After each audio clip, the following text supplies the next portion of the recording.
Why do it yourself when robots do it better? Robots do it better. Robots do it better. Why do it yourself when robots do it better? Robots do it better. Robots do it better. Why do it yourself when robots do it better? Robots do it better. Robots do it better. Why do it yourself when robots do it better? Robots do it better. Robots do it better.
Welcome back to AU League. I'm Alistair Medic, your host. With me is Tristan here on, I guess, the interview part of our studio. We don't get to use this super often, but when we do, we make it count.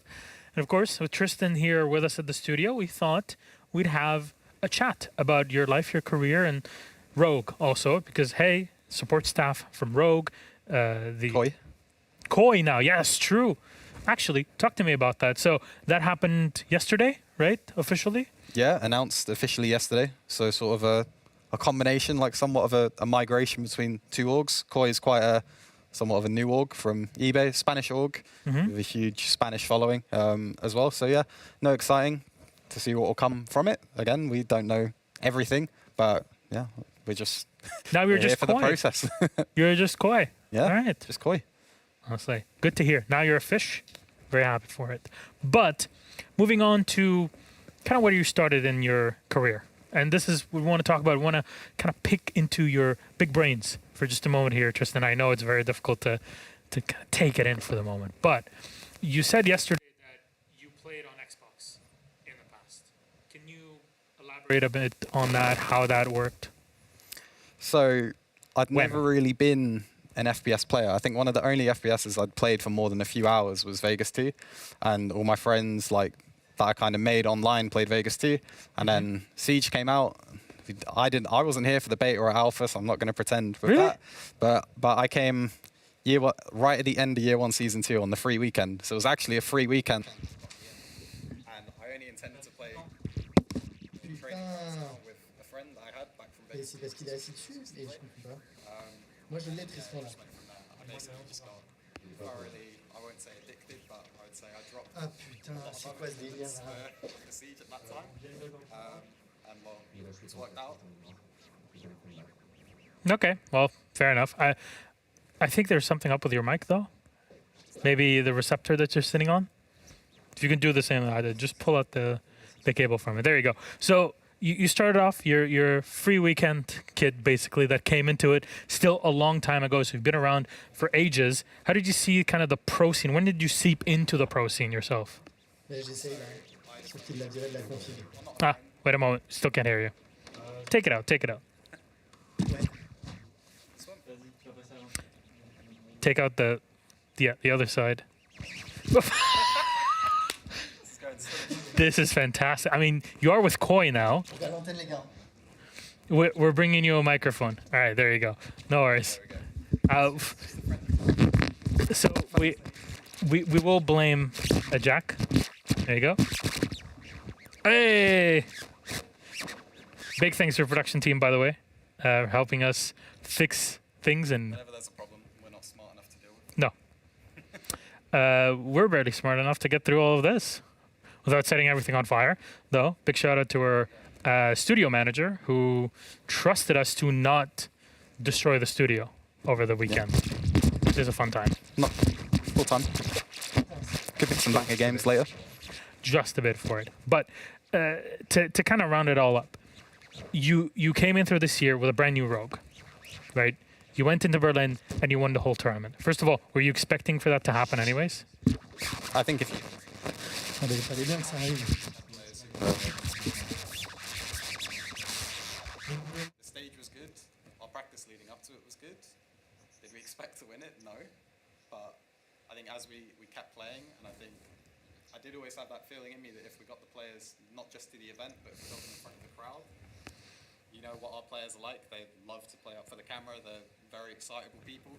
So I did have a feeling if we made it in front of the crowd, then we'd have a chance. But yeah.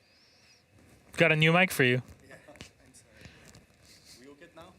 Yeah, we should be. We good? Okay. Yeah, you sound great, Tristan. Well, moving on. So team is working well. You push in. You say, okay, we're coming in to win this. It's a good attitude to have. You take the win in Berlin. What does it take to win a major now that you've actually done it? Because not many people have. Well, a lot of luck. I mean, it came down to map 5, 8-7 on an off-bomb site in which we got entry death. Why that off-bomb site, to be honest? I think just the players' feeling from how the game was going. I think we had done okay on that bomb. We also had an idea that maybe they weren't amazing at attacking that bomb. So we don't do a crazy amount of counter analysis, but it was one of those where LATAM as a region maybe didn't do incredibly well on that bomb site. So yeah, I guess it was just the players' feeling. I mean, I still don't know. I wasn't playing. That's true. I mean, it would be pretty tough to get Leon out here, wouldn't it? He's a busy man. He'd have to get Bruce with him. Yeah. Well, we'd get Bruce out here, and obviously Leon Or Bruce would come with him. spill the beans.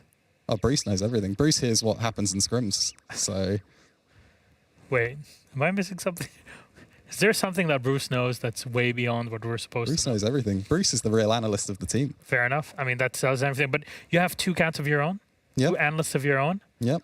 Bobby This- and this- Sophie. Do Bobby and Sophie help you do your job in support staff? What do you exactly do? Oh, I'd say they make the job more difficult. It's like how you have to look after your kittens. You cat blaming? Is how you look after your players as well at times. So I think sometimes esports players maybe haven't got the same experiences as people who Babysitting, yeah. yeah, a little bit of babysitting. So my job really is a bit of everything, to be honest with you. So my background in education is more in terms of sports science, psychology, analytics, like database management, a little bit of coding, but really it's just about being able to work well with people and manage people. And I always say this whenever analysts come to me, or like prospective analysts come to me and they want to ask about things, is like, you've kind of got to be good at everything. Like the roles are very mixed. And if somebody's not there for one day, you can't just suddenly not have a coach. You can't just suddenly not have an analyst. It's, you know, you have to be good at everything, really. You're great on camera as well. Well, of course. It's not the first time you've coined the term. Now you call me Mr. Losh. So very thankful. Twister now, our good friend from Brazil, now just calls me Mr. Losh whenever we have a chat. So very much blame you and thank you for that. He was a good friend until he beat Rogue this stage. Whose fault is that? Well, They're no longer obviously Rogue Twister's fault. anyways. So He's an expert. technically you didn't win a major. Now they're no longer Rogue. Yeah, that's true. That's true. Oh well. Still yet to win a major on Decoy. But SI is coming up. Yeah, so that's the final topic. I guess, how do you think SI is going? Because Europe, for the first time in forever, they're going in with 7 teams. Well, 6 plus 1 from the open quals. Who's got the best shot? I mean, it's tough to say. Obviously, BDS are the form team right now, especially if they win today. I think obviously going to G8 and winning G8, going to the Japan Invitational and also winning that, I think they're probably what people always argued would never win BDS a major, which was how the fact that they always sort of failed at that last hurdle. Yep. I think that's completely gone. So what is there to stop them? But obviously my own team, I can tell you we're going to be going for it hard. Obviously we didn't make the last major, but we were only 4 points from finishing top of EUR ourselves. So I think it's really easy to say, oh, you didn't make the major, but also if 1 or 2 best of ones go differently, then we would have been up there ourselves. Any other region you're afraid of? Because there's going to be like 19 other teams at SI. Yeah, I mean, APAC's looking terrifying this year. I think they've Wait, did you see how they played at I Jönköping? think APAC have performed consistently incredibly well.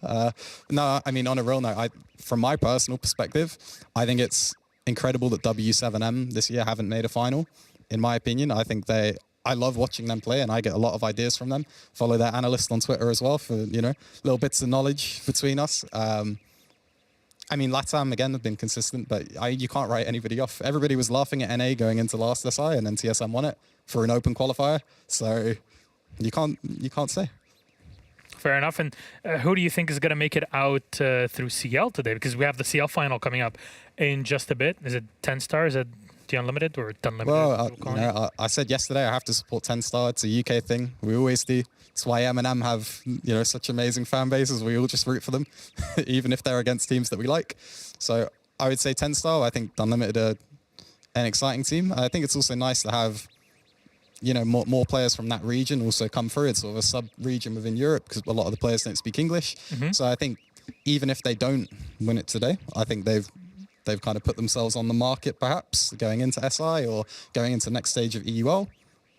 So I think regardless, they're going to be happy. I'm going to root for TENSTAR today. Yeah, we're going to talk about all of that in just a bit. But first, to remind you about our bracket for the EU League Finals, which is what we have for this weekend. MNM smashing through or plowing through the Wolves in our first game yesterday. They were able to defeat them and then move on to the grand final where they face off against BDS, our major champions, with Heroic really not faring much on map 2. Map 1 getting a bit too close you would have some questions. Why are teams taking BDS to Clubhouse? Well, I don't think anybody can answer that. But we will attempt that. Anyways, here on the desk, because our next topic is Challenger League. We're going to talk about it in just a moment. Hello. What's up? I'm Milosh. With me on the desk are now 3 wonderful people. And Jack join us. Hello, friends. How are you doing today? Hello, I'm very good. That was a very smooth transition as well. Just walking around, talking casually. I love to see that. We're professionals, Jack, are we not? Sometimes. It depends, Milosh. It depends. If you want to see the most professional thing ever is you always watch the post show. That's when things really go awry. We're going to do a post show today. We didn't really do one yesterday, but I think today we should. It'll be the last We'll have everybody show here. that we have in 2022. I hope I don't break anything again with Emmy. Oh, Emmy will break stuff. Oh, well. Anyways, moving on, we're going to talk about Challenger League. This will be our focus for the next bit because we want to set you up for the final of Challenger League. And I started that off with a big thank you to the CL talent that was here, Gibson, Whippet, of course, Ollie and Demo Engineero, that was standing right here in my spot. She did excellently. So there you go. Kurthum. I really love it. More Arab representation within the scene. But now we talk about CL. And this is how our bracket was. See, there's a lot of teams because there's teams that are coming in from all the national, basically, tournaments within Europe with qualifiers to get to now TENSTAR versus Dunlimited. And if we just set that final aside, those 2 teams, can we get a bit of a bigger picture on all of this, Anne? We for sure can. We have some highlights and some stories about these 2 teams that we really want to highlight going into that matchup because you may or may not have watched Challenger League and you may or may not be familiar with these teams. One, I guess teams or people are a little bit more familiar with, and the other maybe a little bit less. But I believe all of us have some stories and some things we want to talk about regarding these 2 teams. Would you like to start? In general, go ahead. I think, in general, CL as a whole was such high quality. I think, the fact that we could be here talking about Makers, we could be here talking about Wild, we could have been here talking about Land Party Hotel, Jailings. There were so many teams that were really highly competitive inside of CL, Ascend, that didn't get to the final. I think CL showed that Europe's Tier 2 scene this year was exceptionally strong, in my opinion, where a lot of these teams, can compete up there and high. Like, don't get me wrong, I think we've got 2 excellent teams in the final, but the whole CL, best of 3s, double elimination brackets, it was enjoyable start to finish. Obviously, it wrapped around the major as well, but it was really good viewing. Yeah, I think from my perspective of Challenger League this year, it was really exciting as well to see teams that we knew were going to be good beforehand, like Wild, who had performed well at other events and other tournaments. They had ex-pro players on their team, and then, again, Ascend, ex-pro players on their team, a team that have been doing well. And then also we had sort of the unknown. For example, TENSTAR maybe not unknown in the UK scene, but they had to replace quite a few players, and still they ended up doing really well. They're here today. Yeah, if you look at the players they replaced as well, Leader, currently in Navi, Savage, Culinary, and Secret, they've had to lose like what they would have considered their star players coming into this CL season and still done well to get all the way through to the final. That's pretty impressive. Still finding new talent in an ever-shrinking pool now that a lot of those players have been sucked up into EUL and are kind of forming, a third at least of the entire league, Tristan. I mean, you know it. You're one of the people that has to decide on these things within teams. I mean, we picked up one ourselves. We picked up Spoy. He hadn't even played Challenge League. He hadn't even played Tier 3. He hadn't played Tier 4. Not that I think he was nobody. Not that he ever really needed to. Yeah, well, he was unknown, wasn't he? I don't think anybody knew of Spoy Milosh really before. Never heard of him. I think he owes his career to us. But yeah, you're right. And there's definitely a trend now. We're seeing it with EFAC as well, with BDS, of players that are getting picked up before they even go through Challenger League. So it makes that job for a Challenger League analyst or coach even harder. I mean, they have been saying if you got to perform in Tier 1, otherwise a Tier 2 player will take up your spot. And we've seen that with multiple players that have the chance to get up there. And also with the teams that are performing today, for them, it's also going to be really important to, perform as your best because there might just be a team watching from EUL League that might consider picking you up. And we talked about Ascend there for a moment. Any other teams or also Wild, Corey, a part of it. But what were other teams that you were looking at other than these 2 that should have been maybe deeper into the tournament or been in the final? Deeper in the tournament, I think Land Party Hotel. The Czech team, that core of those players have been around for a long time. I think they'll be unfortunate that they went out in the first, they lost the upper bracket, then they lost straight away in the lower bracket. Jailings also was a little bit unlucky, to be honest, with their game against Makers, with what happened, everything in that game. they kind of beat themselves out of that game with, you know, their own mental. So, and then if you're looking at the final, I think there's 2 teams that would have expected to have made the final that haven't. Wild and Makers. You know, Makers are looking strong to even go to SI, looking like one of the strongest teams, and they got beaten out by TENSTAR and then by Dunlimited to not make the final. So with the 2 squads that we now have in the final, is there any bad blood between them? Yeah? You're shaking your head, Anne. You want to tell me a story? Yeah. Well, I mean, these two teams played against each other. There's 2 little things that we want to touch up on when these 2 teams played against each other, because there's a little bit of bad blood that I know you like to touch up on. I don't know if you want to start that out first and also Go on. I mean, after. Look, Rorik did an interview when Dunlimited made this final. Yeah. And we'll show the clip, because essentially what he did was call TENSTAR a bad team. So we'll roll the clip if it's ready, if production are ready for it, and then we'll have a little conversation about it after. There it is. At Revenge. So based on how they have been performing in, you know, the upper bracket, they didn't really drop a map after you guys took 1 map off of them in that first play day. So are you worried? Are you concerned about their performance and how you're not really, because all you need is just Jax, who won't kill anyone. Like every game he's dropping like 10+ kills, and you just need to kill him, and that's all. Okay, that's. I think there are teams that had only 1 player who can play. In my opinion, it's a bad team. Okay, I love that. Kills. Fighting words, as some would say. So, I love a bit of trash talk. Yeah, and I mean, the trash talk is because they played each other, right? True. Where when they played each other in the first round of Challenger League, the TENSTAR were actually losing. They were completely out of that game. Dunlimited were fully in control, beat them on Clubhouse, were beating them on Border, and then Jegs happened. Jegs happened with one of those magical 1v5s I've ever seen. I think we've got a clip of it.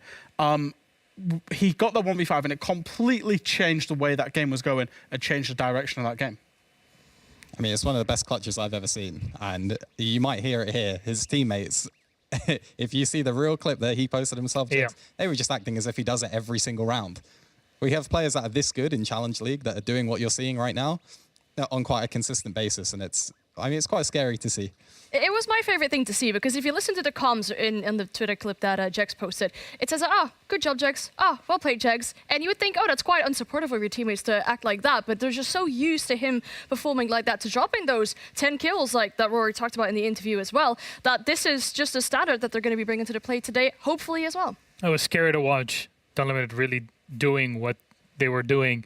Just at home, we're all thinking, damn. They're going to have to they're being fast-tracked basically into the SI qualifiers. If we'll have to see now, with 2 teams that are in here are fast-tracked into the closed qualifier of the Invitational. We're playing against teams like Secret, for example, sitting in there, and Navi, I guess. But there is still a lot to look at, a lot of potential for upsets. This is now what you get, really, aside from quite a bit of cash, 15,000 euros for the winner, 10,000 for the second place. That's guaranteed for the teams here, and a position directly into the close qualifiers of SI. Unfortunately, it's not like it was last year. We know of all the changes in the esports system that we have coming into 2023. That's a part of it. But you know what? It's not too shabby. Given how they are, any EUL team is going to struggle to face off against teams that are this crazy. So very much looking forward to it. However, to talk details about certain strategies, we saw a clip. But Jack, do you think that there's something else that we might want to talk about? I've got some Telestration for you. You just put it up right now in like 5 minutes. There we go. He's so good. Oh my God, go. So I'll go over to the Telestration right now when it wants to swipe. I've got 2 Telestrations for you. I've got one about the stylistic aspects of each team, basically, and how they play, how they differentiate from each other. So I'm going to start off with a clip about Dunlimited. Now, for Dunlimited, you might not know them. They are coming into this as basically the unknown on an international scale. They are a Russian team, which means they stay with a lot of the kind of typical Russian ethos, I would say, where they're very good at executing. If you let them execute, you lose. However, the one thing that's very different about Dunlimited is they have the opportunity to opportunity spot and get into site fast. So previously, just to set the scene of this, you can see that Nordwind is dead. That was a bit of a bad one. But basically, he died below, and he saw 2 people when he died. The clip was a little bit longer. It was about 30 seconds before this. So he knows that there are 2 below, which means there can only maximum be 2 on site because Makers have also got 1 dead. Look at how fast Dunlimited get themselves into site. They basically have this opportunity spotting in them that pushes them in. They know there's a Goyo below with a C4. They know there's an Echo with the Echo drones. Therefore, you're going to see Army, if I just roll that back very slightly, he chooses to actually plant in this spot. The reason being is that it's not a default spot for the C4. The Echo drones have been shot out, and therefore the plant goes down basically for free. And this is what I liked about Dunlimited, is they're not afraid to go off their own plan if the opportunity presents itself, which we see from the Russian teams inside of EUL and the traditional mold, is that the Russian teams will just do what the plan is, start to finish regardless. Whereas Dunlimited aren't afraid to get amongst it, see an opportunity. They're not afraid for a rush. They're not afraid to play something a little bit out there, and they got the round clean from Makers. Now, the clip for TENSTAR, this is another clip that, again, is against Makers. I picked both clips that were against Makers from this point of view. TENSTAR, what I love is they play a little bit more of an EU normal style of Siege, I would say, but TENSTAR's composure is absolutely incredible. Now, you see it's on bank, you see it's on lockers, and it's a default plant position. And the one thing that I love, the 2 bits of composure that I absolutely love, is that Yonka has found an opportunity to plant in smoke where there was a gap. He's seen that opportunity, and he's gone for it. Now, Jegs, and we'll talk about Jegs a lot today, Jegs is an absolute star player for TENSTAR, but he's also a very smart player. It would be very easy for Jegs in this scenario, plants going down, to try and push through to relieve the pressure for his team, try and push through and get kills. Watch what he actually does, because he just sits and waits, gets himself a free K. He sits and waits, knowing that the defenders would be panicked, gets himself 2 straight away, and then swings in and gets the third. And that's the star player Jegs that we will see and we will talk about, but it's also the smart player Jegs that we will see and talk about, because he knows what the win conditions are. His team know what the win conditions are. And then obviously Azza, I think it's Azza upstairs, it might be Wiser Den, that's very, very smartly just holding the push upstairs, knowing what's going to happen. It's very default basic Siege, but the thing that impressed me about TENSTAR is actually their composure in moments like this that you don't often see from some EUL teams, never mind a Challenger League team. Thank you very much, Jack. That was a whole £3 meal deal. Yep. To Scores on the doors. What is that? Scores on the doors for these 2 teams. I agree. £3.50 now a meal. £3.50, yeah. Whoa. Outrageous. Not This safe economy. for British. Hitting everybody. It's not okay if you're anywhere here. Let's be honest. Anyways, current economic situation aside, I think it's time for us to work out the economic situation of both of our teams here in the CL, and it will be improved slightly more. One team over the other, €5,000 separation between the two, if you're number 1 or 2. So how about we chat about those in detail, but just after this break.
Welcome, everybody. It's time for a Challenger League Grand Final.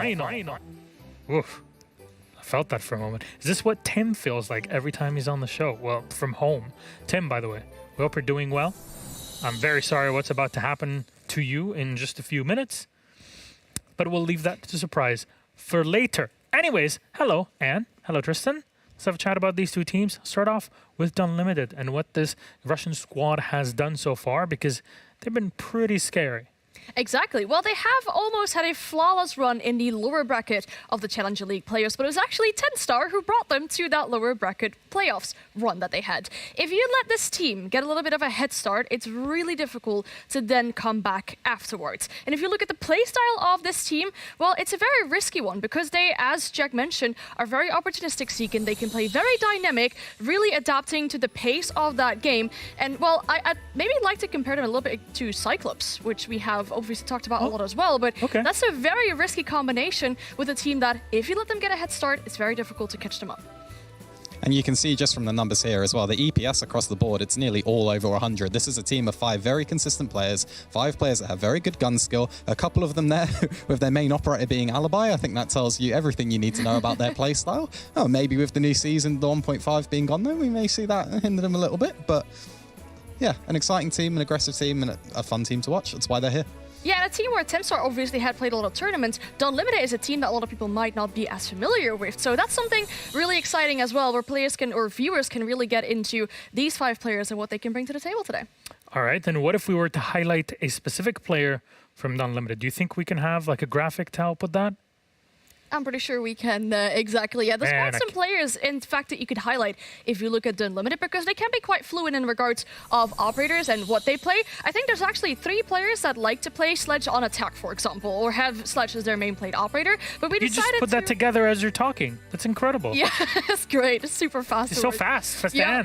But as they are very fluent, we want to highlight one player, though. It is Hypex, because if you want to look towards the entries, that is where you're going to have to look for this player. Entry is literally 19 at this point. He will get in, get those entry engagements, probably together with Rorik if we may name another player on the side of Dunlimited, but we just want to get viewers ready to, you know, get known with these players and get familiar with them. We might not just see them here in CL, you might see them at SI, at least in the qualifiers, because both teams are in the close qualifiers playing with, I guess, pro teams that are in there from EUL. But also, you might see them individually in EU League come 2023. But how about we talk about TENSTAR on the other side? And of course, no more unbiased point of view than a British person talking about TENSTAR. So Tristan, what do you got? And a team that's gone through pretty much everything that you can go through. A lot of player changes, a lot of players who have been around the Tier 3 scene for a long time, a lot of players who have had trials with Tier 1 teams. I can tell you that confidentially. I can guarantee you most of these players have had their opportunity. The players as well, such as Jonka, who have played at that higher levels, and Noxa, who's played Challenger League previously.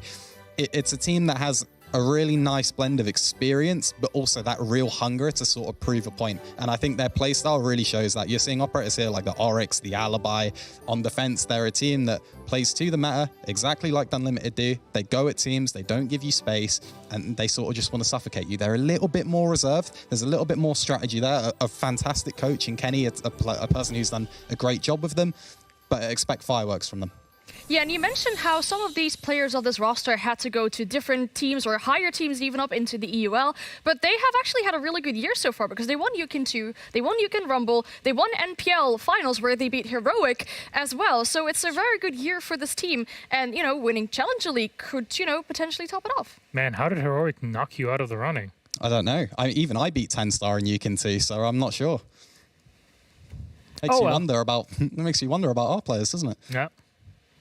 Maybe you're the problem. I'm just saying. I beat them. It's not me. All right, fair enough. I mean, you weren't in the server, but sure. Whatever makes you sleep well at night, Tristan. But, I mean, we have to substitute, right? We can't always trash Jack on here. We always do that. Yeah, well, sadly, he's not here. I think he's doing anything to not be on this desk. He's gone. Sadly. But yeah, I was actually playing against TENSTAR, have you know, Milof. How many decades was that? This was this year. This was before I joined Rogue. I beat them with my university team that qualified for UCAN. God damn. And now look at them. Now look at you. You're in the retirement home with us. I gave them a little bit of a reality call, to be honest. I think their success you could pin on me. You're really taking in the whole diva situation really, really well, aren't you? Well, we need one, don't we? We need one on the desk. We already had one. He's gone. Oh, well.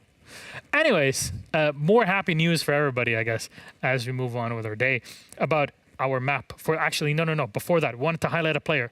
Who is it from TENSTAR? Well, it's the player that was already highlighted by Rorik for us. That is Jegs, a player who statistically, we said that Dunlimited had very similar statistics to each other. This is a player that doesn't really fit that bill. He absolutely stands out. Slightly less entry than the player that we highlighted before for Dunlimited, but if you look at his KD, if you look at his EPS, that it is levels above anybody else on his team. A player that can very much perform on his own, but it's also a bit of a risk to it as well, because if he doesn't have his day, and you, for example, have Dunlimited that pick up those first few rounds, it can be really difficult for them to come back. But as you mentioned, Edie, a very standout player from this roster. Entry is not as big as we saw for Hypix, but if we look at the TENSTAR in as a team, as a unison, it is usually Jegs and Azure that both go for those entry engagements. Cool. Anything else that you can see from these two teams that may just be support players? Because you're talking at spearheads. Who else is there kind of enabling those spearheads to function? Who's droning? Who's really handling all those different roles? Well, if we can talk about one on TENSTAR, for example, it's a name that a lot of people might be familiar with because he has played in EUL before. That is Jonka on the side of TENSTAR, playing that more supportive role, helping the team to enable it with droning, with heart breaching, all that type of stuff. Having a lot of plants as well, because if we can look at both these teams, they actually plant quite often. TENSTAR is a team that we know they like to go for the entry engagement and then plant whenever they see the opportunity to do so. Jonka has had 10 plants, but, you know, we can lead into Army, for example, as well on the side of Dunlimited, who had 12 of them. Yeah, and I think, as you mentioned, that experience with a player like Jonka, I think that bodes really well with who else they have there with them, which is Azza. That's a player that I know all the way from Xbox. I can tell you he's been playing since he was a child. So this is a player who's really, as much as he's not got experience in terms of EUL level, this is a player who's been there and doing this sort of thing for years. And I think that that mixture between someone that's had the pressure of being on a team like G2 and someone that's just coming through now, I think that bodes really well for TENSTAR. So let's talk about our maps for this series. Again, this is a best of 3 final. We'll have 2 of them today, just like we did yesterday. So which will be our 3 maps out of our 9-map pool? We'll go TENSTAR first, Clubhouse. They start off on the attacking side, and Dunlimited also pick Theme Park right after, but they're starting on defense, so TENSTAR is again on the attack. And then for our deciders, Oregon and Dunlimited have picked the map because, of course, they banned Villa just before. They start on defense, so TENSTAR attack start on all 3 of them. General thoughts quickly before we dive into Mon? Oof, Clubhouse is the map that they played against each other in the last time they played against each other. That was the only map that Dunlimited won, and TENSTAR actually only managed to win 1 attacking round. So to pick it against a team that you've lost it to previously is a very risky thing to do, in my opinion. But you could argue they might want to be in a better position to counter-strike their opposing team. It's 2 similar types of teams. If you can counter what they're good at doing, because you know what they're good at doing, and you've lost to it before, maybe it's an okay idea. Okay. Okay. So who do you expect to take map 1? Because now we're just talking out in the air. Both teams are pretty decent. I mean, taking a Russian team to Clubhouse is usually a pretty tough ask. Dunlimited is an opportunistic team. TENSTAR, can they deal with that? Yes, no? The very important factors are the counter-stressing and how much has TENSTAR been doing that. And then if Dunlimited, as you mentioned, get away with those first few rounds, it's going to be very, very tough battle for TENSTAR. So it depends on how much counter-stressing they've done, I would assume. I think performance of Jegs, amount of counter-striking that they've done, knowing that they then have to attack Theme Park, I think TENSTAR sort of have to win this map, to be honest. I think it puts them in a very good position, and I'd like to think they can do it. All right. Thank you very much then, Tristan and Anne. Our game is ready. Now, Dez isn't here, which makes me incredibly sad. It's going to be even sadder. Jack is casting over with Tim, and he's also stolen my clothes. So there you go. Go ahead. Thank you very much, Milos. I've been waiting to say this, and I decided to choke myself in some tinsel. Now, of course, Dez is feeling a little bit under the weather today, so we asked a top-tier caster to step in. He also wasn't available, so you've now got me alongside Big Tim to take you through the CL final. Tim, how are you doing? I'm good, Fresh. I mean, don't play yourself down. You know TENSTAR better than anybody else. This is a real coup for us getting you in for this one. You've cast these boys since the beginning. You know, this is to you. This is the MNM story for me. This is, you know, you love to see it. This is, you know, cards on the table. This is pretty special for me. I cast these boys, you know, back when, you know, like Tristan was saying, he beat them in UKIN 2. I've been casting them kind of since the start. So for me, you know, they've reached pretty much the top level that they can do now with, you know, the EUL changes that are coming in for next year. So I'm very excited to watch them. But I do have to give a shout out to Dunlimited as well, because I know a few of those boys in terms of, you know, they come in the stream. I speak to them quite a lot. They've flown under the radar quite a lot to even get to this final. So they need some appreciation as well.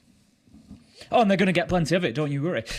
You know, whether whoever there'll be no bias in this cast. That much is for sure. We're going to have the bands coming in, and I think Funky is a fair description before we've even seen 4 of them. We've got 2. Clubhouse, you know, talk to me about the map, Fresh. Obviously, we've said this is the only map we've seen Dunlimited take a win on against TENSTAR, and it is going to be where they start. Dunlimited also took Clubhouse in their best of 3 against Makers as well, so very competent on this map. And then we've got bands like IQ and Thermite coming in. Yeah, I think the actual map ban phase was pretty funky. I think, you know, the Clubhouse pick from TENSTAR, as you say, they lost it against Unlimited. I think, you know, I would say it was a big, you know, a big move from them. And as well, we'll get later down the line if we get to Oregon as well. But yeah, IQ, Thermite, Azami, Mira. IQ certainly is an odd ban that you would normally not see in this meta. You normally don't see IQ played, even on this map, let alone banned away. Obviously, that does open up Thatcher. It does open up Ace, Habana, a nice combination for the attackers there. Thermite's obviously, you know, going to be a good ban. Thermite gets a lot of, I think, probably the primary hard breacher on Clubhouse. So I understand TENSTAR taking that one away. And then Azami Mira, that's 2 of your probably big 3-4 defenders taken out. I suppose that one's pretty standard. Attackers need to locate and thinking about the IQ ban, obviously it was Dunlimited who took IQ out of the run in there, and we see an immediate round 1 pick on Solus, and I'm going to give a good guess that we're going to see a lot more Solus as the match goes on. But do you think that's where the IQ ban has sort of lent into, to give Hypex that freedom to play on Solus without worrying about being spotted out, you know, by an IQ as a potential counter? Yeah, I mean, it's Solus, Capcan, Mozzie. There's a lot there that that Dunlimited are immediately going to play into. That you see, I'm not sure if TENSTAR would have played the IQ, but it immediately enables those operators, right? You think, especially for Church Arsenal, the fact of a pulse as well that could be in play, the mute jammers. I absolutely understand why they would play these operators around that ban. Going to be interesting to see the Solus played. We will, of course, have a little bit of a focus. We'll be keeping one eye on just exactly how Hypex and anybody else who plays Solus is doing, because, of course, it's a big fascinating point at the minute. We know the potential power of the operator. Very similar to IQ, but on defense, for those of you who haven't seen Solus or had chance to play that operator yet. It does have the ability to scan for electronics, ping them for the rest of the team. Can't use a weapon at the same time. But I believe, Fresh, you may correct me if I'm wrong, can use utility at the same time. So can use impact nades, for example, at the same time as using the scanner. Yep, and we're seeing perfectly there, just understanding what's coming through, the breaching charge. You can see it from Solus as Yonka picks up the first kill. And I think with Solus, the ability is so strong in the early round, so strong in the late round, and then strong in the mid round with making flags. There's so much that she can do. And I feel like these CL teams with Solus can be more expressive, right? Because the EUL teams in the finals have got SI to think about, all 4 of them, or all 2 of them now, whereas these EU CL teams, they're both unfortunately out of the SI quals already, they can really express themselves with this operator. IWR, beautiful pickup onto Azza there. Really knew that his man was coming, just waited for the headshot. Jegs is going to get picked up. Opportunity arises inside of stock, so that leaves us in a 4v4. TENSTAR with 1 player on low health. And look at this, we're just seeing that ability. You know, Solus, the immediate thing you go to is, yep, she can clear drones out. You know, yes, fantastic, she can clear drones out. She can help Bandit Trick. Of course she can help Bandit Trick. But there's so much more to it as well. Look at that, though. There's not going to be any more this round, friend. It's the Noxo just takes Hypex out as he goes for the drop of the hatch, and that's what you've got to be careful with on the Solus, I think. Maybe just that little bit of overconfidence creeping in. Yeah, I know where this person is. I'm going to go and get that kill. But you got to ask that question. Do they know where you are? Yeah, I was wondering if that was maybe a little bit of a bait by Yonka, or maybe just some unreal sick Spidey sense timing coming out of him there, to be honest. But, you know, that's good. That's good information. That's good man advantage. They've got 50 seconds to work with, and the hatches are open now. So we're looking at TENSTAR executing and pushing all of those sides at the same time on the 3-2-1. I noted their composure was good in the pre-game, so this is their first opportunity to show that as Jegs moves his way through blue. Going to have to contend with Rorik on the Kapkan, who's been dipping in and out of blue. He's going to be stood in behind the generator, and he's just wasting time at the minute. This is good from him. Jegs doesn't really want to push forward and take this encounter aggressively because of his low health. Rorik has now fallen back into sight, but time has been wasted. 15 seconds left to go, and the Kapkan gets the kill. Army follows it up with one onto Xenoxo, and it's all going Dunlimited's way here. Rorik manages to get himself a second in the final phases, and it's all down to YZN as he pushes into Church. 5 seconds left to go. 3 kills. He won't find any as IWI shuts him down, and that's going to be round 1 going to Dunlimited. I think that was really good composure in the end from Dunlimited there. I think Jegs, you know, we highlighted him a lot and we will highlight him a lot, but I think he maybe went a little bit too early. I think when you're doing that kind of push and you're going to be going down the main stairs and you're going to be looking into going into Moto, then your player that's coming down the blue stairs has to be coming in as the backstab. Unfortunately, in that execute there, Jegs was the first person that died, and therefore it kind of fell apart. You saw that the Kapkan could just then stand in blue, facing up towards Church, facing up towards Moto, and picked up another couple of kills from it. So for Dunlimited, I think a good first round. TENSTAR showed good signs in the round, but, you know, unfortunately, it was just that composure right at the end there, just from that one player of Jegs that unfortunately cost the round. I really like what I saw from Rorik as well inside of blue, doing what I can never do, Fresh. On defense, 30 seconds left to go, and he didn't peek it. Yeah. The urge is there. He knows that somebody's going to be pushing into blue. He knows that Jegs is going to be going, and he's got every advantage. And sometimes it sounds like the easiest thing in the world, but as a defender, you just got to let the clock do the work. If you get pushed, yes, you've got to respond to that. But whilst they're not going to force you to move, Rorik did exactly what was needed from his team there and just played it absolutely perfectly. So moving on to round number 2 we go then. It's going to be Dunlimited on the defense again. It's going to be Gym and Bedroom this time around, so they're going to be taking us up to the top floor and showing us what they've got there. Now, I remember the BDS game yesterday, Fresh, and boy did teams have trouble holding onto this site defensively. Wondering if Dunlimited are going to show us anything a little bit different. Yeah, I think we've seen, you know, I did the illustration on it. It was on this site from Dunlimited, is that, you know, I know it's TENSTAR attacking, but teams aren't afraid to, you know, go fast on the site. I think the biggest trouble that teams have attacking this site is often choosing whether they want to go for the jacuzzi only and then they're below with the nades, which it looks like Jegs and TENSTAR are going to be doing now, or whether you want to full clear it across from the cash balcony, CCTV, and clear your way across. They've actually brought the Maverick, which you don't see often. I think you would only really see a Maverick these days on Clubhouse, just to enable that breach. It is only a mute jammer that they're going up against, but, you know, the Maverick just makes sure you're absolutely getting it.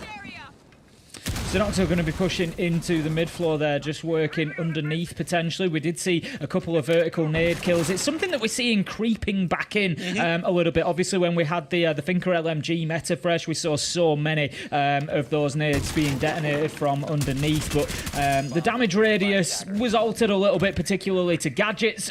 So we see a little bit less of a presence, and a couple of operators had them removed as well, which is limited thing. Jegs is going to go for his man, but almost as if a sixth sense for Hypex there, just manages to duck out of the way. That will give the information to Dunlimited now that there are players below looking for these nade kills, and it will give Rorik that freedom. And I said good understanding from the Dunlimited players. If they're below and they're going for the nade kills, there's a very little chance that they're going for that east side clear across. That allows Rorik to play in Garage for free, to look for kills on the balcony. It also means for Dunlimited, they can start aggressing down onto these players, as we're seeing Xenoxo. He's used both his nades and he's taken a lot of damage now, so not much return for him. They know that the main stairs is being pushed as we see the Nitro go out. Xenoxo is going to keep trying to get aggressive up here and finds his man at the same time. YZN does as well. IWI leveling things up as we have a quick flurry of kills and find ourselves in a 3v3. IWI still managing to lock down that spot that we see so often occupied by Shaiko in construction and doing a fantastic job of it as well. YZN has got himself into shower here, but look at how low the health is. He's thinking about getting a plant down, and you know what, Fresh? I think he's likely to stick this. Yeah, Rorik doesn't look like he's aware that the plant's going down. He did have the C4 to deny, but unfortunately he's just caught napping a little bit as we see the plant go down. You're going to see Rorik knows that there's one outside of the window, but he's got to push him. He's got to jump out the window. He's got to find this kill. This is really well played by the Maverick, but unfortunately Rorik does find him. Does waste a lot of time though. There's only 20 seconds left to go, 25 seconds left to go. Jegs and Zenoxo left up. Rorik will go for the C4 as his comrade gets down. Jegs picking up a double kill at the end there from the main stairs. Finds a kill both sides, and that's 1-1. Dunlimited just left clutching at straws a little bit towards the end of the round there. Nitro's going out, jumping out of windows. It was all, I think, built around that mistake of not being able to deny the plant. You know, maybe manoeuvring somebody underneath, maybe pushing in from construction. Just they needed something to be able to prevent YZN from getting that plant down. But a great round from TENSTAR, not to take anything away from them. A couple of important kills, particularly Zenoxo just pushing up those main stairs. It really opened the round up a little bit, did that kill onto bedroom door, just gave them the space that they needed to get in there and get that diffuser down. I think these two teams, as we're seeing from these first two rounds, they've come down to very small, minute micro mistakes, or not even micro mistakes. I think Zenoxo winning that fight at low HP on the main stairs was really the trigger that won the round for TENSTAR, and I think, you know, it's these small, you know, these are very evenly matched teams, both of them, and I think we've seen that in the two rounds that realistically we could have been looking at a 2-0 for TENSTAR or a 2-0 for Dunlimited. It's just those small things late round that's going one way or the other that's determining the round win. They will go back to Jim. They will double down on it now. Rorik's picking the cap can. He's not found any success realistically with the cap can. I know Jegs entered down here before and shot, I think it was 3 traps when he entered through from the strip side. So I think maybe later down in the day, maybe later on in the day, we might see him change off that cap can. I think it's one of those operators, especially at this sort of level, you know, I think the returns are sort of diminishing as time goes on. You know, round after round, when they're familiar, right, they're bringing the cap can, they're bringing it every round.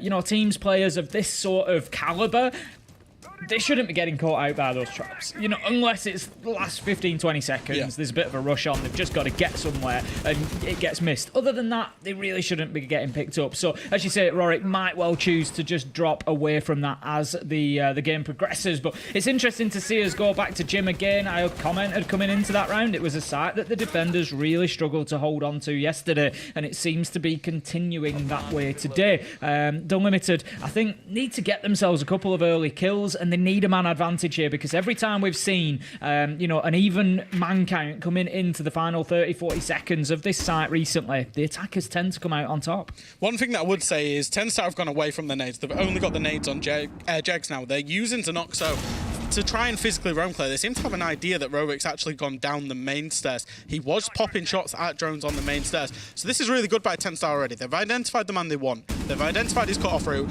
and Zenoxo has identified a free kill, a 5v4 for TENSTAR. This now allows Jegs to go in and go below and look for those nade kills as well. So certainly in the first minute 30, I think TENSTAR are winning this round so far. Going well so far for TENSTAR on the entries as well, giving themselves, you know, those opportunities to get themselves into the round with an advantage. You're going to be getting that jacuzzi wall open as well. YZN just taking a little breather, going to be checking the drones, just make sure as to whether he's going to be getting challenged or not. He hasn't taken the reinforcement off yet, but Jegs is going to take the feet off Ipex. Manages to delete the man from beneath with a nice vertical nade, and TENSTAR are doing everything right. There goes Zenoxo on the main stairs once again. Can he find himself a second army? He's trying to challenge, he's looking, he knows that they're there, but he's just caught between a rock and a hard place, Fresh. Absolutely nowhere that he can step safely. It's all up to IWI. He's going to have to fight his way back in here. Can't do it as Jegs finds the long angle from bedroom, takes out the utility casually along the way, and that's going to be a flawless round for TENSTAR and another failed workout in the gym. Really, really impressive stuff from TENSTAR there. I was a big fan of that in terms of their adaptation.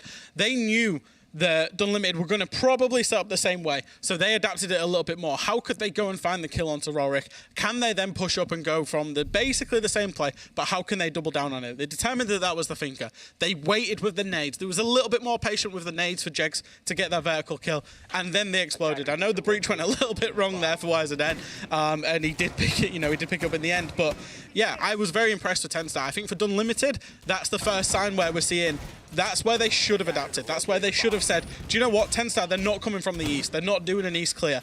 We need to double down on our players below to stop Jegs, to stop Zenoxo.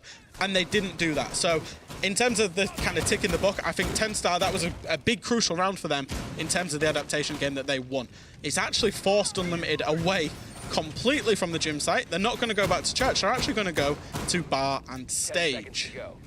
I'll mirror the little bit of surprise that I think I heard in your voice there, Fresh, at them not going to Church and Arsenal. Yeah. Having won round one there, you think, right, if you're going to go to bar and stage, that's fine, no problem. But maybe go to Church and Arsenal, double down on the site you've already won, level things up 2-2, and then go to bar and stage and maybe see if you can get yourself a score advantage. A little bit of a risk here because a lot of what they're going to need to do here for bar and stage is going to be similar to what they've just failed to do in the last 2 rounds. What's Hypex doing here? Is he going to get away with it? No! He's going to dip himself away after trying a little peak there, but no joy for the Oryx. But yeah, to finish my point, it's an interesting one because they still need that top floor. They still need to hold on to similar locations to those that they were trying to last time around, and TENSTAR could potentially sort of rinse and repeat here. Yeah, TENSTAR have already got more attacks than they did on when they last played Dunlimited on Clubhouse. When they last played them on Clubhouse, they had 5 attacks and only won 1 of them. So TENSTAR have clearly gone away and worked on their things, knowing what's going to come up against Unlimited, and they've obviously executed 2 gym attacks pretty well. Now for bar stage, teams have to clear the top floor. I've seen teams try and do little half clears and cheesy plants, and to be honest, it never works. The reason being is there's so much information for the defenders in bar stage, and then they just play up above in master bedroom, bathroom, logistics, construction. So what you're going to see, as we can see, TENSTAR, they've already got the breach out towards that west side, the jacuzzi side. Yonka will likely throw his Yin Candelas in, and the explode will come in all at the same time to try and get rid of Army and Rorik.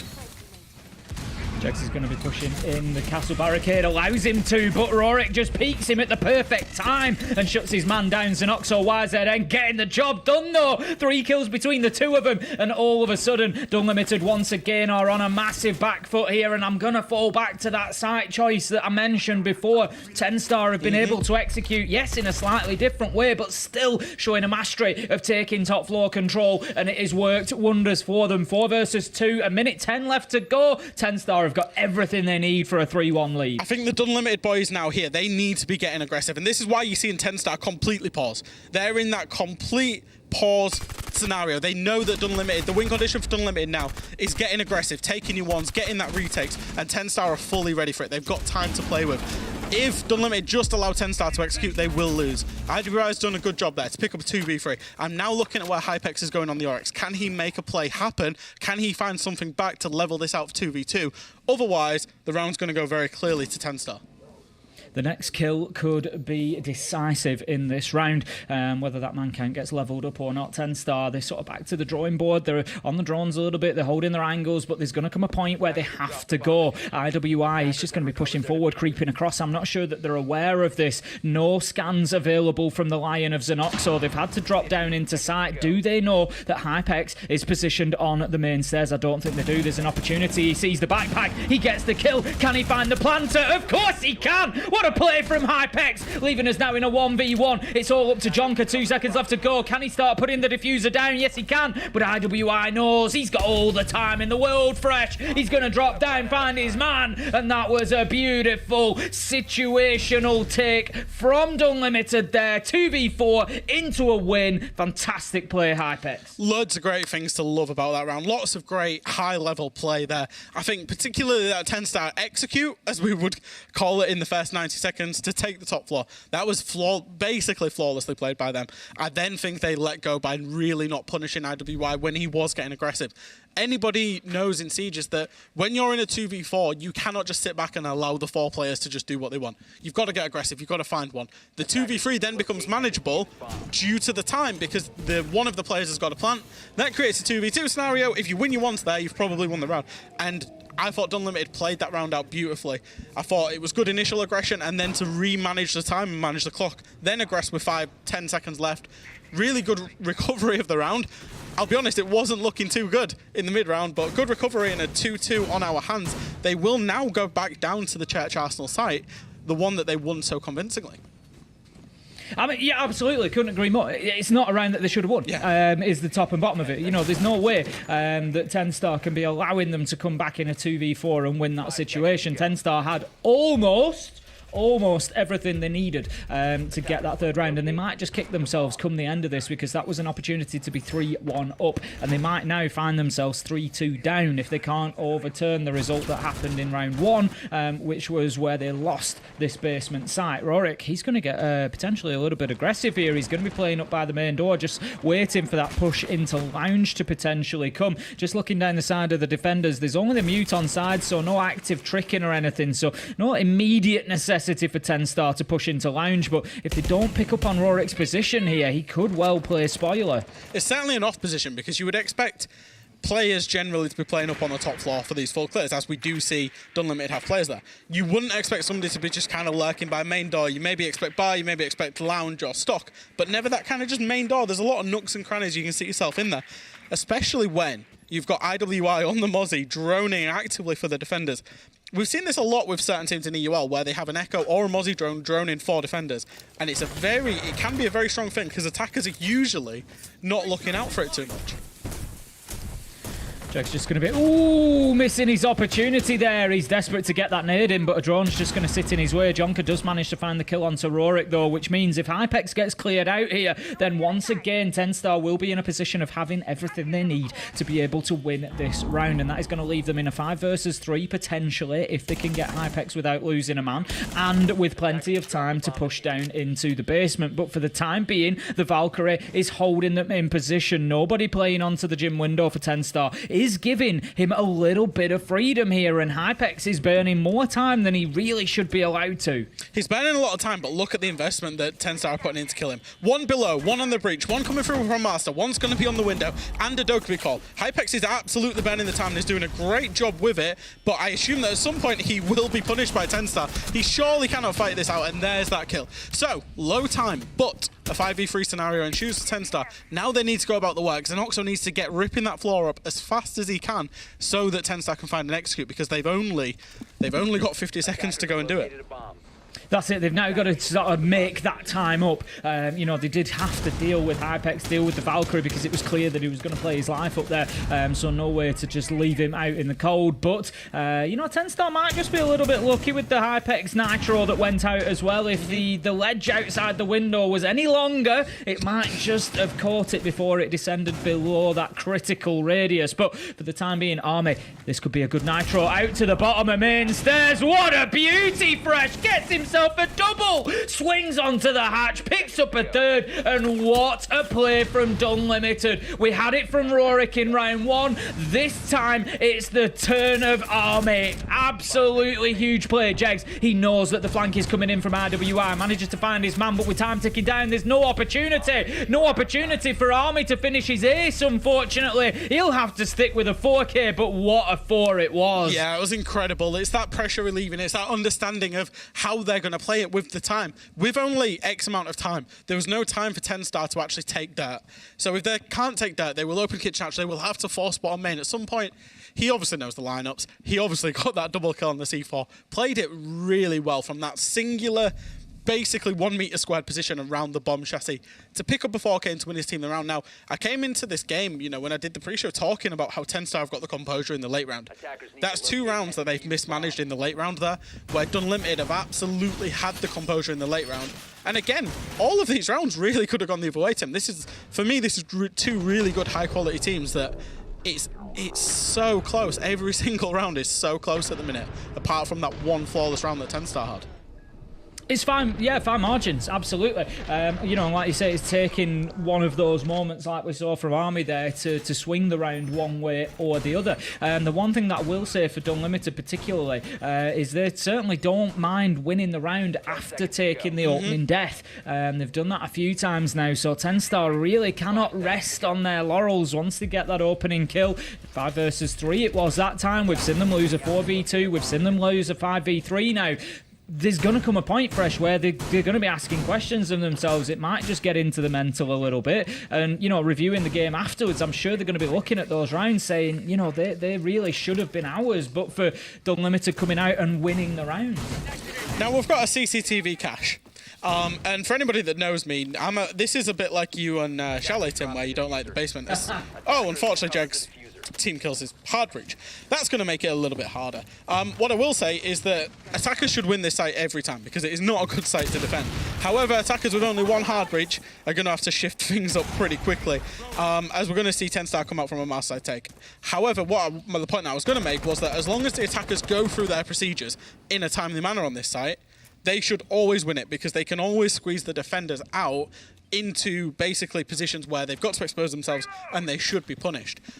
It's very rare that you will see, as we see a wallbang coming in from Jegster, it's very rare that you see defenders actually play the site well and win it if attackers do what they're supposed to do. It's normally based on attackers mismanaging their time, mismanaging their utility, or not attacking the site correctly. That's the only time that we really see defenders win it. And it just shows how good TENSTAR were at attacking Jim, that Dunlimited have even entertained the idea of going to this site. The hard breach might cause an issue later in the round. We've got one Selma charge remaining, which could be used to open that construction wall. But YZN going to have to be careful to make sure that he gets this done. And with IWI just sat behind the wall with the potential for Bandit trick in there, he's got batteries in pocket, so he can play that if he wants to. Remember the recent changes whereby Bandit can apply multiple utilities to the wall. So, you know, any sort of EMP, any sort of gadget that comes in there, it doesn't matter how they disable that battery, there's going to be an opportunity for him to throw another one down, and that could really change things up here. A beautiful kill underneath as well, and Dunlimited are seriously in the driving seat at this point. That was the round winner. Nordwind understanding that that TENSTAR had to remove the bandit, and therefore making sure that he had his bandit's backside by killing the only nades that were available to TENSTAR. They can now not breach this master side wall because the bandit can sit and trick it, which means they're at 6s and 7s. They've got to find a way to win, maybe crouch walk in somewhere, and they're not going to find absolutely anything. Solo peeks, and it's all up to YZN on the breach. We'll find one onto Hypex. There's one by the window. Does he manage to find him? No, Nordwind will close out the round. And again, Nordwind has been the absolute round winner there by getting that one kill onto Jegs below that meant that that master wall stayed, that cache wall stayed up, stayed bandited, stayed not breached. I don't know if you saw how his second kill came about, but Nordwind just went for a stroll out of the breach, Fresh. Just had a little wander out of the breach and picked up the man on garage door, and then Hypex with a beautiful kill through the rotation and line of sight in garage wall onto CCTV window as well. So just a fantastic play from Dunlimited. Got to give them the round. They've absolutely won that. It really did go downhill quickly for TENSTAR when the Hibana was taken out with the unfortunate team kill at the beginning. We've all been there. I can tell you almost 100% what has happened there, and that's taken out a default cam. It sounded like a one tap. Yeah. It's almost certainly just, you know, you cross paths as the default cam's getting taken out, or maybe, you know, there's an attempt of a spot, you know, they think there's an attempted peek or something, so it's a pre-fire onto a peek, and they've just run in front of each other. But it's basically, for me, pretty much lost them the round from that first 5 seconds. Yeah, it completely changed how they approached the attack. It forced them into a master side clear, and it forced them to not go for a default, and it completely changed everything. And like I say, the one kill onto Jegs, the one team kill, the one kill onto Jegs, 2 massive moments in that round. However, TENSTAR have now got themselves onto the defense. They will now play the defense. They'll start on Church and Arsenal themselves. And it's kind of we expect most teams to do some kind of roam on this site. I would say it's a considered roam. There's a couple of people on site. Jegs is very close to site. Should a rush come in, it's only realistically Azza and YZN that are out and away from site. My concern for TENSTAR here, and I don't know if you'll share it or not, Fresh, is with the way things have gone at the minute, I'm not convinced they're capable of a 4-2 on the defence here, if I'm honest. I think that could be a struggle for them. We've seen teams struggling to hold on to Gym and Bedroom. I don't know if TENSTAR are going to have that same problem or not. But then I start looking at, right, which two sites are you going to consistently lock down twice? I think there's a real opportunity for Dunlimited to just get this done and dusted here. This could be a 7-3, 7-4. I just feel like TENSTAR, I'm not saying they played badly, they haven't. They've had some good passages of play. It just maybe feels like the rub of the green hasn't been with them, and now they're in a position of, I feel like the best they get out of this is possibly overtime. I think it is very small moments. Big entry here will be Jegs onto the nades of Nordwind. He does throw one Mind Magnet out. That surely means that Dunlimited are aware, and they will punish him, they will kill him, they will get that entry. So now that's positive for Dunlimited. They've got the positional advantage. They've got the entry kill. They also, well, they don't know about it, but they've potentially got a freebie and strip in terms of the Solace, who, as we've got to say, has been somewhat ineffective on this operator so far in terms of Azza. Army has droned him, and they will now presumably go and kill Solace. So for Azza, it's all about, as we saw Hypex do it, it's all about wasting time. Even if he gets 10, 20, 30 more seconds here, it's time away from the execute, and that's what his objective is. It's not to find any kills, it's to stay alive as long as possible that he can. Yeah, there's no way out for him from here. Once you're in strip, you're stuck. That's a great kill from Xenoxo onto Nordwind, and it just gives the Solace actually a bit of an extra opportunity here. Azza's presence in strip now, whilst more important, is going to be ended. Caster Curse comes in. It's real. It's absolutely real. Rorik is going to take the Solace down. There was just an opportunity there for Azza. When it goes to 4v4, there's less of a problem him being there because his teammates are not as short-handed on site, and he can play a little bit more aggressively, maybe look for a kill, maybe really level things up. But the opportunity just didn't present itself like it did down in blue. But YZN manages to find himself a double before being shut down. Has he done enough to allow Yonka to get the win on this round? He sees the man move across. He knows that they're pushing Moto, manages to find one, drops the diffuser, switches to the shotty. Can he find the one pump that's going to win the round? No, Rorik somehow manages to make the peak. Jonker shut down in the 1v2 attempt, and Dunlimited take themselves to 5-2. Oh, I don't want to go in on him. But I'm going to. If you just stay alive, spend 10 more seconds. Just 10 more seconds in strip. It got down to 10 seconds left there. You would have just about give Yonka enough time to clutch that out. Oh, that was so close. Good composure. Great composure again from Dunlimited in the late round. That has impressed me so much today because these rounds are very close. They're to-ing and fro-ing all over the place during the round. And it comes down to these executes, and it has done for both teams, where the execute is, it's fairly even. It was, what, a 3v2 there when they executed, got down to a 1v1. It's been very even, and it's just been the Dunlimited players that have had that slight little bit more composure in the late round. I've been really impressed with Dunlimited. Got to say, been very impressed with them so far. They've won a lot of their rounds. I don't think many rounds really here have come down to teams losing rounds. And that's the way we want it. We want teams coming in and winning rounds. You've picked up on Azza in strip there. Again, we don't like to pile on players, but I got to pick up on it overall. It's not just about in strip there, Fresh. 0-6. It's just not bringing enough to the team at the minute. I'm not saying that leaves you're not playing 4v5, but you're sort of playing 4.5v5 maybe. They just need that bit more contribution coming in from Azza. It could be the difference. It could be what gets them a couple of rounds. And if they, after the tack timeout, say Azza comes out, gets a couple of kills each round and helps the team out, and they get themselves to 4-5 on the scoreboard, all of a sudden we've got a game on. But if they can't do that and they're playing with that disadvantage and he's just struggling to find those shots, you feel like Dunlimited are going to get themselves onto match point pretty quickly at this rate. TENSTAR changing away on the site again. They're going to go for a gym and bedroom. Now obviously this was the site that Dunlimited couldn't defend twice, so TENSTAR are going to go there and give it a go. Azza once again playing the Solace, and he's seen a couple of drones out towards that east side. He knows, therefore, and this is the power of Solace, this isn't denying the drones.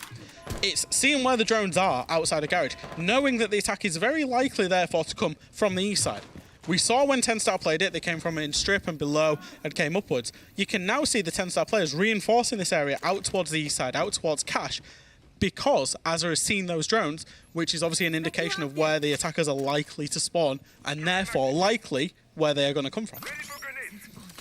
This is it. If Azza isn't going to find the kills, then it certainly needs to be feeding a lot of valuable information into the team from that Solace gadget. Now then, Hypex is going to just be moving in underneath in dirt. Now we absolutely love Fresh, a sneaky knock play. And I'm going to be keeping one eye on that silhouette because I want to see where Hypex pops up in this situation and how much damage he can do. It's reminiscent. It just screams leak effect to me, and I want to see if he manages to get as much success out of this situation. He might be able to get himself up red, although I think there is a Malusi Banshee on red particularly, but it needs to be well timed because he does have a lot of advantage by the fact that TENSTAR do not know that he's there. The breach is starting to be opened by the Maverick. Again, we're seeing quite a lot of Maverick being played, and at some point you would assume Hypex is going to walk up those red stairs to try and find a kill onto Yonka, onto Azza that was playing around there. TENSTAR, they're still holding strong. They know this attack is coming out from the east side. One thing about Nook is actually Solace does see the ability, so there is a direct counter to Nook on the board should Azza catch a timing of when he uses that gadget. That's it. It's all going to be about that siege timing. I'm just not sure it's with Azza at the minute in this game, but we'll see how it goes. Hypex, he's actually going to slip away underneath. He's not going to be looking to push up red stairs at the minute. It seems like he's maybe got a little bit of information on his side as he moved with some real purpose there. The cam's already been taken out from him, so he doesn't need to use that presence reduction device just yet. He's going to have an opportunity to potentially push up main stairs, and we saw the damage that Xenoxo did a couple of times pushing up these stairs. As it is, the Knocker's got himself established there, but not with any secrecy. I would expect TENSTAR to be fully aware of his presence. The problem for Dunlimited is they've got very little map control. They didn't fully clear out the guys on the east side. They haven't cleared the jacuzzi side. They haven't played windows. They've only really got main stairs. They're going to have to explode into sight and hope they win their ones.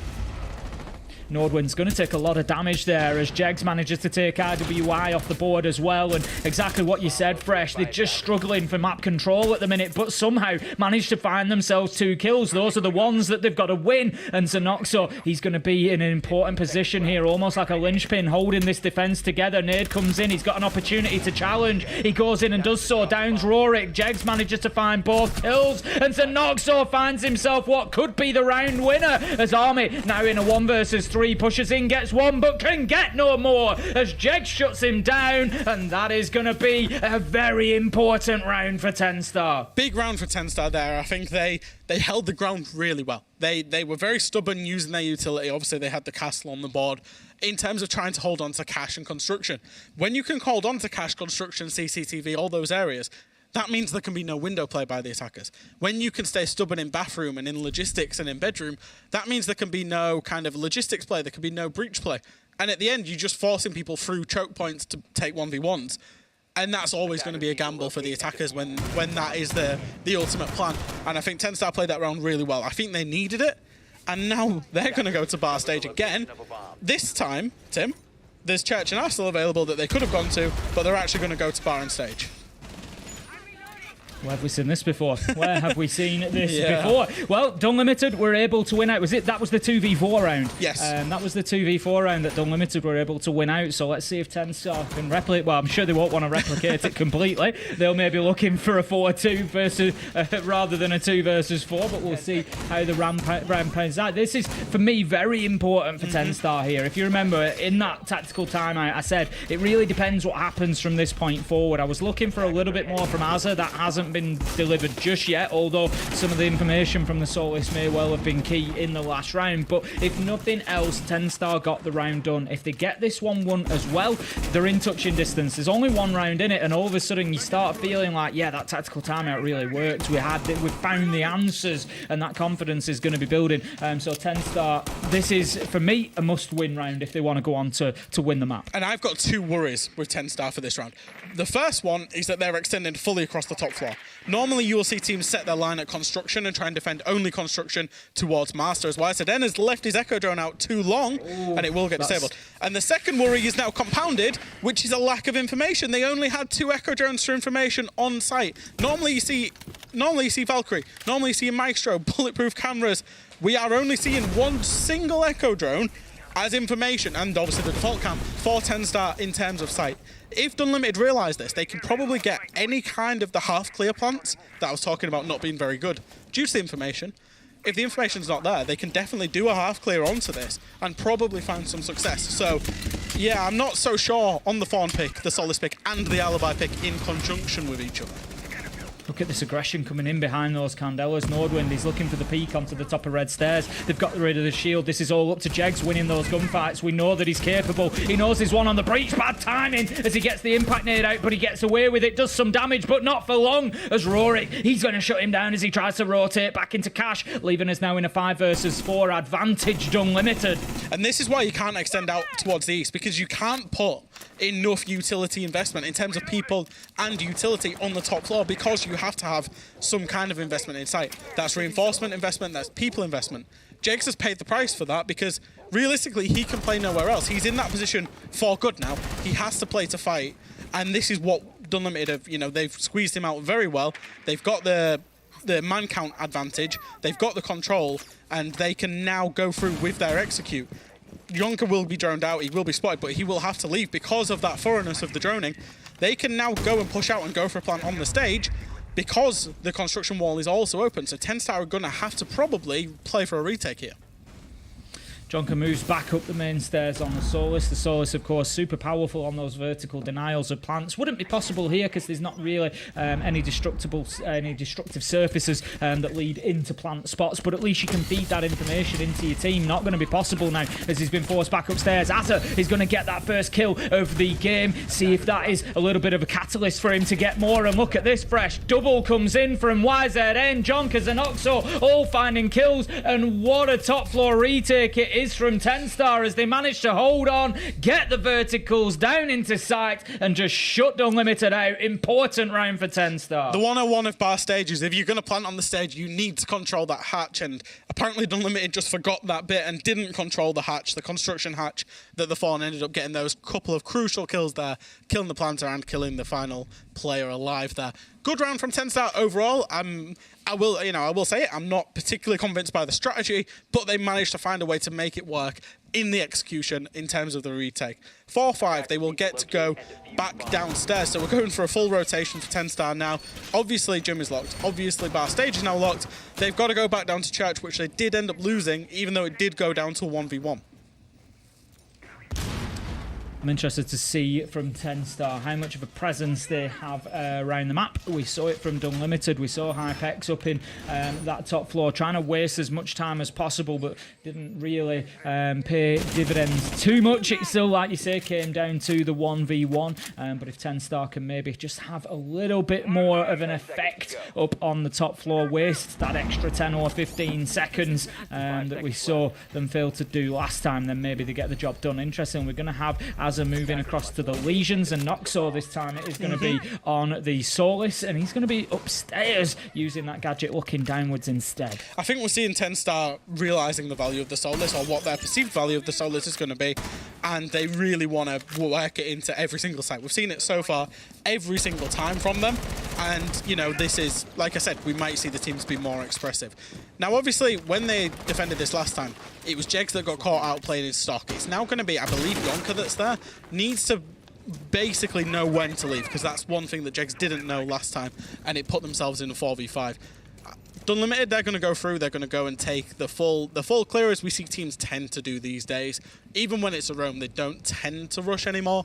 Thatcher's on the board, so you would expect that this wall's going to be opened in double time once they confirm that there is no bandit there to trick the wall. And that's what's going to happen. IWI opens the Jacuzzi breach.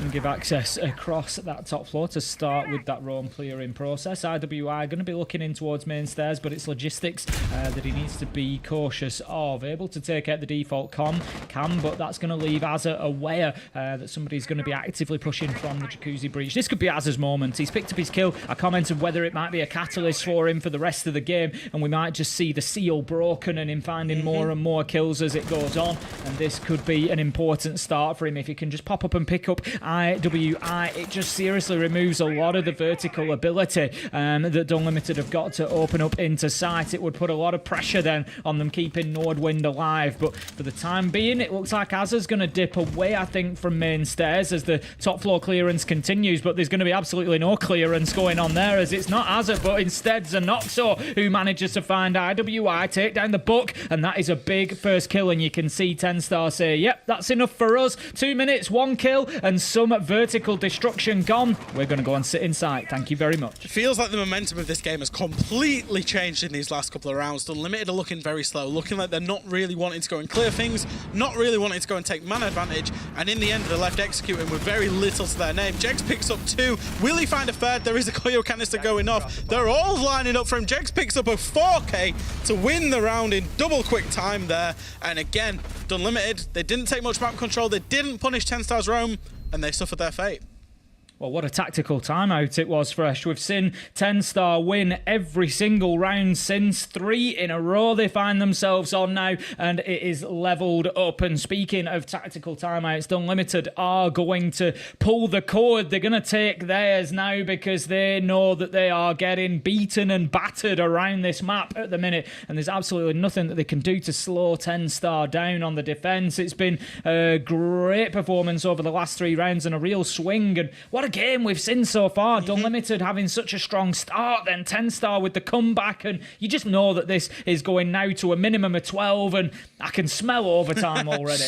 I think the desk they prefaced this game, they said Dunlimited are a little bit more even in their statistics, and TENSTAR are a little bit more top-heavy in theirs, and I think you can absolutely see that by the scoreboard in the pause there. Obviously, Jegs and Zanoxo, the kind of, well, especially Jegs is, the front man on this team that picks up a lot of kills. Zanoxo has his times as well. And I think, we're seeing that come out from TENSTAR, and like you say, 12 rounds. We had a circuit breaker with TENSTAR's timeout. They acquired a lot of momentum after that, so we're looking at what Dunlimited can do with their timeout, whether they can find these last 2 rounds, because, they've lost in the last 7 rounds, I think they've lost basically, 5 of them? So, the momentum for them is not going too well. Not at all. Not at all.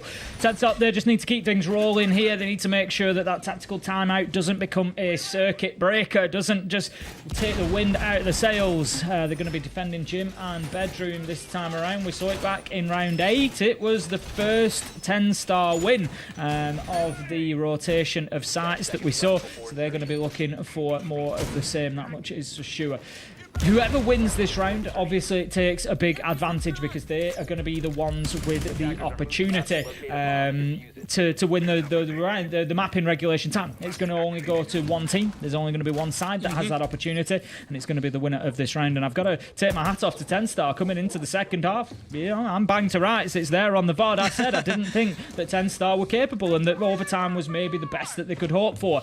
Given a win in this round, 4 rounds in a row, what a defensive performance it's been. Yeah, it certainly has been. Obviously, they're going to head back, on the full rotation now. They're going to go to the gym and bedroom. And I'm looking for Dunlimited to basically take map control a little bit faster and actually take some map control. If you remember last time, they basically opened the breach, but they didn't walk in it. They couldn't clear the guy out of garage. And TENSTAR, very brave to actually play a player inside of garage on a gym defense of Jegs. And obviously, why wouldn't you with Jegs' talent? But that's the reason why, is you can't take CCTV if there's a player in garage, so you've got to take garage first. Certainly, that's what Nordwind does, takes it into his own hand, Dokubi calls and just walks in the breach using the smokes really well. And this is better from Dunlimited, because previously they couldn't kill Jegs. This time they've killed Jegs, they've killed Zanoxo, they've left Yonker on his own. They're setting themselves up to be in, at worst case scenario, I believe, probably a 4v2. Great play so far from Dunlimited. Fantastic aggression to get in there, and as soon as that kill went onto Jegs, you just really felt that TENSTAR's backs were to the wall. Let's remember they're in a gym and bedroom site here, and they've still got 2 players out in cash and top of red stairs. If Dunlimited get in and kill these 2, that leaves them with only 1 left on site, and that is something that TENSTAR need to be seriously thinking about. And I don't want to keep picking up on it, but one of those players that's trying to hold them out of cash is Azza. 1 kill so far in the game. He's not winning his fights. And to be relying so much on that player stopping this, onrush of Dunlimited attackers, it's a lot to ask. He's on low health already, and it just feels like there could be a real weakness over on that east side of the map that could be exploited by Dunlimited here, but they need to make sure that they're not stalling out. I think that's the thing so far, is they've really slowed their pace up. Obviously, they're going to go for the Jacuzzi breach now and really just try and move these TENSTAR defenders around and really try and force them. The impact will come out to try and just do some damage onto the Maverick. Only 50 damage done by YZN. And I think that's the thing, is as this time trickles on, I thought this round was a dead set Dunlimited round. As this time trickles on, Dunlimited are handing it back to TENSTAR, especially if TENSTAR can find 1 or 2, because they will get aggressive. They know the situation. They will have to get aggressive on the breaches, on the windows, on the hatches, as you can see there, and only 25 seconds. Exactly that. For some reason, Dunlimited mid-round have just completely taken their foot off the gas. They're going to have to find that pedal once again. Rorik manages to find Jonker, the only full hit point. I was just about to say it, the only player with full hit points. We had Azza left, we had YZN left, both on about 15 health, and it went down quickly from there. It's going to be Dunlimited that managed to find that round. The tactical timeouts have been so important in this game so far, Fresh. I think pivotal is a fair word to use to describe those tactical timeouts. Each time they've been used, whoever it was has gone on to win the following round, and what an important one that was for Dunlimited. Round 11 goes to them, and they get the map point opportunity. I think I criticised Dunlimited early in this game, where I said that when they defended Jim, that they didn't adapt well enough, knowing that TENSTAR would adapt and would have that adaptation in the next round. That reverse criticism now applies to TENSTAR, where they had to believe that Dunlimited were going to do something different rather than just not take any map control. And I guess it was that awareness of maybe trying to protect Jegs in Garage a little bit more, maybe moving Jegs away from Garage a little bit more and playing it out in a little bit more of a default manner, because Dunlimited was certainly going to try something different than what they did the last round. And I think TENSTAR got caught short a little bit there on their adaptation game and paid the price, and obviously they're now, you know, scrambling to try and find overtime. Dunlimited in the ascendancy. It's a very similar scenario here, I think, with, you know, what I said about in terms of the extension for the bar and stage and really extended to top red stairs and trying to hold on to cash and construction. If Dunlimited are aware that there's very little info and are aware that there's a big top floor extension going across the whole of the top floor, maybe they can adapt and try something a little bit different. Here we go then. Round number 12 is our last of regulation. The best that TENSTAR can hope for now is to even things up and go on a 4-2 half, which would match what Dunlimited were able to do on the defence and would give them overtime. It's the only way that they're going to be able to lock down Clubhouse as the first map here in the Challenger League 2022 EU Final. And they are going to be throwing absolutely everything at this, but Dunlimited once again working in underneath with Hypex on the knock. It wasn't particularly influential last time, Fresh. Is this going to be the moment? I'm wondering if he... it might be, actually, as the alibi does not seem aware, and Azza does get punished on that alibi, and he does find that first kill on the Nook. He might be able to, and what I was going to say is, with the Nook, he might be able to make a play into sight, as IWI has done the same, and this is that opportunity spotting from Dunlimited. They've got the site players dead. They've only got the top floor to consider now. With very little information, this could be very easy to achieve a plant. This is, I'll say it again, I've said it a couple of times to Dunlimited, a round that they absolutely should be winning. Hypex manages to pick up Jegs as he runs out and tries to get something going. Zenoxo's going to double down on it, and he almost misses his shots there as Hypex hits the deck. But Zenoxo, looking lively, manages to find his man. IWI, surely he is the man crouched across the top of the stairs, though. Jonker, he's pinched at the minute. He's got one out on balcony. He's got one behind him. It's going to be Nordwind that manages to find the kill, and it's 1v4 for Zenoxo now. He has to do it all if he wants to keep TENSTAR in this. Let's not forget, between these two teams, we did see previously a 1v5 in that previous matchup, but it is surely going to be too much to ask to hope for that to happen again. Zenoxo takes out that Gemini clone and then retires upstairs to try and hold on. Plant's starting to go down from Nordwind, and, you know, this is pretty much an impossible retake. They will know that he will be above. He will find one onto the IWI as the plant is eventually confirmed by Nordwind there. What are his options? Is it going down the stairs? Is it drop the hatch? There are so many angles that he needs to think about. Try and identify those 1v1 engagements. Only has 30 seconds left. Realistically, 20 seconds with the defuse timer to try and find anything. It's looking less and less likely as all the attackers have filtered themselves outside of sight, holding those long angles. Only 20 seconds left. He's going to look like he's potentially going to go down the staircase. Makes it down main stairs, pre-fires into bathroom towards strip, finds one, and that will be the time taken by Army. Plays it very well. Even though he gives his life, he's won the game and won the round for his team. Nordwind eventually eventually finding the closing death, and that will be Dunlimited taking TENSTAR's map pick in this EU final. What a start that sets up for us. Dunlimited, as you say, breaking the map picks, taking the first, and you've got to start asking questions about that map ban in Fresh. You know, we know that TENSTAR lost this map to Dunlimited previously. Dunlimited beat Makers on it as well in the lower bracket final. It's a map that they're well versed in, a map that they're capable on, and they have really doubled down on that, showing us that they were able to get the win against a good TENSTAR. But what a matchup it sets up for us for the rest of today. Yeah, there's a lot of the Dunlimited players, you know, they want to express that they should be here, that they deserve to be here over the likes of Makers, over the likes of Wild, and they've done that by taking out their opponent's map in the first pick. Now, that's going to be all for us for this first map. We are going to send it back to the Divas on the desk after this short break.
Hello, everybody, and welcome back to the show. Honestly, map 1, Clubhouse, super tight between our two teams, but it seems like the gamble did not pay off for TENSTAR. Dunlimited able to push it over the line. How did that materialize in game, Anne? Well, I feel like the first few rounds were quite close, actually. I mean, teams didn't really get more than 2 rounds of an advantage for themselves until Dunlimited went away with that 4-round streak. TENSTAR called the timeout in 1-3 rounds, but then Dunlimited kind of did the same to them back in there. It showed in the very first few rounds, I think, that TENSTAR have been doing some counter-striding work, whereas they did some effective roam clears. They had some advantage with that. But then Dunlimited on their defense as well. They had so much information. Maybe also with that IQ band that they brought in, but they had the Mozzie, they had the Velk to give a lot of information on their side, and then also the Mew to, well, counter TENSTAR from getting information for their half. Yeah, I think if you're Zanoxo and Jegs right now, I think you're absolutely devastated. I think those two players put on a hell of a show, but again, we spoke about it and even Fresh referred to it on the cast. The consistency of this Dunlimited team is exactly what makes them good. I think every single player in that team was played in positions that worked well for them. They did great things together. They were always in positions to refrag each other, to double swing things, and I think that was ultimately the difference here. To be completely honest, was not massively impressed with either team's attacks. I thought towards the end of it, Dunlimited had some good attacks. They were very direct, they were fast, they did exactly what we spoke about, take opportunities, get people off of power positions and then go for sight. We didn't see enough of that for what I would like to have seen here from TENSTAR. Well, here is our map MVP Zanoxo. Unfortunately for him, I mean, you saw it, there's a lot of, I guess, pressure put in the game itself, but it was not enough. We were expecting an OT. For me, whenever I see Tim casting a game or hear him cast a game, I expect an overtime, but that wasn't the case here, unfortunately. So now we kind of have to set aside Clubhouse, and it's got to be a tough one for TENSTAR. This is the big test, and you know it yourself, Tristan. Whenever you take an L on a map in a BO3, especially in a final, got to sit back, really pull the players around. What do you think is kind of the action that TENSTAR has to go through to actually refresh themselves and go into a map 2 from scratch? It's like you said, we just have to forget about Clubhouse. It is what it is. It's a mental reset. We can't do anything about it. So now it's time to just calm down, think about what we're going to do. Let's play together. Let's win Theme Park. Let's focus on what sort of went bad for us on Clubhouse and take that into Theme. Yeah, I mean, they have a very difficult task ahead of themselves because they have to start on attack on, well, Theme Park as well. So that's... Both teams struggled on attack. Yeah, so that's very difficult. And then if you think about the mindset, oh, if Dunlimited gets away with a few rounds, it's difficult to come back from that, then, well, yeah, it's quite unfortunate looking for them, I would say. both these teams do get theme banned against themselves quite often by other teams that they play against. Dunlimited have played it twice with the 50% win rate, but there's no real information on it from TENSTAR though. So if we're looking at things here for Theme Park, and we know, as you said, that TENSTAR is turning off on the attack, they will be on every single map if we also end up going on map 3.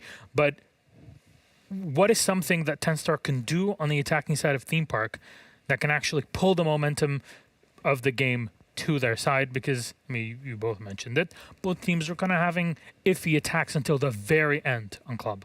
For me, it's just commit to a decision. I think you can't sort of wobble in what you want to do. If you find a gap on site, you need to take it. You need to be direct. You need to be fast. If you want to do a full clear, then commit to a full clear. Don't just send one person on the other side of the map to sort of do it on their own. We saw one instance for TENSTAR where it worked. Noxa came in for the bottom floor of the map completely on his own, barely any support. It worked for them in that instance, but Theme Park is a different beast because Theme Park, long angles everywhere, crossfires everywhere. It's really hard to get rid of things. It's really hard to get rid of util, shields, cameras.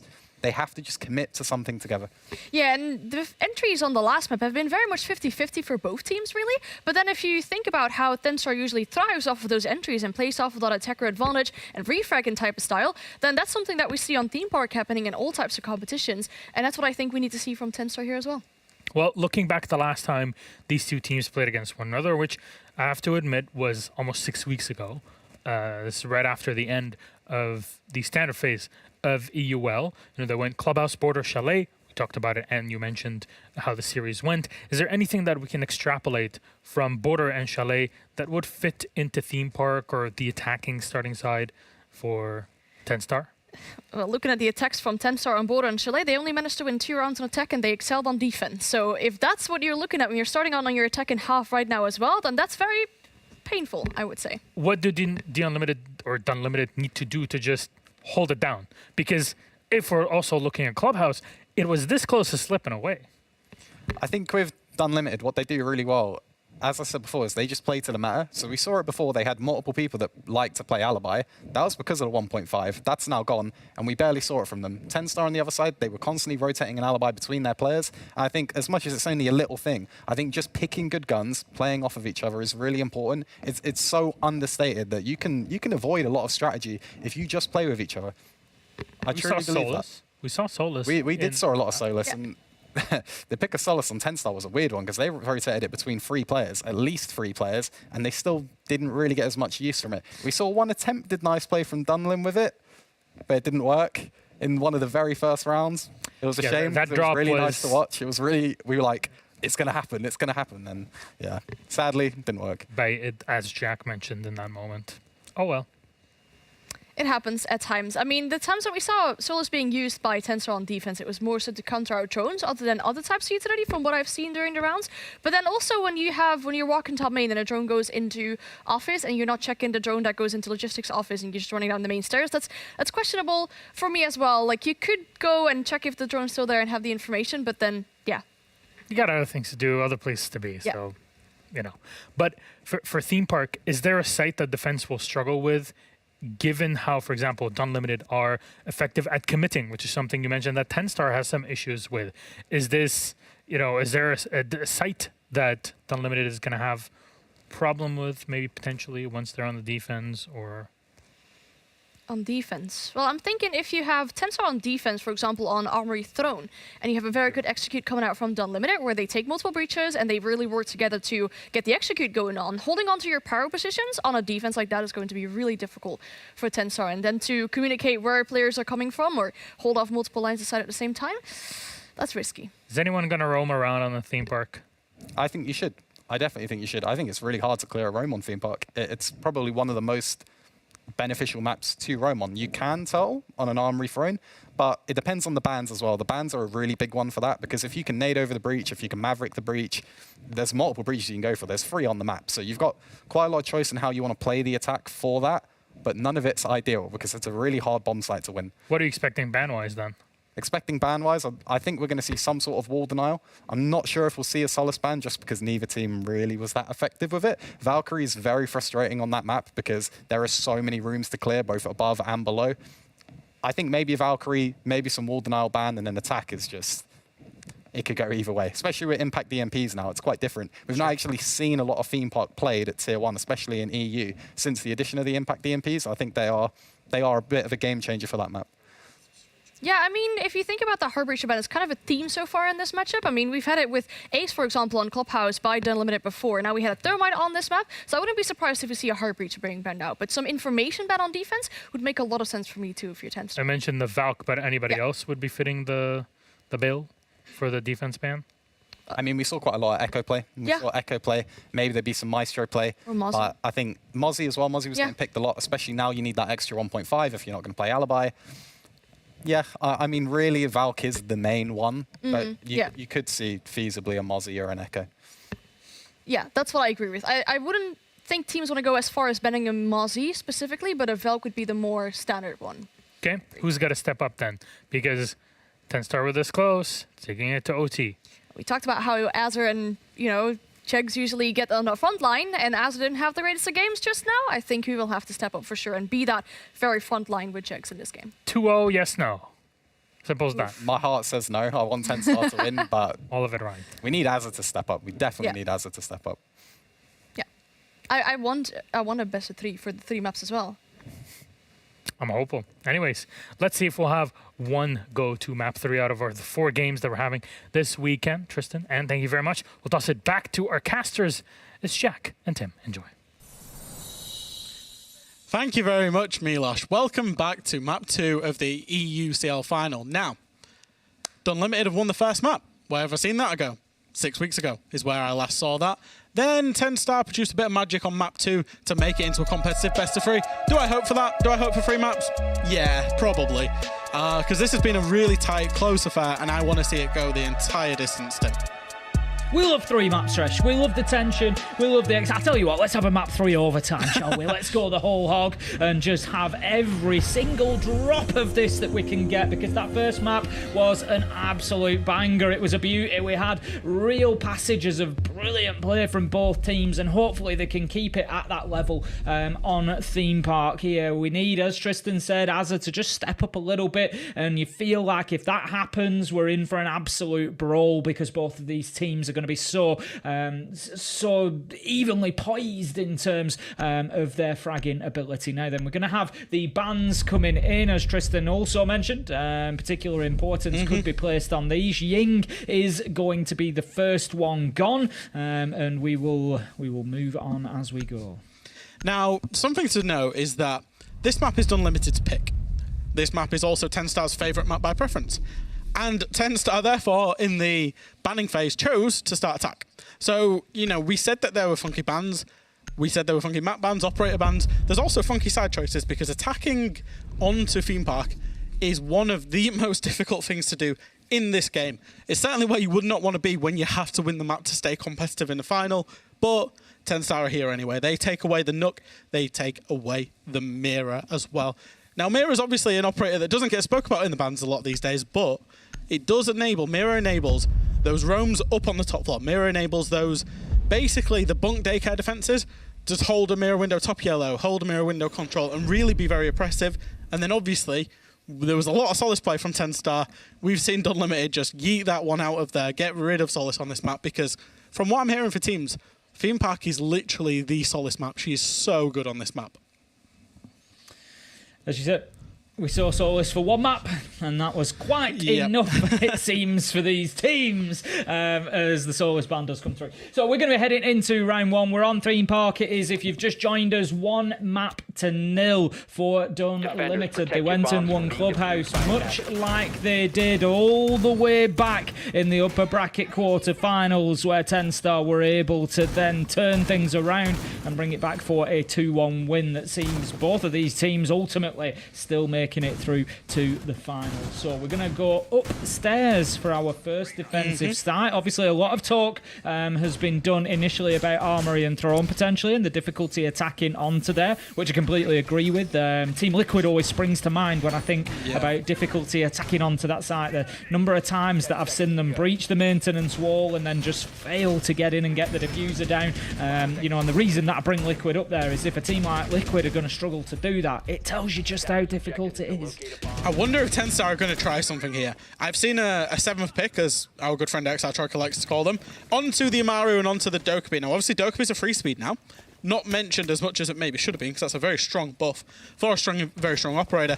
But also, Jeg's playing the Amaru. I'm wondering whether TENSTAR are going to try something fast, down the hatches, through the windows, in Cafe, all at the same time, to try and cheese around a little bit. Now, obviously, if Jegs does that, particularly on the kitchen windows, there are frost mats under those windows, so it's not going to be as effective. Army might have accidentally countered TENSTAR without knowing that, but, you know, obviously that's the redundancy that's planned by bringing the frost.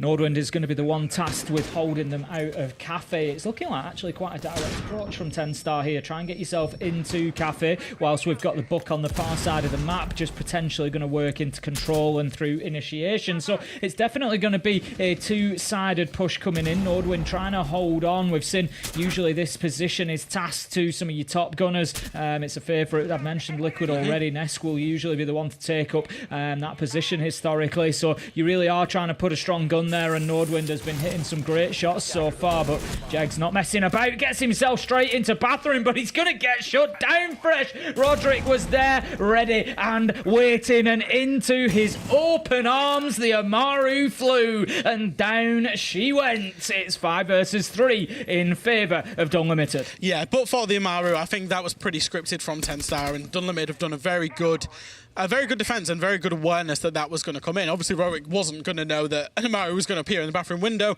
but the Dokkaebi call is the trigger. Something's going to happen. Be aware, be vigilant, and he was, and he got the kill. That was a big kill. 5v3 as opposed to 4v4. Completely different on this site. Now, TENSTAR, they're going to maybe have to try and have a look, have to lurk. They do have an opportunity to hit site a little bit faster here and actually take a 3v3, because there is still players over towards Top Dragon, over towards Control, Initiation. If they manage to get in and they manage to kill Nordwind, and they can take over site pretty quickly, there is still a chance, but it is quite a small chance for them.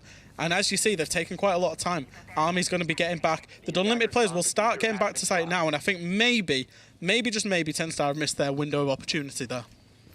Yeah, that's it. Dunlimited, you can see there's very little movement from those red silhouettes, and it's because they're just going to stay and hold their angles now. Azza manages to get in, get one, get two, and that's the performance that we need to see coming from Azza, but he gets caught in the reload. Hypex manages to take him down, and that leaves us now in a 1v3. It's all up to Jonker. He's taking damage, he's taking bullets, no matter which way he looks. There's just danger in every direction. Nearly finds his man behind the bomb chassis, but 12 seconds left to go. 3 kills to find. It's almost an impossible task. He manages to get the first, but then shut down on the trade. It's going to be Rorik to close things out, and that's going to be the first round going to Dunlimited on a nice defense. But Azza, I picked him up in the first, and I commented on Clubhouse that he'd had some difficulties. Got to give him a shout there. 2 beautiful kills to get TENSTAR moving. Yeah, it was a nice entry. It was a nice attempt at trying to recover the round. But one thing that I would say is that the desk mentioned during the pre-game of this map is that they wanted to see TENSTAR be a little bit more committed, a little bit more decisive,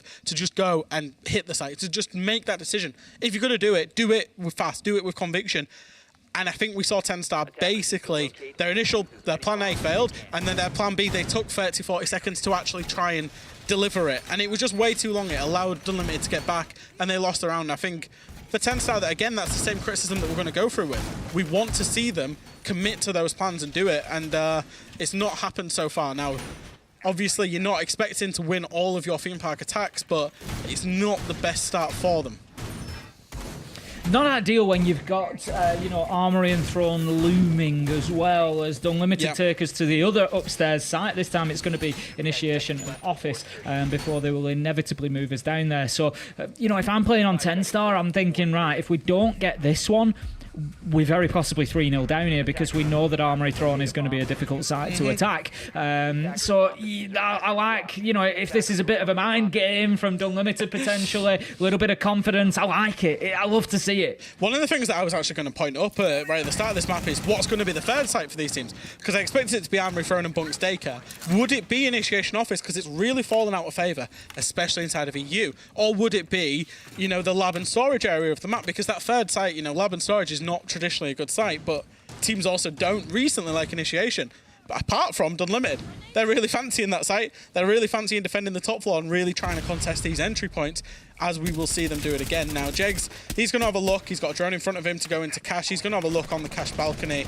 I feel like I've just caster-cursed him there because he's gone, nah, I don't fancy that, and I'm going to go away somewhere else. Obviously, Yonka's playing the Ossa, so, you know, teams on Theme Park generally try to crutch onto something that allows entry. We see a lot of Monty play on this cash balcony for that reason. Yonka's going to try and use the Ossa to try and enable the entry as well. And TENSTAR, they've kind of wasted a minute by just scouting out the area, seeing what they can do and figuring out where they're going from, as it looks like they might do a kind of split push going from the cafe side and the cash balcony side. You sort of see this aggression every time from Dunlimited there. Nordwind, he gets a Flores drone in behind his shield. So what does he do? Does he dip himself away to safety? No, he runs into Cafe. He runs towards the door. He's ready for that challenge coming in because potentially TENSTAR think, yeah, we'll get in at the same time whilst that is happening. And I love that from Dunlimited so far. There's absolutely nothing that TENSTAR seem to be able to do here to put them on the back foot. If anything, they just come back at them even harder. It's like attack is the best form of defense here. Hypex with a tight angle underneath that keeper barricade. He just can't find his shots, but 2 minutes has been wasted now, Fresh. Yeah, there's really not much map control taken by TENSTAR. They've not got a foothold in whatsoever. It's going to rely on basically Hypex playing his cards right. Finds one, finds two, hidden behind barriers, hidden behind pillars, and he's just playing Top Dragon and he's making it his own. Zenoxo can do nothing. YZN can do nothing. There's one on the control hatch, and realistically TENSTAR, 2 minutes into this round, they've still not entered the building.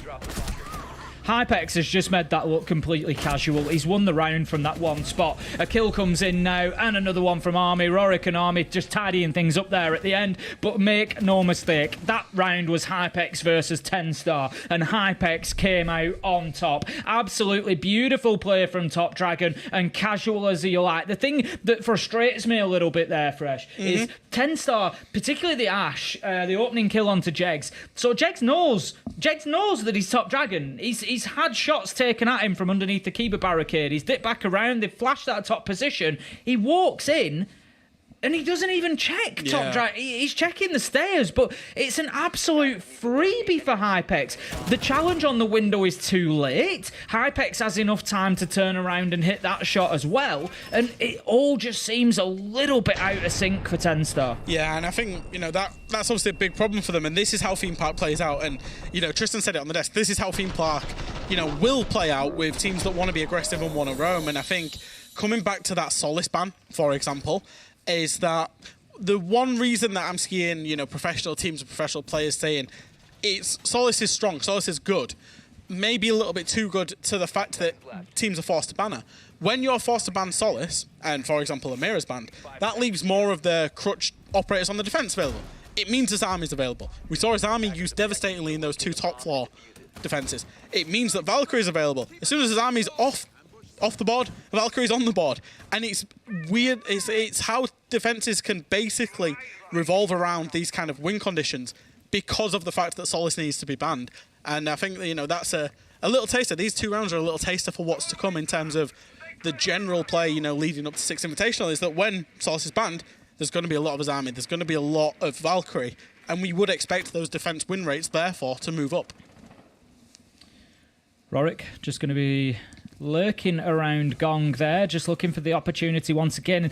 There's just nothing changing from Dunlimited here. They're so aggressive on these defences. You picked up on it earlier, Fresh, the way that they're right up against those entry points, giving TENSTAR absolutely nothing free in terms of map control. They just can't even get inside of the building at the minute, and that continues for Dunlimited. Rorik just holding that tight angle onto the door. We've got Nordwind underneath. He's looking for that cafe door. He's potentially looking for a nitro onto the player coming in here. Azza is going to step foot in, takes a little bit of damage, but he needs to be very cautious. Zenoxo, though, manages to take down the pulse, and that could be a big moment in this round. Yeah, especially if he can get access to those cameras. There's 2 Maestro cams on site, 3 Valkyrie cameras, 1 in the pocket of Rorik, actually, that if he can manage to hack those cameras, in terms of Zenoxo, he may well manage to get a lot of information, swing that back in the favor of TENSTAR, because there's only 5 drones as the Dokkaebi call does come out. Hypex is aware that Book's in the office, may well push him, throws the C4, doesn't connect to the Book. Jegs is now up to 50 HP, and he will be punished by Azza. That's the Dokkaebi call masking the sound. And Azza, again, just quick note, is that he's actually started this game really well, given his clubhouse performance. So, you know, the mental resilience and fortitude that he's showing is pretty good. TENSTAR, they're in a good spot, as Jegs has been downed, I believe, by a Capcan trap. But they're still in a good spot. They will still be able to execute. They just need to now focus on this final phase, which is going to be opening up those walls between YZN and between Yonka, opening the walls up and actually forcing this execute.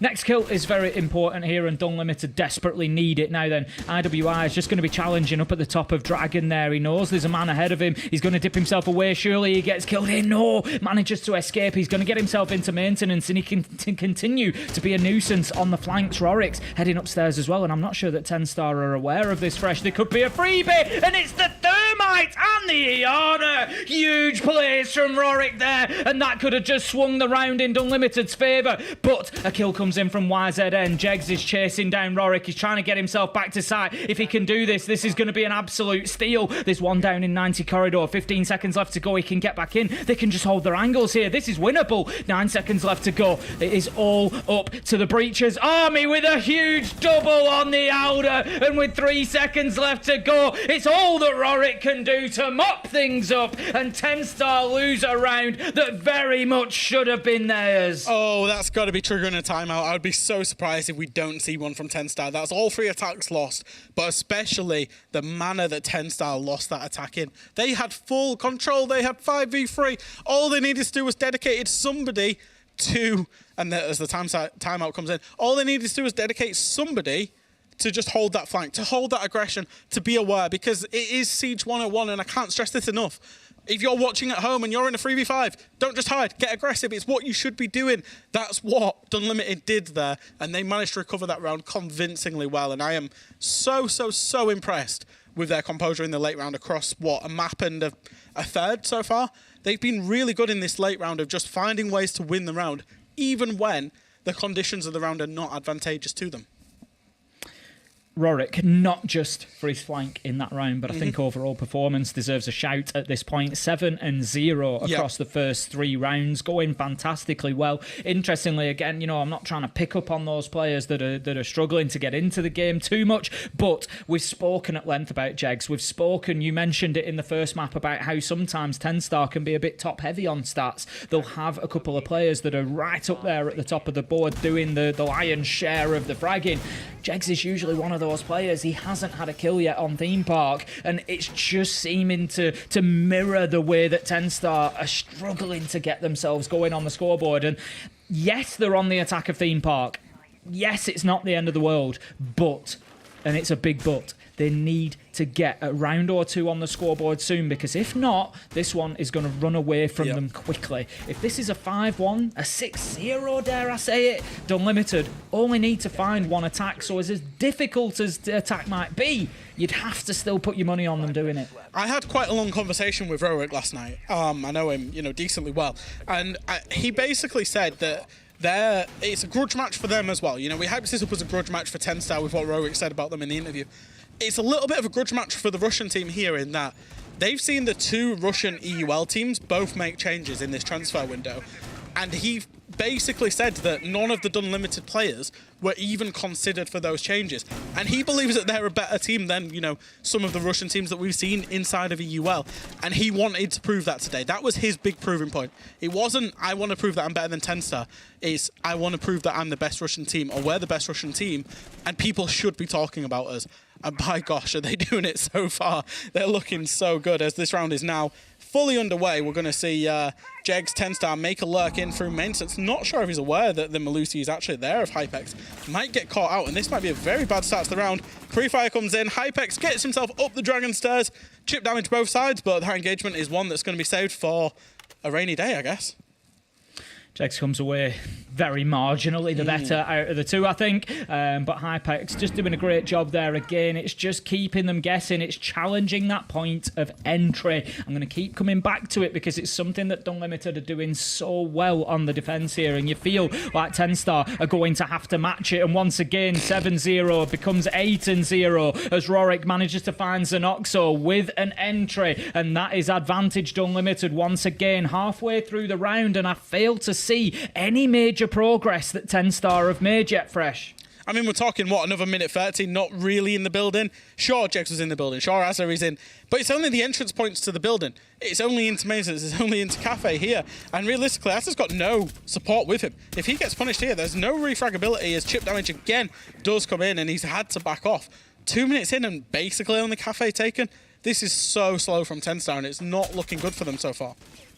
Nordwin just holding a tight angle there, takes a little peek, can't find his man, but it just again backs them off, slows them down. Going to put out the Wamai Magnet, and he's just going to keep bouncing around, dancing in behind this reinforcement. There you go, the Magnet sucks in that nade and just keeps him safe for a little bit longer. 45 seconds left to go, TENSTAR failing to get anything going. The Wamai finds a kill, takes down Jonker. 5 versus 3 now, 4 versus 3 as YZN manages to get one back, but you just feel that the clock is going to be the enemy again. He's moving up from arcade stairs. He's pushing in behind the flashbangs. Is it going to be enough? He gets spotted out. They know that he's moving to bunks. A beautiful challenge on the back of the info. Nordwin, he shuts down the attempt at the push from top arcade. Another man comes in and just fills that position. 15 seconds left to go. 2 kills find us now in a 2v2. It's Azza, it's Jegs, it's 2v1 as once again Rorik pops up when Dunlimited need him most. It's 10-0 and Rorik is flying on theme park. It's a roller coaster ride and he is loving every second of it. Oh wow, he's paid his admission fee, but he's got so much more out of this game so far, and it's 4-0 for Dunlimited. It's 4-0, and for TENSTAR it's really falling apart. And I'll be honest, Tim, I'm going to preface this, I can't believe I'm saying this. Maybe TENSTAR need to take some inspiration from G2. Because when G2 played Theme Park, they said, basically, our strats suck. So we're just going to do a load of cheesy stuff and basically make the rounds 50-50. We're going to rush, we're going to do crutch operators, and we're going to just find a way to pick up a couple of rounds on the attack and get through to the defense.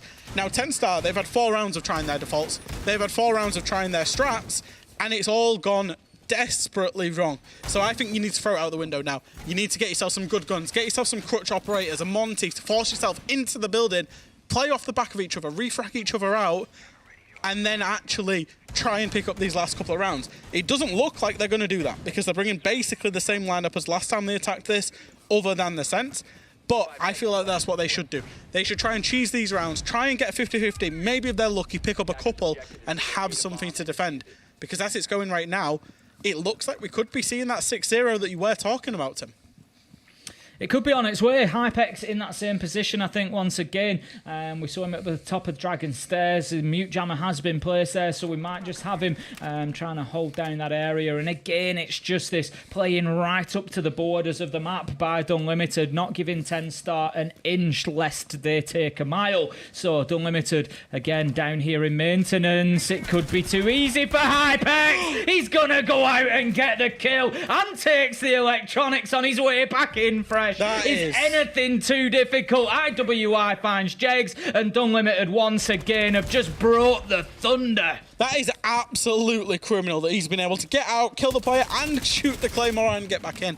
I thought it was a good play taking the 1-for-1 at least, right? Because, you know, Hypex, he's playing an operator, but yeah, sure, it is his army. But still, take the 1-for-1, get one off the board. It creates you much more space to play about in. And he gets all of them. That's a 5v2. And I think this is just TENSTAR capitulating right now. Where's the refrag? Where's the players together? It's kind of all these kills have been so spread out across the map. It's just been try and crouch walk in somewhere. We're seeing Yonka crouch walk up yellow stairs. If he dies, who's refragging him? There's been no refrags from TENSTAR, and out of all of them, this has definitely been the most disappointing round so far.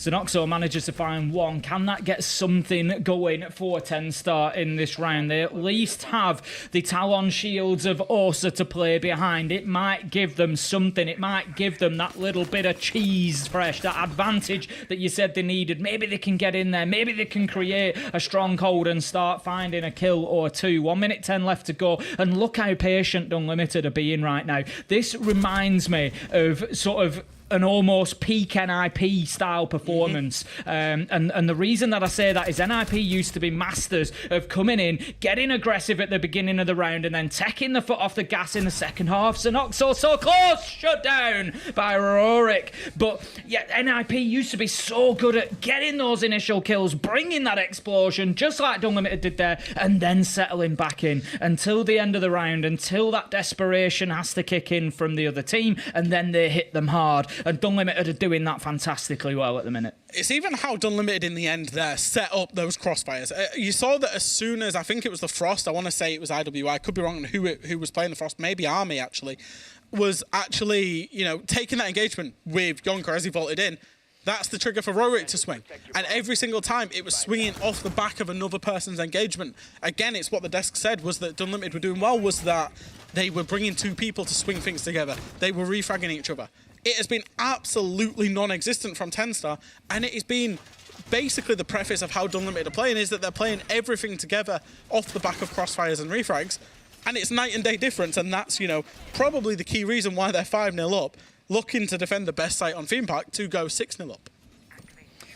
They've absolutely slammed TENSTAR so far. It just feels like TENSTAR, and we see this from time to time, Fresh. You watch enough competitive Siege, you get to a point where you can recognise when a team is broken, and it just feels like TENSTAR have reached that point where like nothing will work. They can't, you know, they just can't get anything going, and right now this one is just running away from them so quickly. And look at the aggression, look at the confidence from Dunlimited here. You know, they've stopped them getting in the building so far, but they've at least let them go and knock on a barricade first. But now they're ripping them down and they're ready to go. You've got Rorik 12-0 on the Valkyrie, and he's ready to run out here. He wants this. He's waiting for the rappel, and if Jonker gives it to him, this could be big trouble.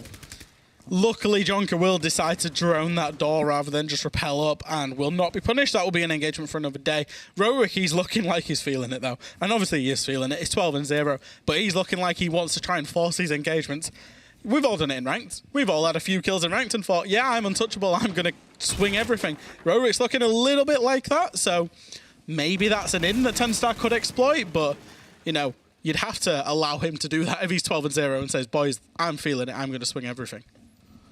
Apex is in the same position once again that we've been seen him be so deadly, so lethal from before, but this time he's got Jegs working in on the far side of him. He's going to take the spray down on the yellow ping information, but it just wasn't enough for him to be able to find the kill. If nothing else, it might just slow TENSTAR down a little bit as we reach the halfway mark. They have this time managed to get themselves inside the map.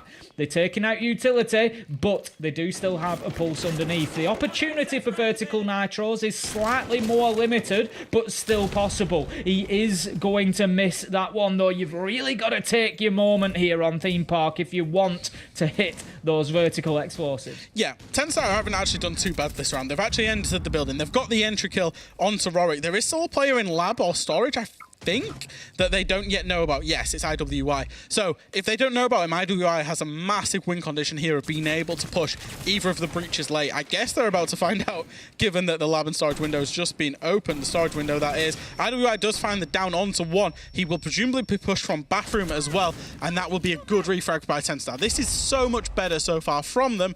They're going to get into a 4v3 scenario.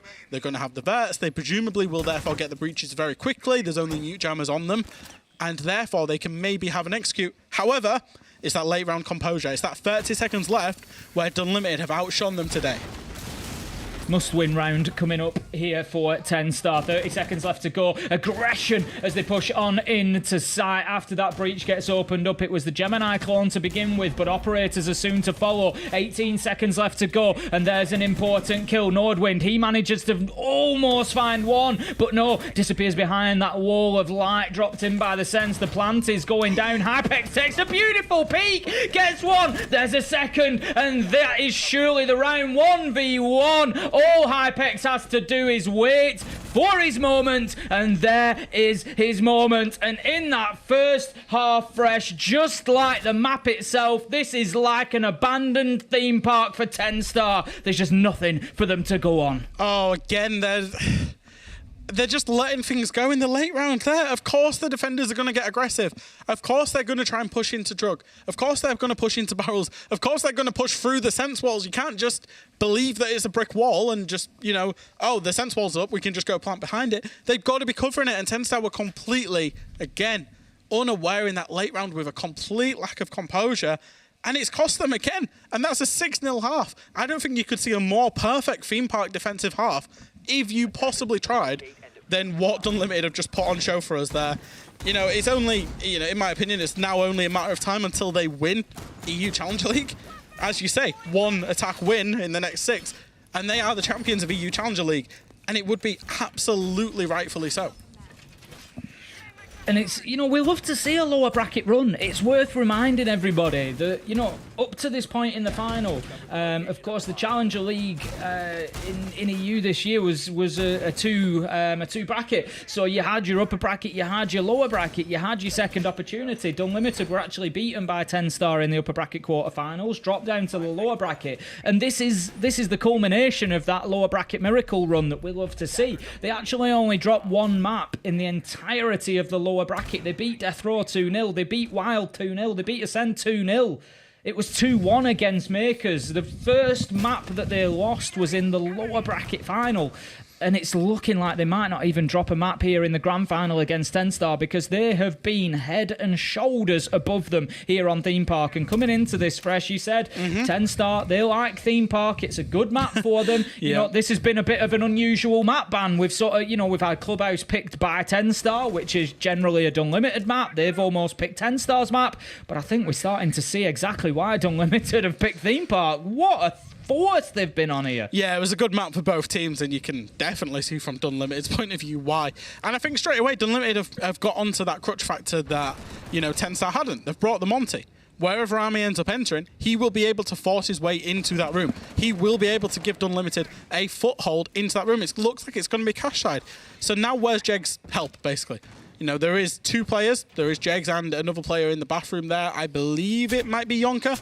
But again, the Monty will force that foothold, will force the defenders back. And this is what Dunlimited are doing that TENSTAR did not do already in their first attack. That's it. You know, I commented a couple of times how Dunlimited were preventing them getting the map. They were being aggressive right up at the boundaries, and they've already overcome that problem. They're not giving TENSTAR that opportunity by bringing the Monty along. Army just making nice, slow progress here. He gets himself across into office. They've got themselves established now pretty much all the way up to initiation. So the next step is they can start thinking about getting a breach. They just need to clear Azza out. Once he's gone, they can think about how they are going to move forward into the site. So it's good progress here. Now they're aware of the Jaeger now, so he's going to start getting bullied from the Monty. He's basically stuck if they can move through control quickly enough here. There's absolutely nowhere for Azza to go. He's going to have to fight his way out of here. He does have a crossfire with the door, well, with the control door and the break room door here from site though. So it's about the players that are supporting him, making sure that they can support him for the players that are going to push him. They don't. They just allow Hypex to walk in on him. YZN does find a refrag onto Rorik, but that's map control again, gained by Dunlimited. 40 seconds left, 4v4 execute. This is certainly doable. This round is not yet over for Dunlimited.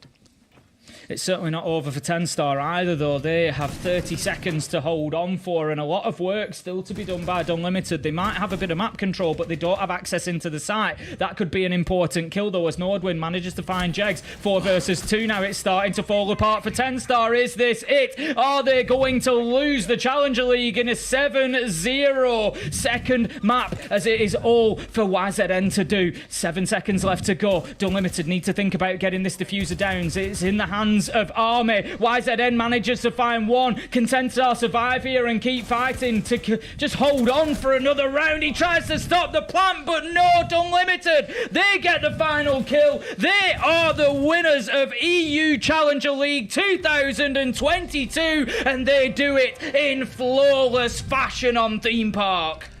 If you could have a dream to win EUCL, you would say, I want to win it with a 7-0. And that's exactly what Dunlimited did. And I think they're good for it. That was an absolute theme park masterclass put on by them. I think they won the ban phase ultimately. They won their opponent's map pick, and then they won their own map pick in a flawless fashion. You really cannot get better for that. And as well, they also got the revenge onto TENSTAR, obviously, who put them in that lower bracket right at the start of Challenger League for that lower bracket run. What a performance. We've just seen an absolute masterclass. That is a classic performance on Theme Park. That's going to be one that you refer back to when you talk about how to play Theme Park. And Rorik and Hypex deserve a huge shout. 23-6 between the two of them. What a performance they've just put in to take their team over the line. And a huge congratulations to Dunlimited. Beautiful performance. A great lower bracket run ended in such fashion against TENSTAR. Well, Rorik's interview when he made the CL final was a little bit spicy with Gennaro. I'm assuming he will be having a winner's interview with Milosh in the desk shortly after this break.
Hello. Congratulations to Dunlimited. Incredible matchup. They absolutely roll over TENSTAR 7-0. Now, you were trash talking, saying that Jack would be a better IGL. No, he was the one trash talking, saying he's the better IGL. I just agreed with him. Well, there you go. I think that was. We should just direct all blame to Jack. That was real painful. Yeah. So let's talk about Dunlimited. What did they do properly here? Well, I mean, if you compare the attacks, well, we only saw one attack from Dunlimited, but that final attack that they did was so much better than we saw on the side of TENSTAR, because we talked about how slow TENSTAR were when taking their map crown, how much time it took for them to finally come to a decision. I mean, I think round 3 was probably the round that they were closest to actually getting a victory down. They had a 5-3 lead. There was one person offside as well. They were set to go for an execute, and it took them a proper 2 minutes to decide what they actually wanted to do. And then when you take a look at Dunlimited's attack in that final round, they went to go with that Monty in the caster, stood there, forcing the roamers to go out, and then helped those other teammates to go out the Dragon Stairs, clear the side of initiation, just force out that single roamer there as well, and then play off that man advantage that we've been talking about since the beginning of this map. I mean, even just looking at it there from TENSTAR side, to only get 2 entries over an entire matchup, 2 of the 7 rounds on entry, and you're on attack first as well. You've got the better guns. Really sad from them. It was quite painful to watch how long it took them to do things. But again, this is what happens when maybe you're a little bit rattled from the first map. You're upset you lost your map pick. Maybe you've not got the chance to practice the map that much. You've not played the map that much. Maybe you're not expecting to go to your #1 preference map because you think the other team are banning it. It could be all sorts of reasons, but ultimately, they just didn't play as a team on those attacks. Let's just put it out there. I mean, Hypex, he was playing Twitch with the Rogue skin. I think that says everything. Oh, we'll be keeping a keen eye open now, won't we, Milosh? I don't know. You tell me. Anyways, here it is. Rorik is our MVP of the match. Why? I mean, look at the performance. He went, what was it, 9-0 or 10-0 or something at I one think point? he got to 12-0. Yeah, 12 or 11-0 or something like that. It's absolutely courageous. Picking up a lot of frags. We have to talk about Hypex as well, being consistent over those 2 maps. But Rorik, like we talked about the interview, or the cast talked about the interview that he did and how he really had a bit of grudge with this match and how he really wanted to win it. Well, he stopped there. And it's about proving that they're not just better than TENSTAR, they're better than all the Russian teams that are in EUL. The 2 that we have, of course. It's going to be a hard task now, though, with the players that are now playing in EUL for the Russian sides, the recent changes. It's hard, but based on that... None of them were considered. This is the thing that's, you know, it's really hurting on the inside. Yeah, well, I can imagine. But sometimes you do need that, though. You do need that fuel of like, well, I really want to beat these people. And sometimes you need that, and well, clearly it's fueled Rorik, so it's worked well for them. All right, so let's look back on this now from TENSTAR's point of view. Yes, they got 7-0. All right, let's put that aside. What can they do to improve? Because they made it to the grand final. From the upper bracket, they beat Dunlimited earlier in it. So the potential for them to win this is definitely there. Dunlimited were just better today. So what can they learn from going into 23? I really wonder how much the mental aspect's been torturing them today. I mean, we saw that almost team kill in the final round, for example, as well. Team kill earlier on Clubhouse. And then if you lose your own map pick, that must hurt your mental going into the second game, too. I think that definitely hurt them a little bit today. So dealing with that, taking this as a loss, accepting that you can't always win them because they have been winning a lot this year, and then to take that on into the next game and, you know, try and get stronger from that. Yeah, I mean, I think they'll bounce back from this because that's the worst we've ever seen them. I've never seen TENSTAR look like that. I said it for Clubhouse. I thought the attacks were the big main problem for them, and it carried over, but it got even more exaggerated on a map that is so hard to attack in the first place. You have to play together. You have to make a quick decision, and I just didn't see it. Okay. Did things really get complicated, you think, from the map bans onwards? It's a very risky thing to pick the map that you lost previously against the same opponent. Then against the same opponent, it shows that you have the confidence and you have the strat work done. But then if your attacks come out looking like that, and you have to bounce back on a defense, which works, but not close enough to get it to an overtime, for example, that's just, it's not enough. It's unfortunate for them. It looks like, if you look at the map specifically as well, or the map and stage where it began, I think both these teams love Chalet. I was really sad to not see Chalet today, because both teams are very good at it. It's a high preference map for them.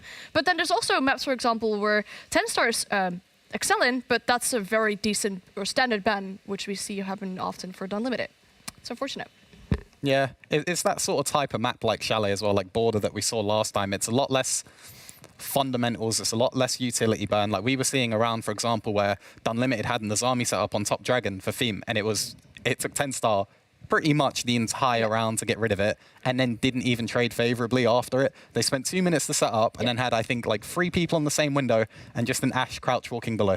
That isn't really what you want, but you don't really get the opportunity to do that on a map like Chalet or Border. So maybe this is why it is high preference for a team like TENSTAR, so that you can kind of negate these issues. Well, we have an interview ready with our losing team first. We'll have to chat with TENSTAR because we think it's important to highlight all the talent that we have here in Challenger League. So, Kangaroo Kenny, come on up. Hello, Kenny. Hello, Milos. I mean, I have to say, congrats on making it so far into Challenger League. It's already a massive achievement for you and the team, but it's good, at least from my point of view, to get to talk to you and hear some of your thoughts on how this game went, despite the end scoreline. First of all, the maps. What are your thoughts on those bans? Why did you go back to Clubhouse when that was an issue earlier in the CL bracket? I think the ban phase today was we took a risk. I think that's plain and simple. We had Clubhouse specifically prepped for them. I think if we don't lose two plus man advantage attacks, we win the map. We had a 1v1 on defense, which Yonka unfortunately lost as well. Like the map span on a dime, I think, and it could have gone either way. Unfortunately, it didn't go our way. We didn't handle our man advantage situations properly. I gotta give props to Unlimited. We fully didn't expect Theme Park at all. In our first playoffs game, they banned it against us because funnily enough, we 10-2'd them on a scrim in it, like the week before CL. So I was not expecting that map, so props to them for changing up their map pool and being able to bring stuff out to surprise us. This is why we felt between both maps that there was a struggle on the attacking side? Yeah, I think we got the entry kill on every single clubhouse attack, and we just obviously didn't convert it properly. Theme park was theme park. We've hardly scrimmed theme park, to be honest, because we didn't expect it as a map. So we were just. I heard Tristan saying about we couldn't deal with the Azami top dragon. We just haven't scrimmed the map for. I think we scrimmed it once in the last like 2 weeks. So they just caught us off guard with the ban. So that was really it. We didn't really expect to win theme park, but as soon as clubhouse didn't go our favour, it was always an uphill battle. Well, at the end of it, you still made it to the top 2, which means you secured 10,000 euros for the team, which is great. But also, somehow, even more importantly, the close qualifier for Europe for SI23. And this is where I talk to you about, I guess, the future of TENSTAR going into next year. There's some things, of course, that haven't been revealed on the future of Rainbow Six Esports that we'll know over the next couple of months. But about the close qualifiers, what can we expect from you and the squad? What are things that you feel you need to learn from the past few weeks? Unfortunately, we're not in the closed qualifiers. The advantage was for the open qualifier playoffs, yes. But we've already played those. We played those last weekend, and Makers knocked us out. So, God damn it, there's no SI closed calls for us. God damn it. Okay, well, scratch that. What's the future? God damn it. Anyways, go ahead. See, I can take an L today too. It's not a nice position, is it? The future for TENSTAR, well, I think we're looking forward to a break because we started the year off in UKIN 2, which is a T4 league, and we have been going non-stop. We've just been promoted, and we've hardly had a break. It's been pretty tiring. So I think we're all happy for a month-long break or so, and then whatever Ubisoft announced with Challenger League for 2023, we'll wait for that announcement, and then obviously that'll be our next endeavour. So it's kind of the future's unknown. Mm-hmm. For us, we'll take our time off and see what the lay of the land is. Fair enough. Well, Kenny, if anything, love to have you on here on the interview sometime again in the future. But, to wrap it all up with a neat little bow, anything you would like to say to the TENSTAR fans out there? I'd just like to congratulate Dunlimited first. I think they didn't get enough credit throughout their CL season for how well they played. I think a lot of teams underestimated them, and that's why they ended up losing to them, because they just thought, they're an easy team and we'll take them without no issues.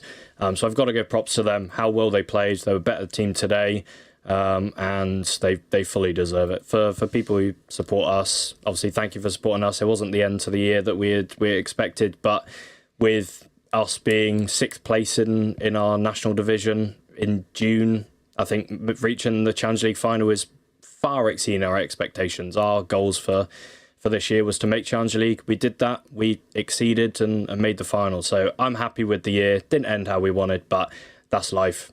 Stuff happens, Can't have it all. Fair enough. Well, Kenny, thank you very much. It's been a pleasure having you on here. Again, still a second-rated team here in Challenger League in Europe. It's pretty darn impressive, especially given the run of 6 months that everything has kind of changed through in the squad. Thank you again for joining us, and we hope to see you sometime in the future. We wish you a good end to the year, Kenny. Bye-bye. Thank you very much. You too. There it is. I took an L on that. I can't have good interviews all the time, but Kenny was great. Yeah, it was good to hear from him. Wholesome interview as well in some ways, I would say. And very pragmatic. Yeah, but a lot of truth in there as well. Like, of course, you can't win them all, and you have had a lot of good battles and a good few things, but, unfortunately, this one didn't go their way. C'est la vie. Que sera, sera. For sure. I really respect Kenny's honesty there, to be completely honest. Like, saying things like they've not scrimmed theme park, they weren't expecting to go there. I alluded to it myself. You don't expect the team to take you to your #1 preference, so why would you prepare for it as much, especially when it's just one series, especially when you have those open qualifiers that you had to play for. There was a lot of compounding factors. Again, mentioning as well that they got openings on attack and then couldn't close them out. It's exactly what we spoke about. I think he's being very honest. He's being very open with it. And I think they should just be proud of what they achieved, because I think so many people wrote them off. Even myself included at times. When you lose multiple players who are essentially your carry, sure, it just shows the strength of the team, the coaches, the staff that are there. the organization as well, I know, is so supportive of that team. And to be able to do that and to get to where they've got, I don't think you can be too upset. I agree with that. And indeed, it's smart play from Dunlimited by, well, manipulating the ban phase that kind of type of way. So you get on maps for TENSTAR that they don't really expect. It's good that we're seeing props to that as well, because it is a very smart thing to do. And they played that out very well today. Sometimes you just get outplayed. Not just in the server, but even out of it. Maybe this game was also won in the ban phase. We're discussing that, all three of us, and kind of seeing, okay, is this really the right map to be going to? Theme park, like you mentioned. It looked like they weren't prepared. Turns out, speaking to Kenny, well, they actually weren't.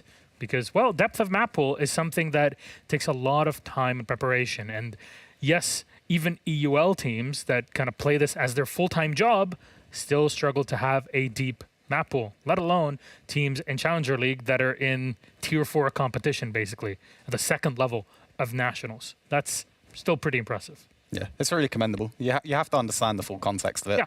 And credit to Kenny as well. Wasn't a winners interview where he came out and he said the stuff. They lost, and they lost pretty resoundingly and disappointingly and heart-wrenchingly, guttingly, in fact. But still, he came out and he said what he said, and it's very commendable. I have to agree with it. Yeah, I mean, I fully agree. If you look at the map and phase well, and I did some map stats analytics, like you do see that Dunlimited have a bigger map pool, so you can play around with that a little bit more than TENSTAR, for example. We've only played 6 maps, where Dunlimited have played 7 in comparison. Okay, well, we're waiting for our second interview to be prepared because we're having, a chat about this game, the future with both the squads. I have to correct myself. Again, the interview, both Dunlimited and TENSTAR moved on to the open qualifiers, and unfortunately, that's where they took the L's. And it was Team Secret and Makers that made it out into the close quals in January. So there you go. It's a correction. Both teams trying their best. But to you now, what would the future of Dunlimited look like? Because this seems like squad, if not as a whole, at least there are some players in there that can shine immensely on other rosters that also have been having changes. Yeah, I mean, it's a tough one to say without knowing the players personally. I'm not going to pretend that I speak with the Dunlimited players on a regular basis. Freshwood. So, of course he would. He's an expert. That's what he's paid to do. That's why he's not on this desk right now, which he's being paid to do. But yeah, no, it's hard to say, right? Because this is the first time that we've had this closed league in EU. So it's the first time that a team has actually been like, okay, we're literally the best in Tier 2, but we're not in Tier 1. Yeah. So what do? They're probably going to have those conversations amongst themselves and not even with other teams. They're going to be talking with each other and be like, well, what do we do? Like, are we going to play SI? Are we not going to play SI? Am I going to get picked up? Are you going to get picked up? It's all open in the air right now. I guess we'll just have to see what happens. Our second interview is ready, so let's have a chat with our champions. Hello, Stratsvich Rorik. Congratulations on the victory for you and Dunlimited. You're trash talking TENSTAR, saying, you know what, they're actually not that great of a team. That caught Janiro off guard for a moment there. So you have to preface it now. What's the deal with that? Do you actually believe that?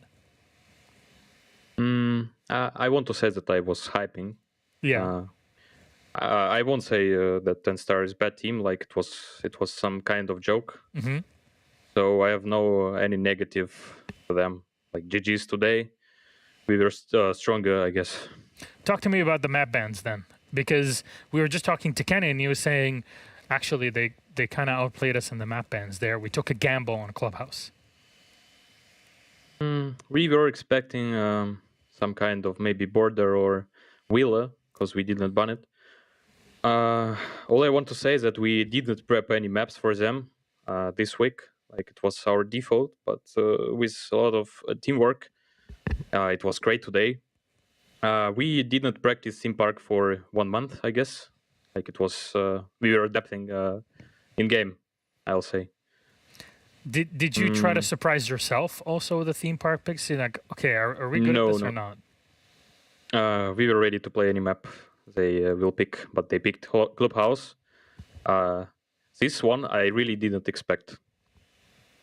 Because we, across all of Challenger League, we won Clubhouse in all our matches we were playing. Theme Park, like, it's really a defense side map, and when you're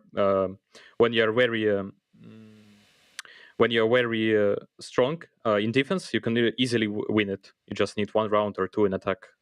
I mean, you were having still some struggles on the attack on Clubhouse. What do you think that was the case? They banned Thermite. We got some problems. We were I mean, Army was playing Maverick for like first time in 2 months, I guess, on club. And we had some problems with adapting. We should like we really in game we adapted really well to their strats. Like it was nothing special, I guess. Also, I want to say that TENSTAR is really struggling against some aggression plays. Aggression plays. Sorry for my English. That's okay. It's fantastic. Not really. You can also you can check their game on in-week walls against Temkers. They were playing really aggressive, and they won it 2-0. It was our plan for today.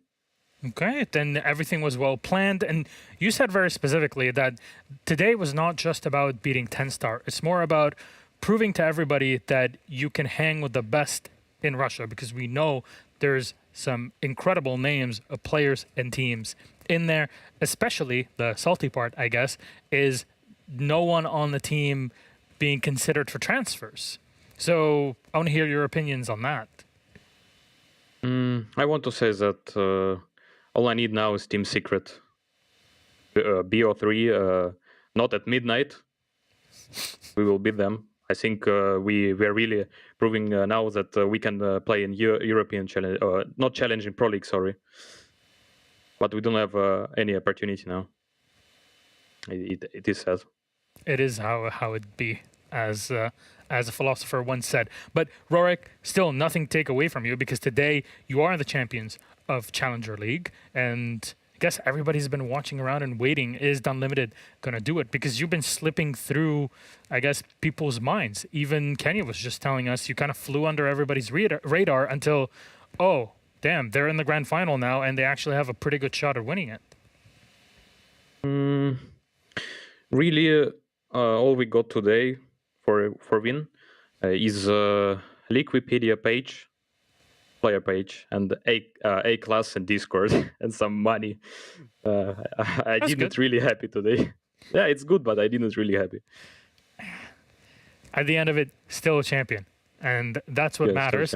If anything, we all know that Challenger League is not just about, you know, the entire team moving on to EU League. Of course, that was the state in the past, but it's also to see, hey, these players are really, really good. Maybe we should consider picking them up in the future. I know a lot of Russian teams that might have had better opportunities if they spoke better English, but you're already like pretty much there, Rorik. So probably other players too. So just, you know, putting things out there. Just putting things out there in the ether. Anyways, thank you very much for the interview. I want to leave a moment for you here to say something, if you'd like, to all the Dunlimited fans out there, because, yeah, it's a hell of a run what you've done.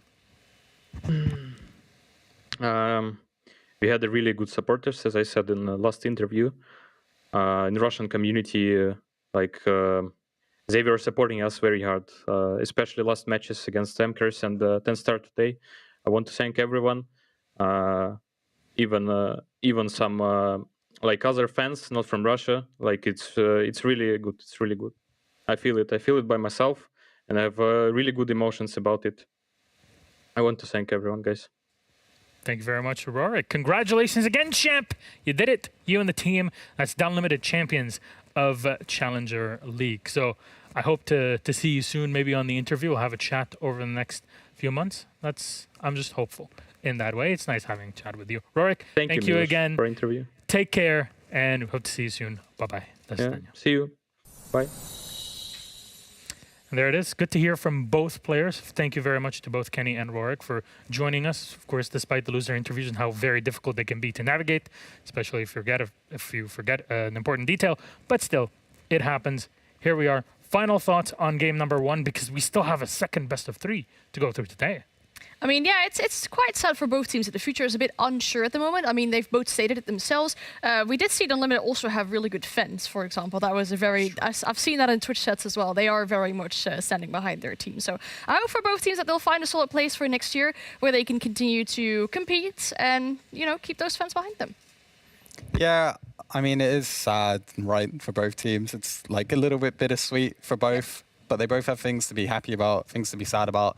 Let's just hope that we see them playing Siege again soon. And I'd like to say for Dunlimited, being a player that has that level of teamwork that we saw today, I promise you there will be opportunities for you to play in far bigger tournaments than you have done today, and it will happen eventually. Yeah, very hopeful for both of these squads because there is a lot of potential in here. We want more and more players and teams to come in and play either in UK 2 or in any national that we have here in Europe because look at EU League right now. A third of it, at least, are new players that have come in less than in the past 2 years. That's massive. So everybody gets that experience. And, you know, NA had, I guess, started 2 years before us in the late 2018, 2019 era in refreshing, getting new players, the fresh blood that they needed here in Europe. It took us a bit longer, but look, the success is already showing with 2 EUL teams winning 2 majors in a row. So I'm just saying, we got to keep it up. And we got 7 teams that are going to next SI, so we got a good shot at it. Anyways, here's an update again on the bracket. It's pretty simple. We had one more game. It's best of 3, and that was Dunlimited versus TENSTAR. A good win for Dunlimited, 2-0 to clean it all up. They're going in from the lower bracket all the way to the final for a 2-0 victory. That is the end of our Challenger League season for this year. Of course, before Challenger League, we have the entirety of the year where it's all of the nationals that get played and the qualifiers, etc., etc., etc., that lead into the bracket. Big thank you again to our CL talent that were right here giving you the matches over the past few weeks. And now on to our next game. Can we pull up that EUL finals bracket one more time? Because we started off with 4 teams yesterday. We were finishing game number 1 yesterday around this time. That was Wolves versus MNM. A big upset as MNM made it to the grand final. And now BDS await after beating Heroic in game number 2. One more best of 3, and that is the end of 2022 for EU League. I know it's sad, but we still have a lot to be happy about because I want to see the major champions go up against MNM that a year ago just qualified into EU League and they played 2 majors and an SI and they're qualified to the next one. That's a hell of a storyline. We'll be back to talk about all of that in just a few.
welcome back, everybody. It's time for EU League Grand Final. MNM Gaming versus Team BDS. A year ago, MNM Gaming graced us here in EU League with their presence after winning Challenger League. That was a great game they had against TT9. But also, on the other side, BDS are our reigning major champions. So there's a lot on the line. Not just bragging rights, but also, of course, the cash that you get out of winning this game, but also closing out 2022 with a victory to move on, because both of these teams are qualified for 6 Invitational in Montreal, as some would like to call it, in February. So very much excited for that. Hello, welcome back to the desk. I'm Miloš Tomatic, your host. With me are Anne, Tristan, or See This, and Mr. Jack Sparrow. Jack Sparrow. Yeah. Yeah, sounds good. All right. Fresh. Usually Jack Daniels, but that'll do. I don't think we can do that. No. Anyways, that'll be for the after party. Anyway, let's have a chat about our 2 squads, starting off with MNM. Tristan, what can you tell us about the team? Well, what more can we say than from yesterday? It's a team that's incredibly flexible. They play quite different, sort of slow siege, methodical siege, teamwork siege. It's sort of the opposite of what we're seeing from a lot of the teams right now, but that core base is the teamwork. Regardless of how fast you play, they're a team that works really hard, a mixture of youth, a mixture of experience, a great IGL. This is how they're here. I do wonder how good they would be if they adopted the meta that is currently being played right now, though, because they've certainly got the players capable of doing so. That being said, regardless, they stick to their identity. 2 majors in the last year. Played SI22. They're going to SI23 and the final of the UL finals. It's pretty good for them, I think. I mean, yeah, out of all the 4 teams that participated in the EUL finals, this is a team that's been together for the longest period of time. And you'd say that really helps with the teamwork, as you mentioned before as well. They do struggle a little bit on attack. We saw it yesterday as well. It took them quite long to get rid of some utility that Wolves put up in Cafe, for example. That is something I'll be looking out for today for them, if they can get that going on a little bit better. All right, and if we're to talk about the team on the other side, the winners of Jönköping, they finally done it. You know, they went up with an international trophy at a major event. It only took like 7 million years. Yeah, they've broken through that ceiling. They've broken through whatever barrier was stopping them winning so many international events when they were favourites. They went into Jönköping not as favourites, and they went and won it. And, you know, there's going to be one guy that we'll talk about as the addition. That's the game changer for this team that already made one of the best teams in the world. He gave them new dynamics. He gave them new ways of thinking, new ideas. That is, of course, Likafak. Since his introduction, BDS have looked nothing short of superb. Yeah, and I think yesterday, despite not always winning opening engagements, for example, they showed that they can still battle back later on into the rounds. And something that was also mentioned in the interview by LMs is that they have this adaptability to play against these more aggressive teams. That's something I really liked seeing from them as well. And another fact that they did really well yesterday is if you read into an operator ban stage, they really brought the right anti-breach operators, for example, on Skyscraper, which really helped them win out rounds. All right, well, if we were to compare 2 players, well, we can, because we have 2 players that are analyst selected. They're head-to-head. So let's bring it up. Thank you very much, production. Who is it? Who are those 2 players? My question, it's Yuzus and Likafak. Jack?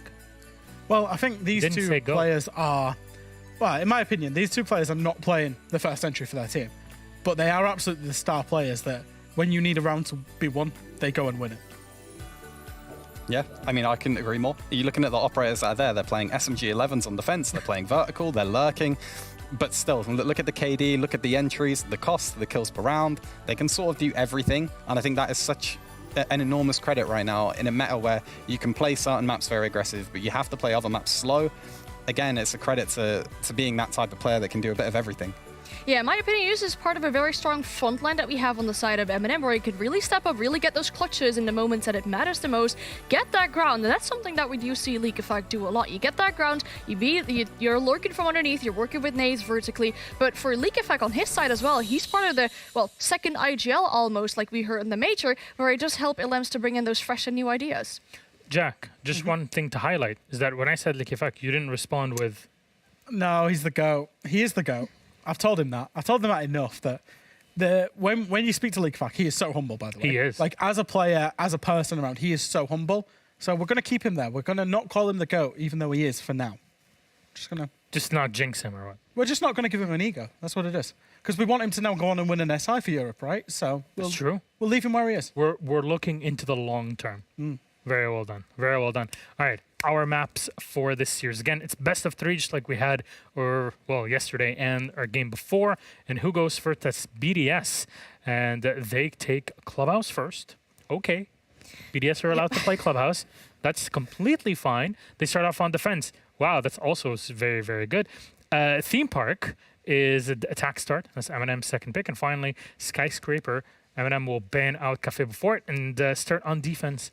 Sky, and what's up here? I mean, looking at MNM's map pool, right? I think BDS yesterday had to win the game because they have a bigger map pool than Heroic did, for example. I think it's kind of the same situation with MNM, to be honest, because their insta bans are bank and border. So you see them; those 2 bans are banned out first by MNM. But then, of course, you're gonna end up on a map like Clubhouse, because why would BDS not pick a map like Clubhouse when it's still open in the books? They have really good stats on it. For MNM, though, it is probably maybe one of their worst attacking and defending win rates, and they've already suffered 2 losses on it. It's a tough one to look at from MNM because we say it every time.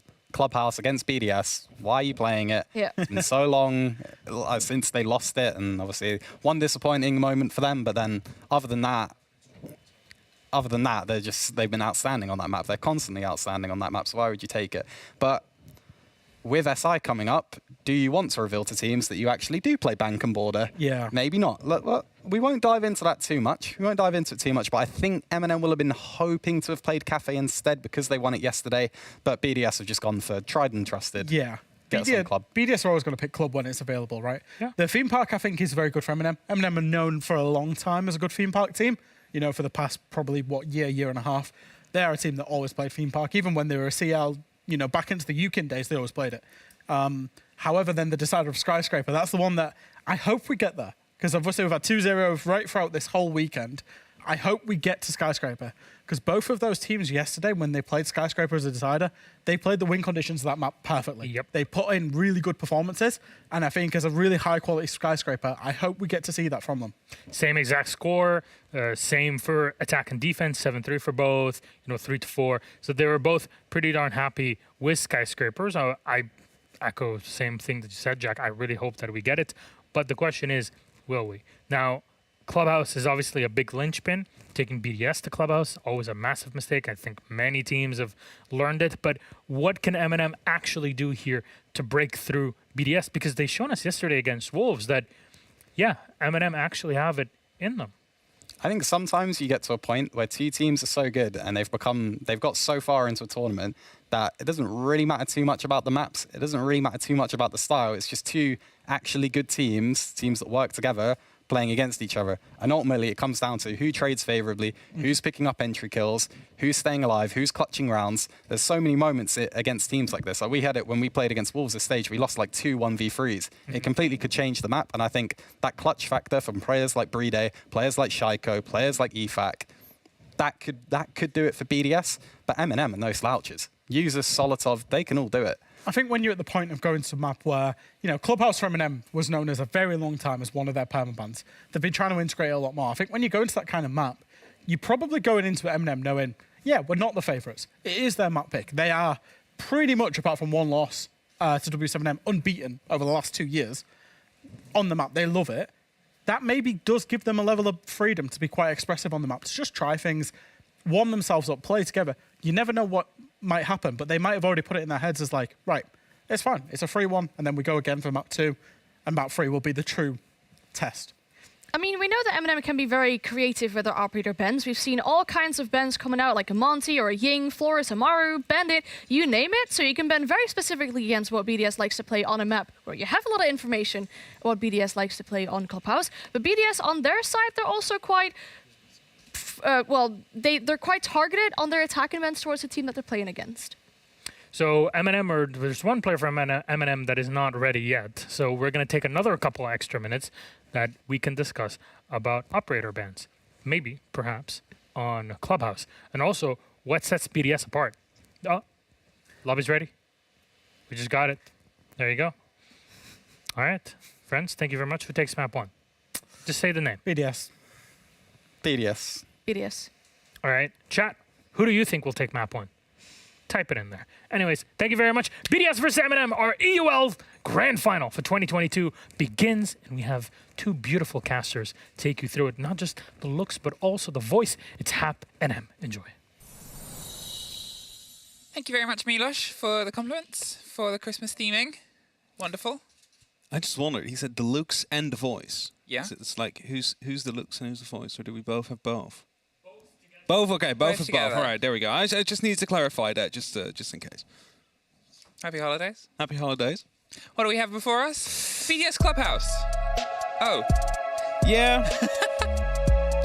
Yeah. I mean, if it's on the board, BDS are going to opt for it. They would love to play it. Because it's not even that it's the most expressive of maps. It's a staple. It's a stable part of Siege at Tier 1. Every single team in the world, in the regions, knows how to play a club. Not many teams know how to play it like BDS. Yeah, it is that saying, right? Like, you do not take BDS to club. And just like we used to say, you do not take a Russian team to Clubhouse, like was always portrayed a little bit earlier. But when those two come together, BDS even wins it out at that very moment. So BDS truly know fully well how to play this map. Now, the first ban is coming through. It's going to be a Thatcher. That is going to be slowing down the attack just ever so slightly. Going to be making sure that there needs to be a bit more coordination from the attacking side to open up these breaches, especially with the Maverick to be removed. So what you're looking at now is potentially Cade or a Bandit ban to at least speed up the attack slightly again. Dun, dun, dun, dun, dun. Sorry, I'm so Christmassy today. We given a song for Easy. That was. I was. I've just had a drink delivered to me Very by nice. a wonderful observer, Stefan Easy. Coming. I wasn't gonna dox him like that. Sorry. I wasn't gonna give away his assassination coordinates like that. If you want his address, let me know. It's, it's a joke. Solus ban. Oh, Well. Solus is banned. But also the Cade I was talking about. Is this the first 2-1 Solus ban? Well, we've seen it in Challenge League, but that's Tier 2, so I guess yes. That's why I said Tier 1. Yeah, I guess, yeah. Kinda specified. I know. Did we see it yesterday? I don't think we did. No, I don't think we did either. On either of the two maps. Look, it's Christmas Dockerby. Christmas who? Christmas Dockerby. I'm looking for Dokkaebi. In the top right. Attackers need to locate and defuse. I thought it was Blackbeard for a second. I was like, I was so confused. I know, I was playing with you. All right. Either way. As we started with the base, it is Dokkaebi. I just thought it was Blackbeard. Yeah, she's wearing a fake beard. Yeah. Did that really throw you? That really threw me You're off. like the sort of person that would fall for Superman's disguise, aren't you? If someone puts on glasses, you're like, who's that? You're like a dog. You have no facial recognition beyond. I was so confused. I was looking at the top left. I was like, that's Yana. So Yeah, it's not top that right. one. It's the top right. Okay, yeah. No, that threw me off. Yeah, I'm amazed. See, this is why there's no skins allowed in competitive, because people like me would just be thrown off. You would be thrown off. Yeah. Now I know entirely. I would call Blackbeard dead, and then the rest of my team would be, there's no Blackbeard. Yeah, and then you'd have to sit and have a think about it. We start with BDS leaning in onto their defense here on the side of club. They're going to see if they can try and get things rolling with this. Steady sort of hold of the extension, as we sort of said, across most of the map. You feel the full stretch of it. You see if you can explore big portions of it. Obviously the site is down all the way on the bottom, but look at this on the top. You have Likefak trying to buy himself as much attention as possible. If he can take out a couple of drones and maybe even a player if he's feeling very lucky, things might start to put into his favor. I mean, that's it, right? You want to waste as much time as possible, because they've seen it yesterday. MNM, they could get quite slow on their attacks every now and then. If you manage to slow that down even more, your defenses are just going to be holding up way better. A very cheeky angle here being held. Uses coming around the corner, doesn't quite spot him, drops down just in time. But that means they cannot actually try and pressure him for now. Likefak able to fall back. He's going to go for a bit of a run out, but misses the impact. It's just some slight unfortunate series of events right there that make sure eventually still gets the first kill with Rinchiro, but not as early as they want it. There it is, a long fight at 2. Solotov did not let go. And he might even try and potentially find a third fight here. Does Alems? Oh no, he's able to take it out there. I was going to wonder I was going to finish that with, does he know just how quickly this aggressive push is going to come through? But it seemed like he was more aware than what Solotov might have been. Now, the 3 versus 3, a bit of damage and some control rested over the top 2 floors, but they still have destructive work to be done. They've lost some of their soft. But look at what they still have. The sledgehammer can start to crack its way across. It's got the danger of 2 C4s to play against it. Sinella's going to start with a whole story above. Then you still got Neo with most of the ex-Kairos able to potentially get through the hatches that they want to, but the wall of pipes might prove a little bit more of a challenge. Yeah, hatches should be able to be opened up relatively easy. You do have to be careful for those C4s, but that's going to be about it. The thing is, dirt has been left soft. However, it's going to be a long walk for Nello to try and open that up. So I don't think we're actually going to be seeing too much of that. So double X-Scarrows being used there to bait out any of the impacts. None seem to be coming out, as there is none on the board, of course. That means the second set will be used. So the 2 hatches open up. Nello will lose his life though by Shaiko. Users using the EMP impact grenade to mask the drop of the sound of his drop there. Might be a difference maker, but LM's too quick on that trigger. Takes down users, leaves it only up to Neo now. Yeah, it seemed like BDS had all the awareness of this. The push and the aggression, the wasted time just led to this, a scrappy end scenario. BDS still had 2 players buried back inside the site. They had pretty much control around the early game, although it was a bit scrappy. The mid game got back and forth, and obviously the back of 2 kills shut down for the 3rd. However, MNM just could not quite find the end of the scene. Hey, Hap, who's that at the top right? It's Blackbeard. Oh! No, I see it now. Incorrect. I was glancing over it previously, then I missed it, but now I know I cannot miss it anymore. Attackers need to locate and defuse the bomb. Jim, anyway, you know, we just continue. Are you excited to play Snowball? I am excited to get back to it, yes. Did you get weirdly competitive with it? I definitely did. Yeah. I was stratting out with my teammates. Okay. Not quite formations, but people had their positions, you know? Yeah. Sort of goalkeeper. Did you have any calls on where the locations were? I mean, you of course had like the middle bridge part, and you know, the pits, and pits, cool. Our castle and their castle. So it wasn't too advanced on our calls there, because I was mostly playing it with randoms. So you need to be very descriptive in your calls. Hey, I hope everybody else's Snowball experience is going good. It would have been cool to have us commentate it. I know I said this before, and I'm sure they've done a wonderful job. I haven't actually played the new one. They did a wonderful job last year. However, imagine having, if you're playing Snowball at home, Tim calling your plays out, going crazy when you hit like a 2K with snowballs. That would be it. That'd be the dream. That'd be the dream. That'd be so cool. Ubisoft, if you're listening, if there's another Snowball next year, just you know some ideas out there. You know where to find us. Anyway.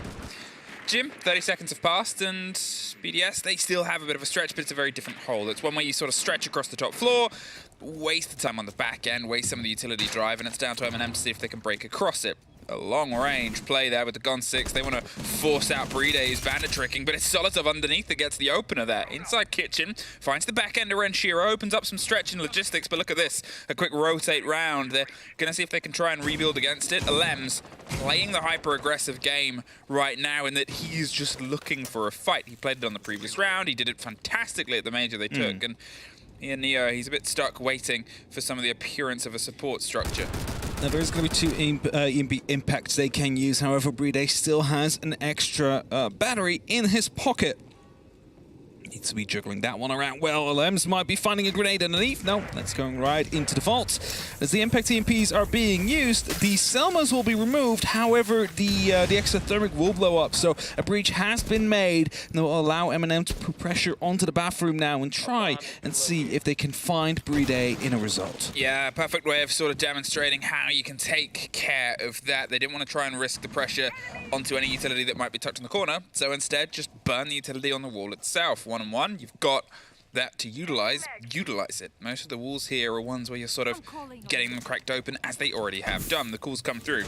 Bit of pressure here up the main stairs. Tyrant suffers as he just loops around the opening that was made a long time ago. Just saw the edge of a firefight, but it's Bride that pops up, gets one. Can't get the rest of the drone, but Shaiko, he suffers next from Nello on the breach and the breakthrough. They're inside the bathroom. They're out of the bathroom now, and he's looking for one more Bride, but it's the grenade from Tyrant that gets the connection. Likefak, he's going to see if he can get that long arm stretch with the Lems, getting some control back over the stair set. It's now a fight, but it's Usus on the back end of logistics that pinches the man. 2 versus 1, 30 seconds. Likefak's in a bit of a tricky situation that he's tucked on the equipment, but he cannot quite get Usus, who had all the awareness there. One apiece. Good pre-fire there coming out from Usus, spotted out the legs, went for the head right after. I was going to say Likefak in quite a good position in the gym, has that door barricaded off. He knows when they need to go for that plant. Just had to hope he was quicker on the trigger than the MNM players, which wasn't the case. Managed to take their first offensive round. Now back to bar stage. We're not headed to CCTV. And this has been a recurring theme we've had within the European League. More and more teams are starting to opt out of going towards CCTV cash. Yeah. I don't think we have to explain usually, but, you know, let's just toss it in there. It's just that, you know, that site has been attacked over 1,000 times in Pro League. Everybody knows how to deal with it. And it's basically almost unwinnable if you're playing against an attacking team that knows exactly what they're doing.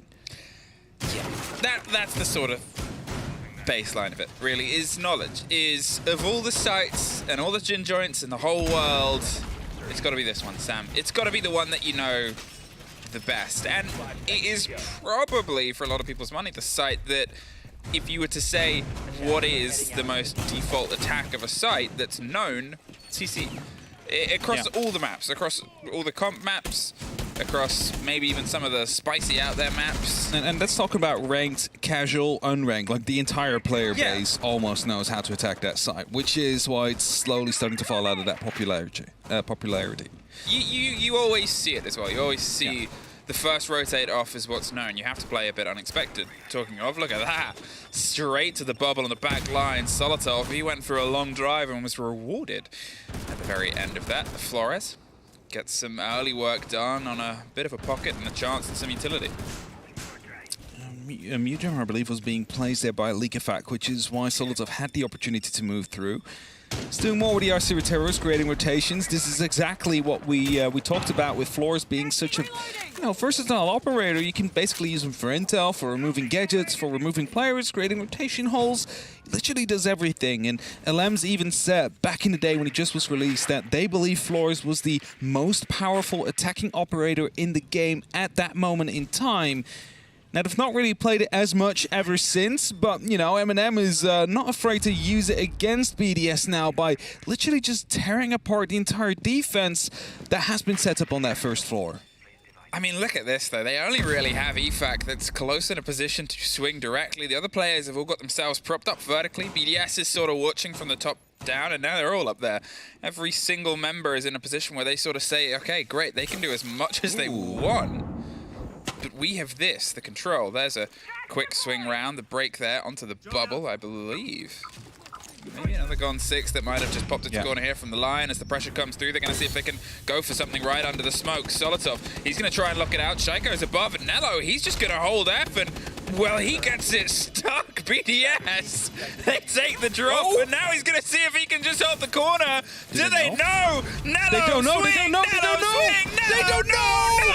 What? And look at Shaiko!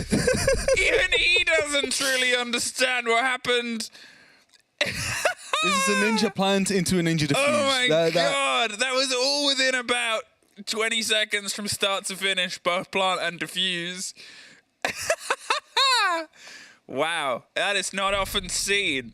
Tell us, Trader, please. That's all I'm going to be saying to the analysts back in the green room. But what happened there is, you know, full top floor controls being held by BDS. We all know how important it is for bar and stage, but you still need some verticality. That's what was lacking and allowed MNM to go for the plant eventually in that smoke. But that same smoke and explosives going off at other places of the map masked the sound of Shaiko dropping and going for that defuse. They were unable to hear that sound prompt go through. And that is just an instant win coming in. Even though MNM, they set it up quite well, took care of a lot of the utility, realized BDS is all upstairs, so all you need to do is put the line out onto the highway, watching through that hatch on construction. The plant should be safe at that time. And it was, it definitely was. But then everybody pulled a bit too far away. No one actually had an eye on that diffuser, and the sound cues did not really prove trustworthy there due to the explosions again going off. Did they? Well, again, explosions were happening. No, there was a lot going on, sure. But, like... It's also like 2 meters away from it, so... Just the pace of that was comedy gold. All right. We loop back around. BDS. They find themselves 1 round ahead on the rotation in the split, and it's probably one that MNM might beat themselves up about a little bit later, but sometimes you take a chance, sometimes the chance is taken against you.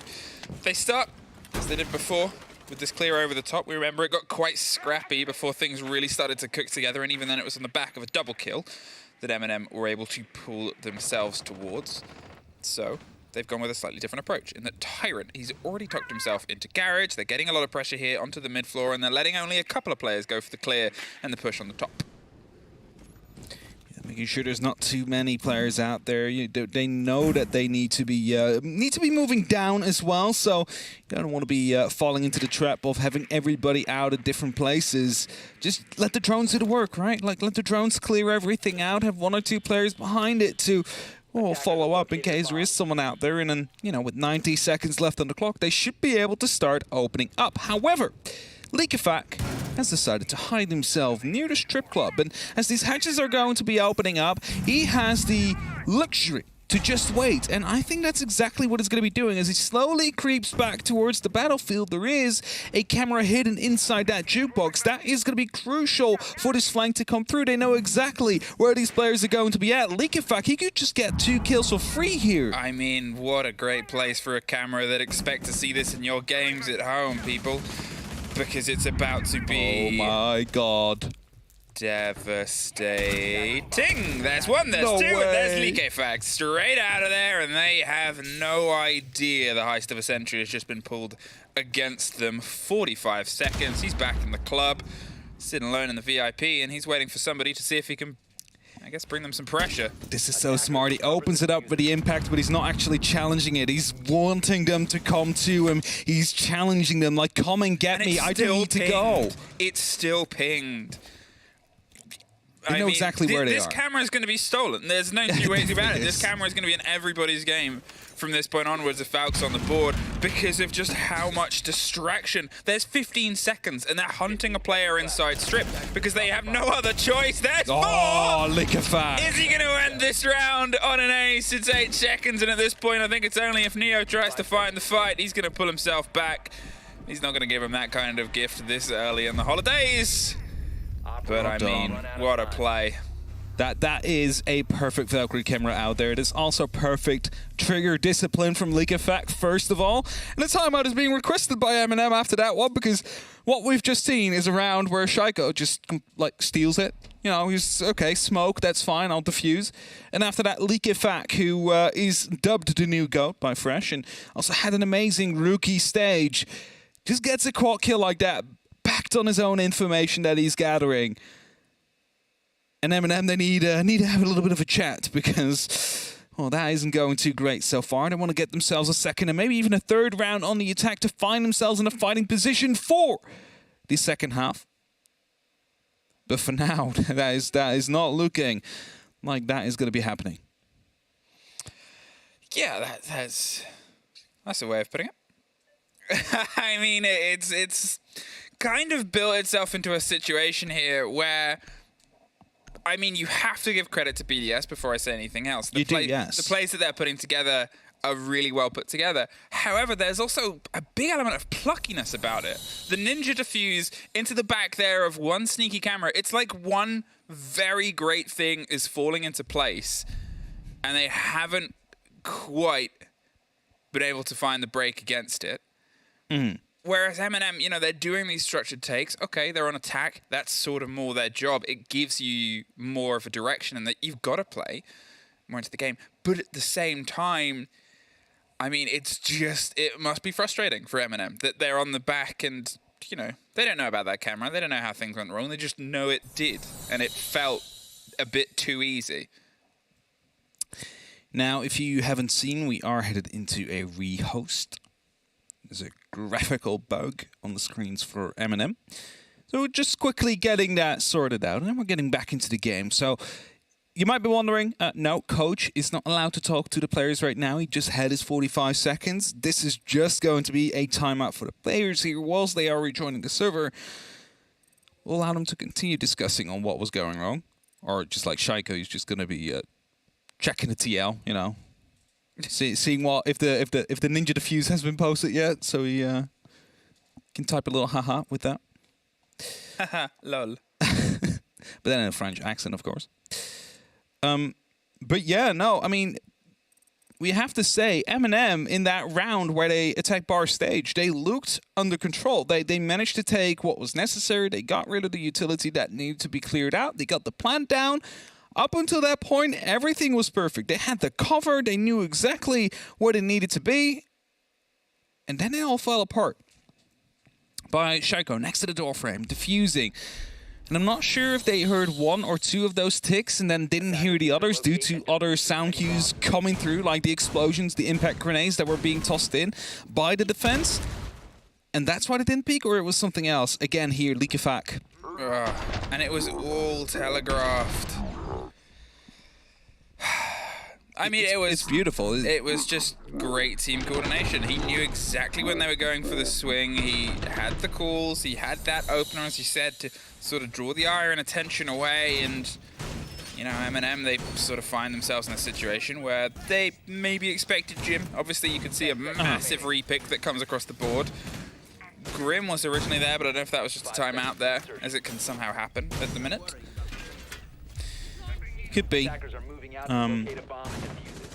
But Monty is going to be a very, very signature pick for a clear like this. This is MNM not wanting to deal with any weird strategies being tossed at them by BDS. What they're going to do is get Monty in Garage, just pushing them up the rafters. You're going to be clearing out those players without any issue. That is going to be that goal. Then you have Garage under control. We talked about how this is like one of the most known sites to attack.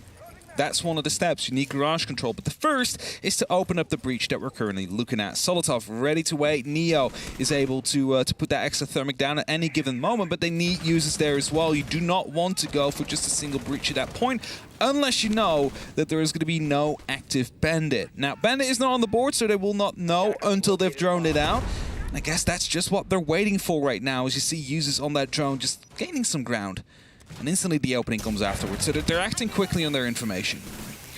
Well, there it is. The break comes across the wall that always falls. You can see, as I said, the Monty replacing the door, and the door gets smashed out. So they can sort of rotate their way back around. The Azami can give themselves the structure if they want it, to try and survive for as long as possible. The pressure's going to come in underneath as well. They're going to see if they can draw it across. You can see Tyrant, he's making a bit of a motion and trying to upset the Ocean. But with those ADSs, with the Azami and with Renshiro potentially in a position to... just gets the catch at the end there. Neo caught out by the wide swing. They step in and Nello might find themselves isolated. Builds the wall behind him. Yeah. Very clever play. Shaiko gets a double in the meantime. They pop out the door. They're somehow able to get one more.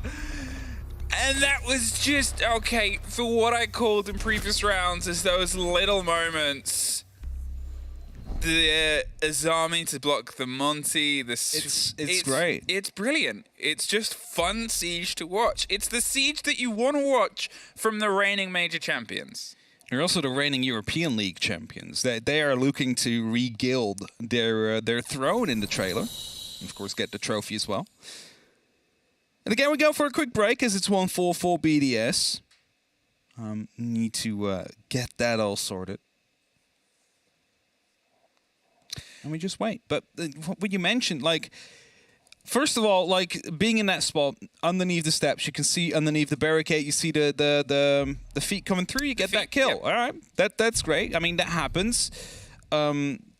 sometimes you need to be able to deal with that. Monte pushing in and instantly the Kiba barrier coming out, like you're stuck with us now. A teammate needs to come and help you, and as soon as he opens up the Kiba barricade, someone runs out of the breach to instantly take the fight back to them. Like, that's just that coordination of BDS and just showing the world that they know every in and out of Clubhouse. I mean, it's just well put together Siege. It's just Siege that, as I said, it feels cool. It feels calm. It feels, I'm not going to say perfect, because I think that's a very rare word that you should use. It's definitely not perfect. I mean, Plants against them. Yeah. But it's got this sort of level of sheen to it that you want to see from a team, because, and this is going to be one of the most like understated worst things. Okay, you've won a major, but go win SI. It's like, but that's the thing, and they need that level of sheen. That's the difference maker. And the fact that they're sort of displaying it at this point, they've obviously got as much time after this as any team heading into SI to get things pieced together. MNM, they're on the wrong side of this, and that's just a matter of the fact. As I said, they've had good team play. They've had good moments. You can see the ideas coming together, and they're starting with the brace on attack on club, where those moments have to come together. But one stick through the spokes can stop the whole cart. And that is sort of what they're struggling with right now. The thing is as well, though, right? Like, we all expect BDS to take Clubhouse. That's just almost a given. You see BDS in Clubhouse, it's like, okay, that one is going to be won by BDS. That's almost always how you think about it. MNM, they will notice. They bend their maps, had to go to Clubhouse. The other two maps will suit them a bit more against BDS, I think, than Clubhouse does. So to some extent, it's survival. Trying to make sure you do not get beaten too hard. Make sure that the mental stays up. Something, for example, we saw with the Dunlimited against TENSTAR, where the first loss came in and TENSTAR wasn't able to fight back against Dunlimited anymore right afterwards. That's something they need to prevent from happening. And of course, MNM, they've gone to majors. They have been playing in the European League now for a bit. So they have that experience to go with it. They have that resilience as well. But still, you don't want to be beaten like, let's say, 7-1, for example, on Clubhouse. Because, again, it is a map of basics. It is a map that BDS often wins, but it doesn't mean it never gotten close. And as we wait until we get going again. Back in a moment. Back in just a couple of seconds or minutes. Don't know. I mean, it was a sort of perfect response there from BDS as well. They're a team that I actually really like how they respond to a timeout call by another team. For me, they try and break expectation. And it's, it's a harder thing to, I guess, call on a map like Club, where you will often see all 4 sites picked and utilized. But they like to sort of go, they've called a timeout, they want to talk about the round ahead, let's turn what we're doing on the head. If there's a rhythm, regardless of what it is, if you look at any of the times that a team takes a timeout against BDS, very, very often, you'll see them pick a offsite, or you'll see them pick a different site to what's expected on what might be open or what might not be open. And I think that's always something that I've quite liked about them here. They get one more swing round on bar, where a fate was cruelly decided by two very sneaky players. The BDS surely is going to be finding themselves some adaptations as well. They know they basically dodged a bullet with that ninja defuse coming in, right? Like, they also know that round probably would have been MNM's if they acted on Shaiko going for that defuse. I mean, the early round was all MNM's, that they were able to open up whatever they needed to get opened up. They got the plan down. Normally, when you have 5 players still left alive at that moment, that should be a round win, but not the case this time. But surely BDS is going to be playing a bit more reserved now, a bit more actually on the side itself, at least I hope so, to stop that from happening and make sure that they bring the aggression there where needed in time. Now, there's no Flores this time on MNM's side, so they're going to have to get rid of utility in a different way. That means Bride has a bit more free reign with his cameras, able to take out drones, for example. Solas had them then. Yeah, it's obviously more of a familiar game because the removal of Solas is something where, you're sort of like, ah, but at the same time, it's still early days for Solus, especially as there's an importance to this game that varies with the importance of where we might have seen her. We saw her played a fair bit yesterday. Mixed success across the whole day, I think it's fair to say, because it's early. And you're not seeing League play. You're not seeing Renshiro this round either. Tyrant very quick into construction. Alems isn't too far away. There's a player either side of him, though. That's the sort of danger. When you're between this, Shaiko and an Alems place, how do you act? For now, Tyrant's going to sit and wait for a call. Now, construction is very important to hold on to because it will enable a plan to happen, and I think that's what the rest of MNM is starting to work around to now. However, Tyrant, he could be double swung at any given moment because they know he's out here.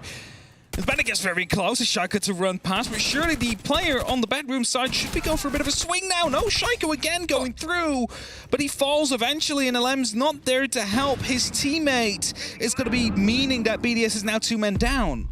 Yeah, different approach here over the side, and you wonder if this was the team talk direction that they wanted to have.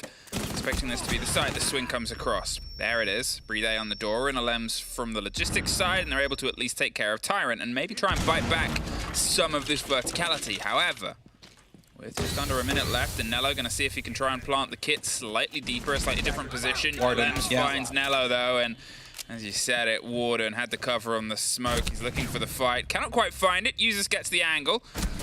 And Leak Effect gets one back on the stairs. The 2 versus 2. The Maestro Cam's doing a bit of damage and work. Maybe some attention or a drone that was caught out, but it wasn't done to the player. Maybe just a statement piece of saying 30 seconds. What are you going to do? Heard the warding glasses activate there as the smokes came through. Good adaptation, but the diffuser will be recovered. They can see though, but they bash that camera, so that information has been taken out. Lots of damage done though from above. Now you have Leak Effect coming up from behind as well as the cam starts up. He gets the injury onto users. It's a 1-on-2 now with 12 seconds on the board and the diffuser down. Solotov needs to make a guess. He guesses wrong. Leak Effect gets that final 2 kills, and that's BDS with yet another round on the board. Camera is only blind for the time the doors are shut. And there was a bit of scrap damage that was done on the collection of the kit. Obviously would have aided in what was the down there from the Maestro bubble. 5-1. BDS find themselves peeling further and further away here on this, the opening half. Now they've got to see if they can try and just push it over the edge. MNM, they obviously have used their timeout. They've only got the road ahead to see if they can try and root something. But it has been a very rocky road to get here for them. So far, yes, definitely has been. So again, this map is a bit of survival, making sure that you have the opportunity to strike back in the next 2, take it with that 2-1 victory. Not saying MNM has lost already, however, BDS is one of those teams where they rarely lose Clubhouse, and MNM are fully aware of it. They're truly trying to test BDS, but BDS too strong so far. But the attacks are coming through, and they're defending the basement. That is a difficult side to get through. You need to often rely on these hatches, and if a MNM roamer goes unseen, we might just get a bit of a repeat of what we saw Leak Effect do earlier on. So BDS, they need to make sure they drone everything very carefully before they start approaching that site, but again, not lose too much time in the process. All right, MNM, as I said, the mantle and the pressure of being the pushers is something that you had in the first half. Now it's been taken over, the baton's been handed, and BDS have a lot of room for error here. Start is going to be a quick check with the Nook. They're still getting some breach over the top, but there's not really anyone from MNM close. Tyrant is the only loose thread, playing himself around the brick stairs on the far end, waiting for anything a bit closer, but they're not going to find him as of yet as they shape themselves up around blue. Efac's going to be the one that sort of steps his way towards it, but he's hot droned ahead, and he's playing himself in the element of surprise. Oh, he might be seeing his army now. That is going to be the instant response from Leak Effect to come through. Clinical as they take down Tyrant, and that is going to be an opening kill. Very important here for BDS. I think MNM, they wanted to, you know, make something happen, at least waste some time, get that first kill, but instead they lose out on it. And that means BDS now have 2 minutes left to do all the prep work they need and instantly go back towards the side afterwards to find a plant, potentially.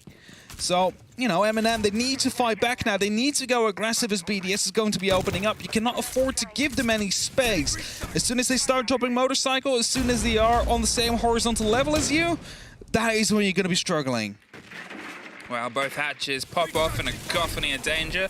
The third for good measure here as BDS are doing a lot of work with a lot of pace. MNM, they can only sort of sit and wait and feel the hatches batten and break against the top of them as they start to suffer the wrong end of it. Neo, he's keeping an eye and a watch down Oil and the swing of blue. Shaiko's going to be the first to get in close here on the opposite side, and the Vector can be a laser in this sort of engagement, so they pull themselves back, but Pipes has fallen. Likefak, he's tucked himself in. Ranchero is the one that gets the kill on the end of it, and they're still sort of holding on and trying to piece together just where the push is. They've entirely had to leave Armory as a site and a side. They've pulled themselves out of it. The top isn't safe for them, but there it is. Look down. Nello's able to get one, slips his way back round. 40 seconds, and they find one off of the end of it, but they're still causing so much damage here. And another mirror window that's inside blue, so they cannot directly push that. They need some distraction so they can drop through the hatch and instantly try and challenge that player. That's what Shaiko's waiting for. Brede and Likefak now looking to go in. A lot of wallbang damage going through into users. They're hoping to execute upon it. Ranchero gets one. Likefak follows up. It's only up to Neo now on that mirror as the plant's going down. A beautiful headshot onto the main stairs, but Shaiko above on the hatch will shut him down. And that means BDS now on map point already. After their very first attack, that's the basement taken care of. And I just have to say, I liked what Shaiko did there earlier on. He ran inside blue, saw the mirror window, he's like, nope. we're not pushing through here. I'm going to be holding this from above. We'll let the execute happen elsewhere, near triple wall. And that's exactly what they did. They pushed through, and they managed to find a success. And that is the strength of BDS. When they haven't quite opened up everything they need to open up, they just pull a trigger, and it works out for them. Attackers need to locate and defuse as many bombs as they So, you know, we were talking about this might run the risk of being another two-map affair. Yeah, could definitely do. It almost has to be the opposite of the game that we had earlier on today, where the first map was neck and neck, and the second was a bit of a wash. Was a bit of a blowout. Bit of a blowout. Yes. Here, we maybe find ourselves on the other end of that. It's down now. MNM to have a flawless rest of this game, pretty much. If they want to, well, if they want to get to OT, they've got a flawless the rest of this half. If they want to get to the end of the game, there's only one other round that can be dropped across the entirety. So at this point, it is do or die.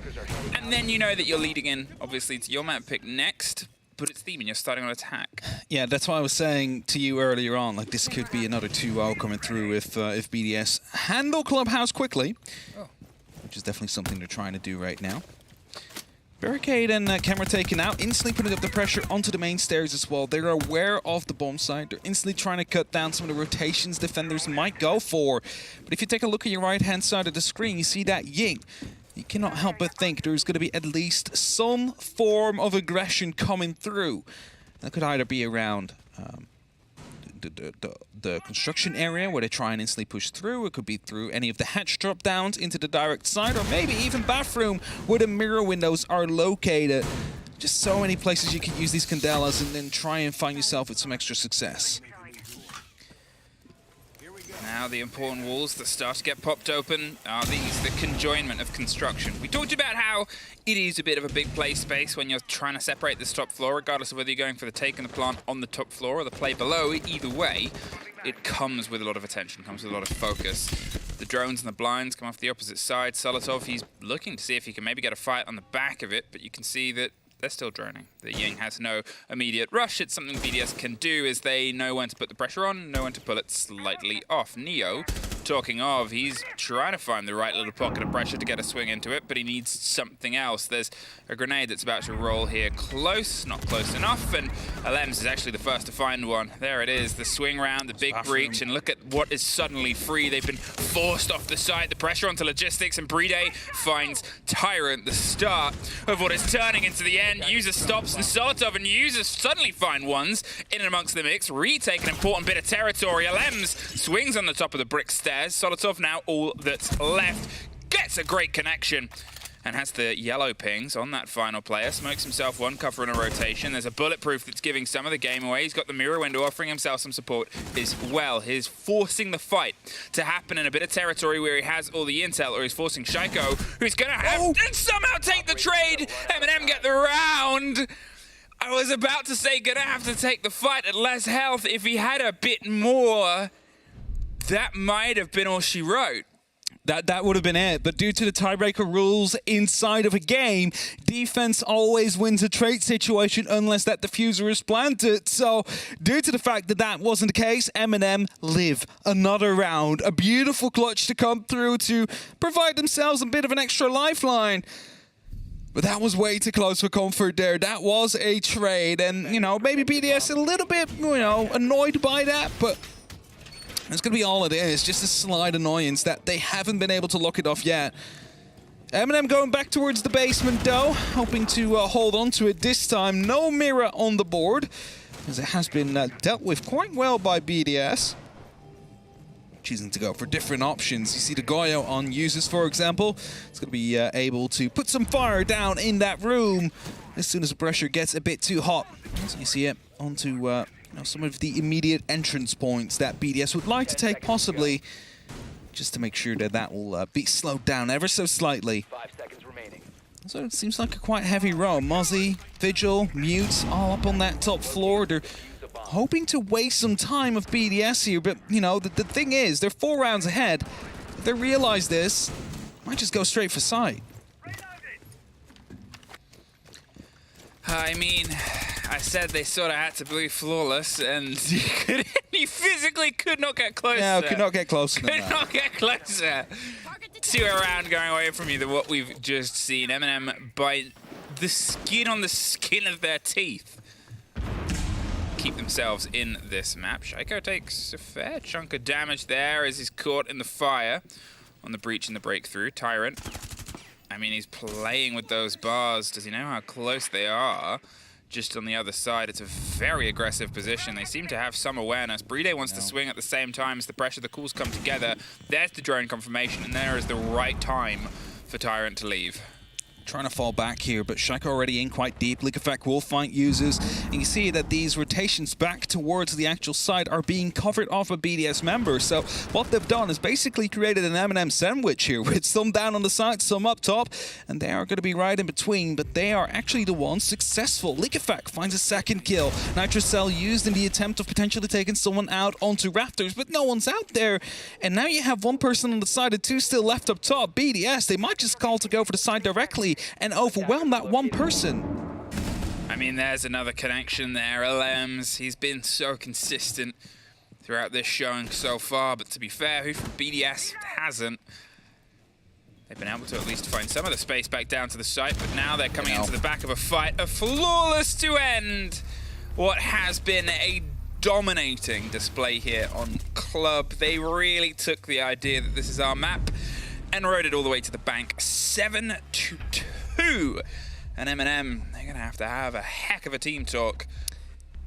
Yeah, they're definitely going to have a bit of a chat there to make sure they are going to be right back into the mental for that second game, because, again, it's going to be a rough start for them. They will be starting off on the attack on Theme Park. It's not going to be ideal being a map down, but it is not over yet. There's still a lot to fight for here. I'm sure MNM want to go all in. Not being ideal is a bit of an understatement. I'm trying to stay positive. To the map that we just saw, no. That was one of those ones where you've got to take the biggest mental reset afterwards. Yes. And you have to look towards your pick. And you have to sort of say, that was theirs, this is ours. Let's prove it in the same way. But before we get there, we have a break and our desk.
Welcome back, friends. Hello, hello, hello.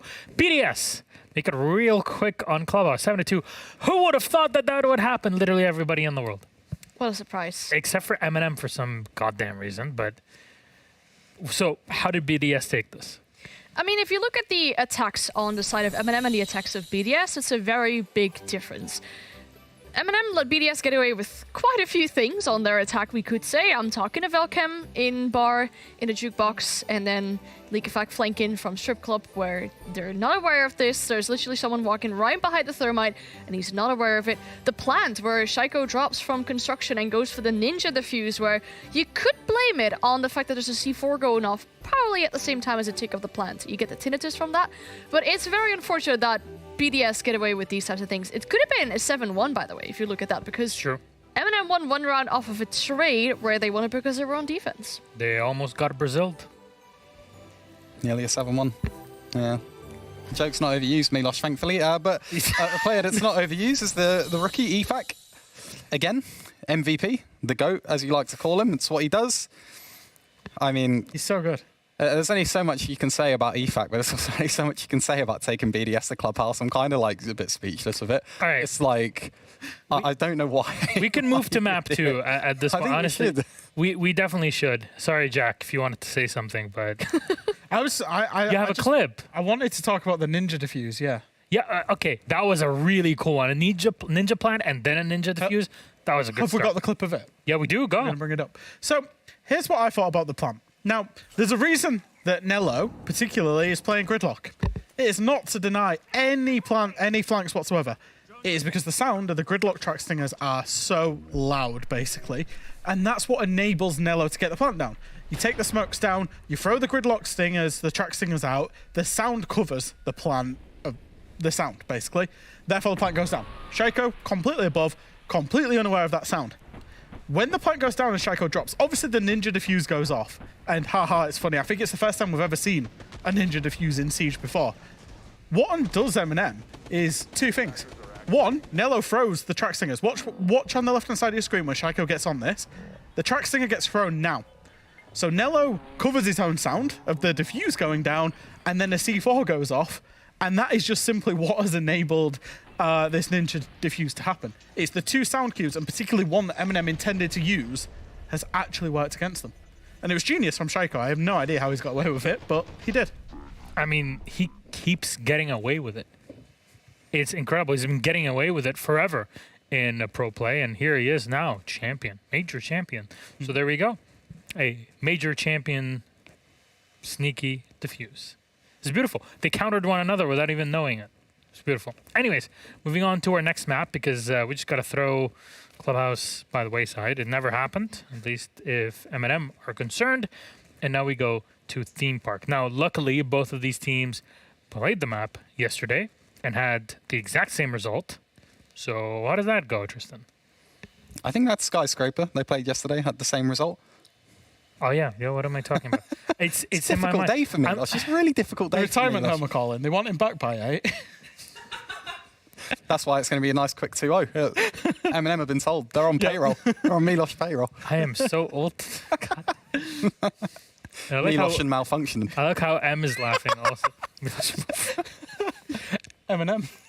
Okay, server. But anyway, Theme Park. A map that both teams are good at, a map that has preference for both teams, especially MNM.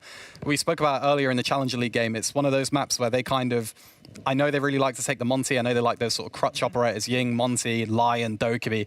They won't be afraid to use it. They're going to use it. It's going to be interesting to see which aspect of that BDS chooses to ban, or if they just lean into that themselves. MNM have got a much better chance with Theme, purely just because of the map. But again, it's BDS. They're good at it.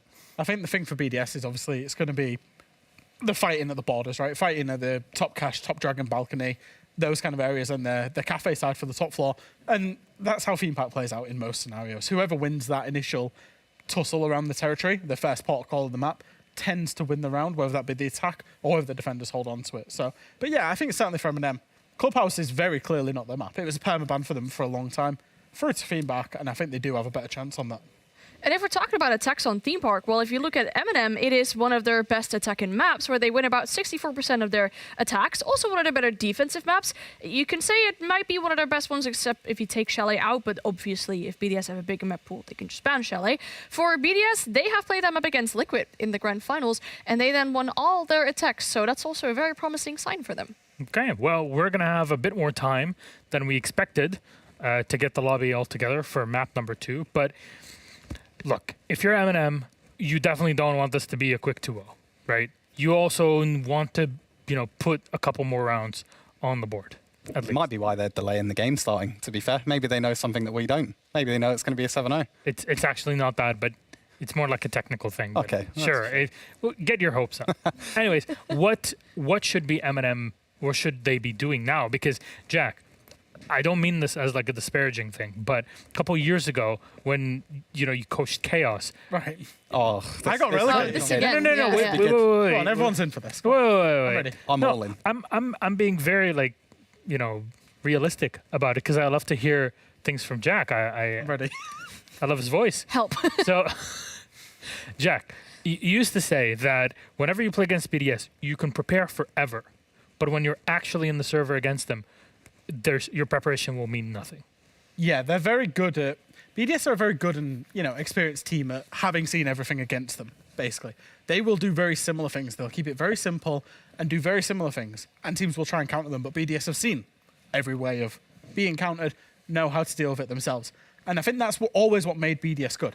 I think now that they've added Leakfac as well, they now have that dimension of just being able to do something different. At least one player just doing something different as well. And that's what makes them so good. And I think Theme Park, it's not one that was always in the BDS locker. They used to suck at it. There's no two ways around it. They lost it against Chaos. Yeah, and then Alem said, look, we took too many L's, including the one against Chaos. I think that was the real trigger. Yeah. And okay, this is the time for us to actually practice the map. They practiced it for 3 weeks. They come back, 4 weeks later, we're saying, oh, are they going to suck at it again? They go up and smash whoever they played against.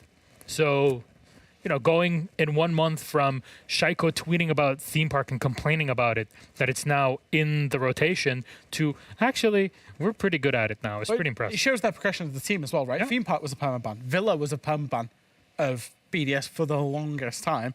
And now we're looking at them as major champions playing pretty much 8 maps, maybe 9, depending on their day, whether they want to include Chalet or not and how they're feeling. And I think that's a really good progression for a team. And that's what I say. They have continued to grow, even though, the last year before Yunchping was not the best. I also think, in a way, it's somewhat of a credit to how the game is developed, to be completely honest with you. I think people just know now in general how to play maps like Theme Park, but also you have the option to take things like EMPs. You have the option of playing like 1.5s. I think back when they complained about the map, we might have still had ACOGs back then, to be honest. So, it's just one of those things. The game is developed. There's more ways to play maps. Maybe it's just naturally sort of slid over to being something that they like. I'm just looking at the operator bans as well going into Theme Park. MNM banned Mav and Cade, and BDS banned Thasher and Solis. Probably expecting some switches in that, considering the few things that BDS got away with had to do with some information that they had as well. What would be swapped? I mean, a Velk ban, for example, just, denying a little bit of that information on defense that BDS played so well off of just in that game. Or the Maestro, for example. Yeah, it was hard to see a Maestro ban. It feels like, oh my god, is this... late 2018, early 2019 again? What's going on? We had a Maestro ban yesterday. Yeah, that's what I'm saying. We did have one That's yesterday. literally what I just mentioned. Yeah. You're talking about me in the retirement home? Tristan? Oh, I was encouraging Wake you. up, I samurai. was making sure that you were correct about something. I wanted to build you back up. But yeah, I think information denial on theme for a ban would be good. We saw it in the Challenger League game as well. We thought we might actually see that, but we didn't. We saw a Mirror ban instead, and then not a single attack was won by the team that decided to ban Mirror because they were playing against a Valkyrie, a Pulse, a Mozzie every single round. But still, yeah, I think information denial is probably a good way to go here for BDS. Yeah, I think we also didn't mention the Azami. We saw the Solace Mirror ban in the CL game. That leaves Valkyrie, like you say, Pulse. Azami is always open. You're always going to have these things. I think Theme Park, it depends which way a team is happy to crutch to. Are you happy to crutch to a Solace? Are you happy to crutch to sit behind a mirror window? Or are you happy to crutch onto a Valkyrie or an Azami? Because you're going to have some of them in play at least. And I just think one thing about Theme Park is MNM have got this reputation now as being known as a team that throws a lot of rounds. Theme Park is like both of their phases. Come on, let's be honest. Fresh is an expert on having a team that throws rounds, in fact. That's true. I'm sorry, I watched stage 3 of Rogue. We were only 4 points from top. I don't think he got 4 points. I did. Fair. We drew about 17 times, mate. That's true. 6-6. Anyway, yeah. What I meant by throws round was like throw 5v1s, 4v1s. Theme Park, where was it? Was it Berlin? Where they threw a 5v1 on Theme Park against Fury, against Fancy. And then also in EUL Stage 3, they threw a 4v1. Yeah. Against 4v1's Skiddy always. on Na'Vi. So, they have a bit of a tainted history of throwing rounds on Theme Park. And even though it's a rarity for it to happen, it still gets in your head when everybody talks about it. Because, of course, it's going to be the talk of the town for the 10 minutes where it's relevant. Wasn't one of those 4v1s or 5v1s that was played against MNM also awarded for Esports Player of the Month or of the Year or something? So, I mean, if anyone starts playing it, starts talking about it, must hurt your mental. I assume not on M&M's side. Probably the team that played against them. Yeah, sorry, that's what I mean. Like the they'd be pretty happy. It should be a new award. We should have the Throw of the Month. That would be good. Was it Throw of the Month? Yeah, we should do a Throw of the Month. Actually, Rogue got a few of them, didn't they? Yeah, it'd be good. That'd be nice for us to win something again. Well, at least Rogue made it to EUL finals one way or the other. Anyways, this is who he is, by the way, for those that are asking in the chat. Who is this guy with the glasses? It's Say-This. He's the, I guess, coach, manager, whatever you want to call him from Rogue. What do you actually do there? Anything. What does Meatbee do on the team? Water boy. I mean, even Ant's getting involved in. I mean, Berlin was. Anyways, thank you very much, my friends. It is time for us for potentially our last map of the series. Maybe it's up to MNM to take us to map 3. Will they do that or not? We'll have to see in game. Back to our beauties on the caster's desk. Tap NM. Enjoy. Thank you very much, Miloc, and thank you. Welcome back to the caster desk where we actually do not try and humiliate each other. Actively. Every single given possibility. Wonderful, happy holidays. Yeah, it's just like a brawl over there. I don't know what's happening. It's like a Battle Royale. I was going to say, before the throw, I was thinking, I'm going to say that I feel bad for Anne, and then she got involved at the end as well. Yeah. So I don't feel bad for any of them. Shall we just get in the game? Yeah, we'll get into this. Map 2, maybe of 2, maybe of 3, and it's down to MNM to prove anything because... Oh, social. Boy, howdy! That first map sure was powerful. That's a warm-up. That's what we call that, Emmy. Just getting up to speed. I think it's also called brutal demolition. Yeah, no, definitely. On BDS aside. But I mean, okay, I say brutal. It was brutal. Yeah, but it was quite calm and collected. It wasn't like the most unbelievable, like no holds barred. They're taking control of all the map and MNM. Calculated brutalism. Yeah, they did what they needed to do when they needed to do it, whether it was a minor thing, whether it was something small or huge, it was what was needed. They played the rounds ahead of them, and sure, there's a bit of a back and forth in terms of pacing, but they were never too inherently or sort of deliberately stressed by it. Different bans already coming through. Ace, of course, to force the team to play more towards a thermite. There's a lot of impact trick possibilities here on this map, so but he's looking to use it to their advantage. I think Ossa Izame removed. I think everybody knows why, and Ossa shield is going to be quite annoying to deal with in some of these lines of sight. Izame speaks for themselves as well, and then Solace to lock it all off. So that means that we do have Mirror on the board. We do have Valkyrie on the board. And it's up to BDS to decide which of those they want to bring in these very first couple rounds. BDS, they lean in here. They start with their defense. They have, I guess now, you know, MNM has an even greater challenge ahead of them because it's not just do as much as you can on the half, do as much as you can on what is known as the weaker half of this map. There's really still a bit of a skew, a bit of a statistic that drives. And that's another level of pressure. That's another thing that MNM have to contend with is this an expected loss, or is this just the sort of nature of what happened on the previous map?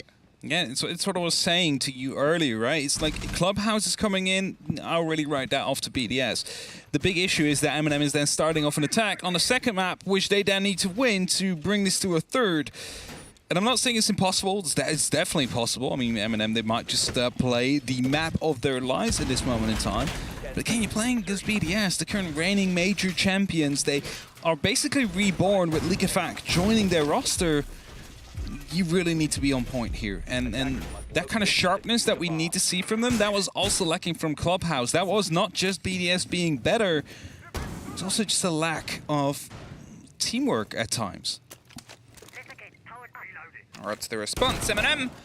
Time to tell. Ranchero and Alems both sort of playing the swing possibility here with a lot of electronics, giving them that stretch support. Neo's going to spray through and get the door open with the safety of range as they opt to pull back. You need sort of one swing player playing that pressure onto the cash door. They might suffer from anyone that goes for a rotation, potentially down from computer, which you can see them flirting around with here on MNM. They're going to get that popped open, and then you swing over the top of Dragon. But either way, it's still that single player, and how long will Ranchero stick it?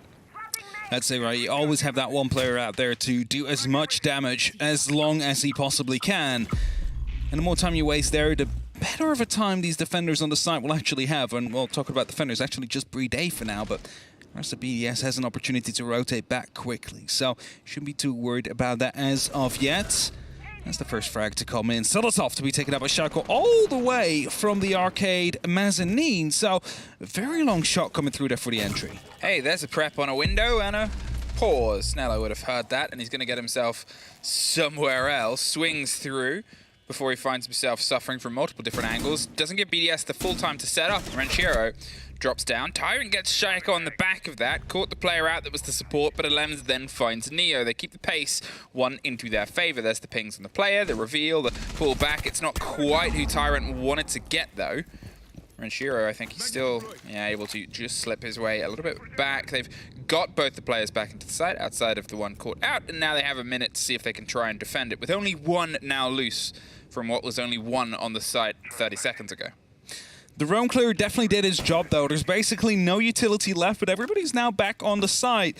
The issue you're going to have is that you are now stuck between the usage of two doors. You can either go for split, which is what Tyrant was eyeing up before he just took a small amount of damage there, or the Dragon Door, which is playing close to Brede. Now, choosing to go for the first one. Impact EP goes through to burn the Syria laser gate. They're hoping to find the first initial kill, which would open up the side. But BDS, again, they have that man advantage. Alem still out on that roam, is going to be protecting Dragon. One important thing that we haven't quite commented on yet is the hard breach charges were gone. They no longer have what was in the pockets of the Bucks, so they've just got to sort of try and drive themselves through what is a bit of a narrow space. Two doors either side. They find one, get dropped in the trade out. Nello can't quite get the connection with the next. Then it's Alems on the back end, and suddenly Tyrant is all alone inside split. There's guns either side of him. He's got a gate there too, and only a pocket full of seconds. He's just going to see if he can pre-fire an angle, bait one of the background fights in it. Can't quite find anything. The loss of the Buck proved to limit them, and the limitation proved BDS the first round. MNM, they used all their phone calls, they used all their Jekyll scans, they used 2 of the EU1Ds they have with the line scans, as you may, to get the members of BDS back towards the site. They managed to find a couple of kills, but not quite enough to actually have the upper hand for that final stand. As you mentioned, losing those hard breach gadgets definitely hurtful to some extent, because they were forced through doorways. You're not going to be winning that one out, especially not with that amount of utility still left on the defenders. So it was a good attempt for MNM, but not lasting, unfortunately. And as we're headed up towards the top floor now, we're taking over a look to our left and see a somewhat similar lineup. We see the Lion, you see the Dokkaebi still down there, the Buccaneana. This time, however, it's a Floors instead of a Jackal. So focusing a bit more on clearing out the utility rather than clearing out these roamers. Of course, quite, logical considering the fact that, the bottom floor doesn't matter as much now as the top floor does when you're attacking the bottom floor sites. MNM, once again, we saw what was a structured start. We saw them pull things together. They got themselves into these positions. They were able to force, as you said, a good roam clear and get some of the work done. But once again, BDS were able to just do a little bit of a strike, enough to take the wind out of their setup sails, and then push the rest of it. Okay, it's the first round. It's the first round and you're attacking on theme. It's not always expected to go into your favor. But now they got to make sure they don't fall into that headspace, the one that sort of led to some rocky roads previously. That's what we saw in the TENSTAR Dunlimited game as well, of course, when the 7-0 locked off that second map. It's not something we want to see here from MNM, a major contestant up against the current major champion. I mean, it wouldn't be a shame to lose against them, but that's not how they want to go out. Shaika goes aggressive on the very first, deals a lot of damage to Solotov, but is distracted by the hatch opening up. Yeah, he wanted to risk it for the fight, but he didn't quite want to suffer the bad end of it. The external goo. It's just going to give them a bit of an awareness, or it should get shot out. They're watching out through the hole as well. Tyrant's going to see if he can try and potentially creep up a different location. The breach and the stretch, the drone there from the floor is getting some intel. There might be some more awareness. There might be a goo mine on that stair set as well that's going to reveal anything about the Nook as they wait for a slight recharge, hidden away for the camera, the pressure, the drop, the gate goes back up. Shaiko's back still towards the opener, but they just need that first panache, that first bit of a push here against this single target player. He's doing everything he can to buy himself, moves in the back of it, but Shaiko knows what to aim for, pulls himself background, still watching the hatch, still patient underneath their Tyrant, maybe expecting a fight to come through. There it is. The slow and steady movement was the set. If there's a goo mine, there it is. There's the reveal. Shaiko leads into the fight, gets the fleeing player. And he has played that perfectly. I mean, that's the trouble with Legion, right? I mean, you can put up 7 of those goo mines all around. You know exactly when you're going to be pushed and from where. But as Zeus is now coming through, he's right next to that door. Has Shaiko seen him all? Definitely knows about him now. Leads into the fight, finds the third of the round. And as he finally gets shut down, I believe, no, actually, no, it's Nello with a kill coming through. He's now in the upper arcade hallway here. Knows when it's going to be up on the stairs, but gets taken out by Shaiko for his quad. And he's aware of the last in cafe. Doesn't get the ace as Neo shuts him down. So close towards getting the first ace of this showdown, and instead finds himself sitting on 4, the same as Likefak did before. This time, there is still some hope here for MNM. 30 seconds. The Thermite, with not much health to his name, is going to see if he can try and get the break through, but you have to realize that they're still watching patiently. They have an awareness. It's 2 of the players versus 1. The rotate comes through. The long angle is planting in the default behind Train. They know where he is. They've just got to swing this at the same time. And there it is. Pressure from 2 opposite end doors. Not much to be done. Hands the kit over. Builds up his teammate's cost. Very nice. 2 rounds in a row for BDS. Yeah, stats is all that matters here, you know. So. Yeah, I mean, you know, if you want to give your friends a treat, let them have the defuse sometimes. Anyway, good round from BDS there. Shaiko just holding his ground, really. Is basically what he did there. He played around that cafe door perfectly, played those goo mines to his own advantage, but I mean, you cannot really blame him for being the person that he is, for being the fragger that he is, that he uses those goo mines to fortify his own power position, which the entire hold revolved around there. So he finds basically 2 kills on the back of that, finds 4 in total, not the ace. Oh, so be it. But it's still 2-0 for BDS. They are leading. They're expanding their lead as well as they're headed towards the initiation site now. And as they're creating these long angles, it's going to be making it quite awkward for MNM to go for a cash take. Yeah, I mean, it complicates things. It definitely does. That's for sure. Especially considering the range of the kill we saw from Shaiko as the very first of this map. Going down from the arcade mezzanine all the way over towards computer's doorway, right? So it's like they're definitely looking to play these long angles. MNM seeming like they weren't ready for it at that time. Let's hope that is going to be a little bit different now as they approach the third attack. The tertiary side, this is often what you're expected to win on your attacks. Well, Theme for my sort of money marked one of those maps that had an adaptation done when the meta majorly changed. There was obviously changes across the board, but you look at this and you look at Bank and you look at how they went from very sort of claustrophobic defenses with a bit of tower put in towards big open sightlines. You sort of set yourself up, you try and get a bottom to top kill, you try and get a left to right kill, you're looking for multiple walls, breaches and breaks, and you play it often alongside anything to slow that down, whether it's mute jammers, whether it's a Rooney Gates, whether it's Castle for some teams. Either way, that is the growth that Theme Park has found itself in and amongst, and that is where MNM, as you said, they're trying to crack it, and against what has been astounding firefights and preparation either side. As I said, once upon a time that wall would have been entirely locked, and now it's a threat. Slide opening being made onto the Boom side of things, just so you can get a long angle when you're moving from Cafe, but it's not going to be the eventual side. It is an extension, though, that they're hoping to cut down. And Lem's now fully aware of it, so they are going to be putting up a little bit more of an awareness out there, just to shut down any of the players that might be approaching from that direction. And as the first line scan comes through, they're hoping to move on the back of that. Taran taking down a PC utility there, instantly followed up by a new goo mine from Shaiko. He's not willing to let that staircase be handed over as quickly. No, he is not. As instead, he's going to get himself a little bit more solidity. They back it off, lock off that back end, and turn what can be an angle into something a little bit more supportive. Shaiko doesn't swing there. Onto the call of the goo mine. I think they expected it and didn't hear the pull of the pin or the player try and tuck tail, so they knew the angle was being watched. They hoped they would get a little bit lucky to it. Renshiro pops over the top of the computers, but what you're looking at now is, well, 2 minutes gone. Tyrant, he gets the hop up. Efac's able to get one kill off the back of it. He's going for a massive bit of surprise, and if he can pull this off here, that's a bold connection. Solotov, for the first time in a while, it feels like MNM are able to keep themselves toe-to-toe, but it's very quickly pulled against. There it is. The call, the ping, the pull, and the pressure. Shaiko knew what the game was, and he refused to play. Oh, Nella now is going to be stuck as a double swing to come through. Doesn't find one, and that's just to clean up the sweep up of Alems as they find the next round here. They knew where these last two players were. They were basically just locked inside there, couldn't get out. And that's going to be a 3-0 for BDS. They are continuing the dominance that they have shown over Clubhouse, and they're headed back towards the Armory and Throne Room now. This is the site where they managed to get that long opening kill. It was replied to, though, by MNM, but again, they lacked that man advantage. They only had their Jekyll line, and Doe could be left, which means there was basically no utility to truly breach through the site. So they need to change that this time around. And as Hebana gets brought, Flores gets brought. Pieces of utility you could use to solve the puzzle tossed upon you by BDS.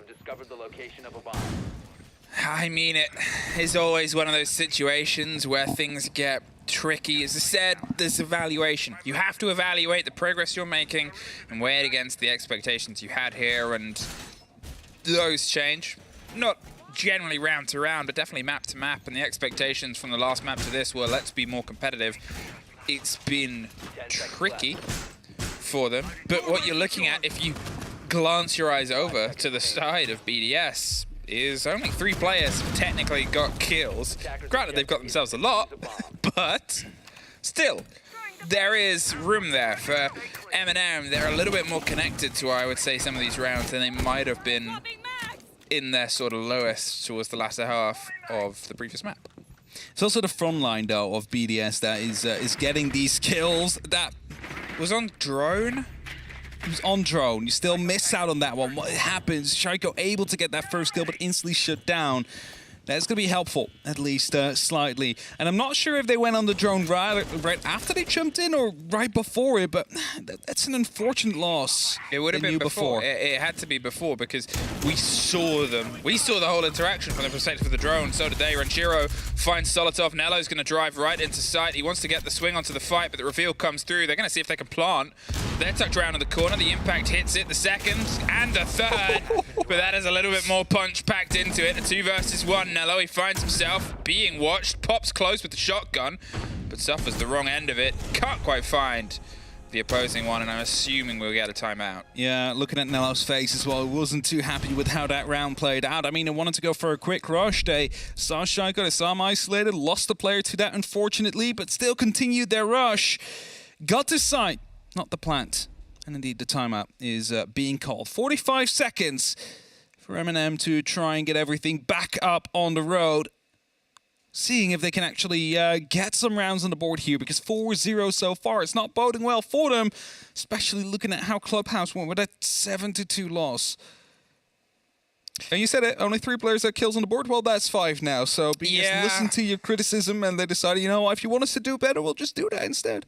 Listen, I was looking for the positives, and unfortunately, so is BDS. It's rocky, it's tough, because you compare some of this MNM from the MNM we saw yesterday, whether it's who they're up against, whether it's the sort of fight that's coming through. I mean, you know, you're looking at what is, for people's money, two of the top teams that MNM's played yesterday and today, Wolves and BDS. They're bringing this idea of a fight together against, you know, for some people, there's similarities between these teams more than a lot of other teams. There definitely is.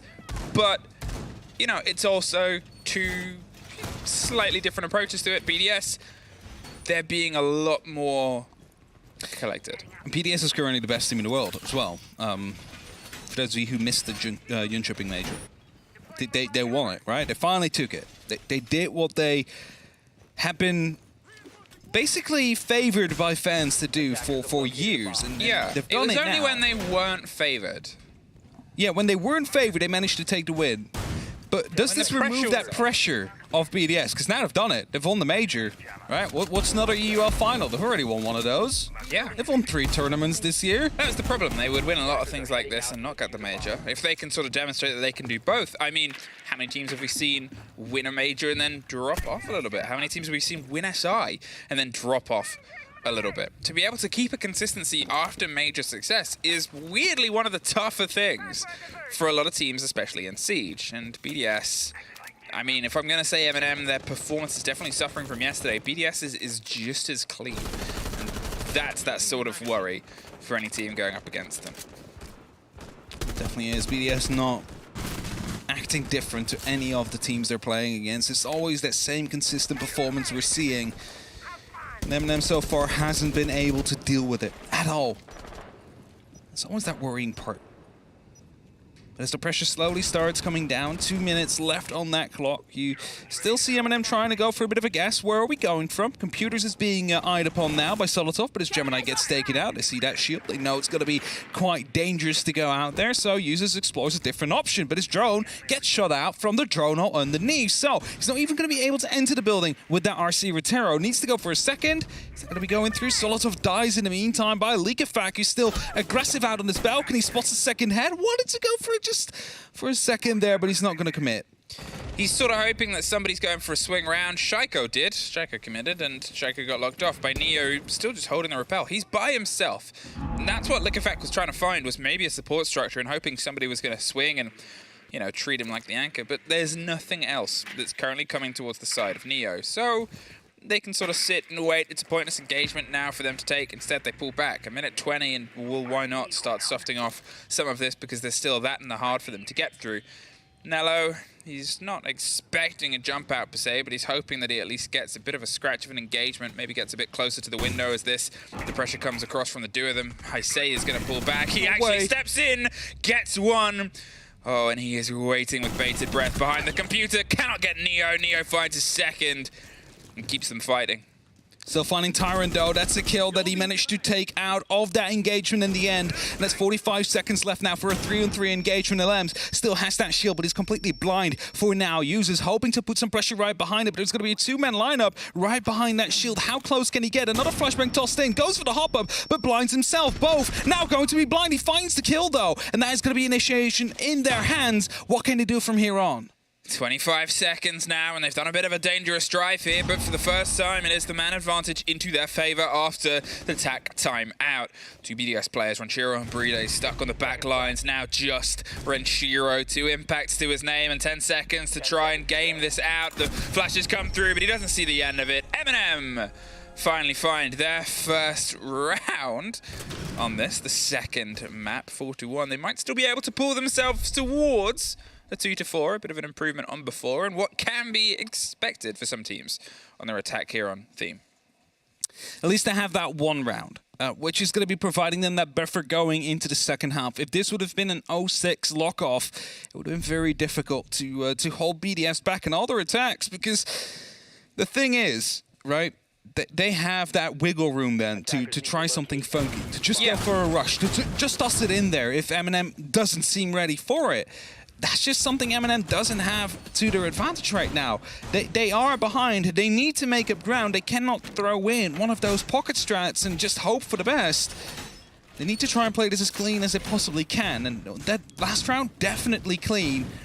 to some extent, like except for the first initial engagement onto Likefak and not being able to isolate him for a second kill, but you still managed to trade him out right after, and that is what we like to see from MNM. That's the gameplay we saw from them yesterday against Wolves, which made them so much better than the other French team that played in the EUL finals. That's what we need to see more, just that team play, just playing on each other's trades and finding success that way.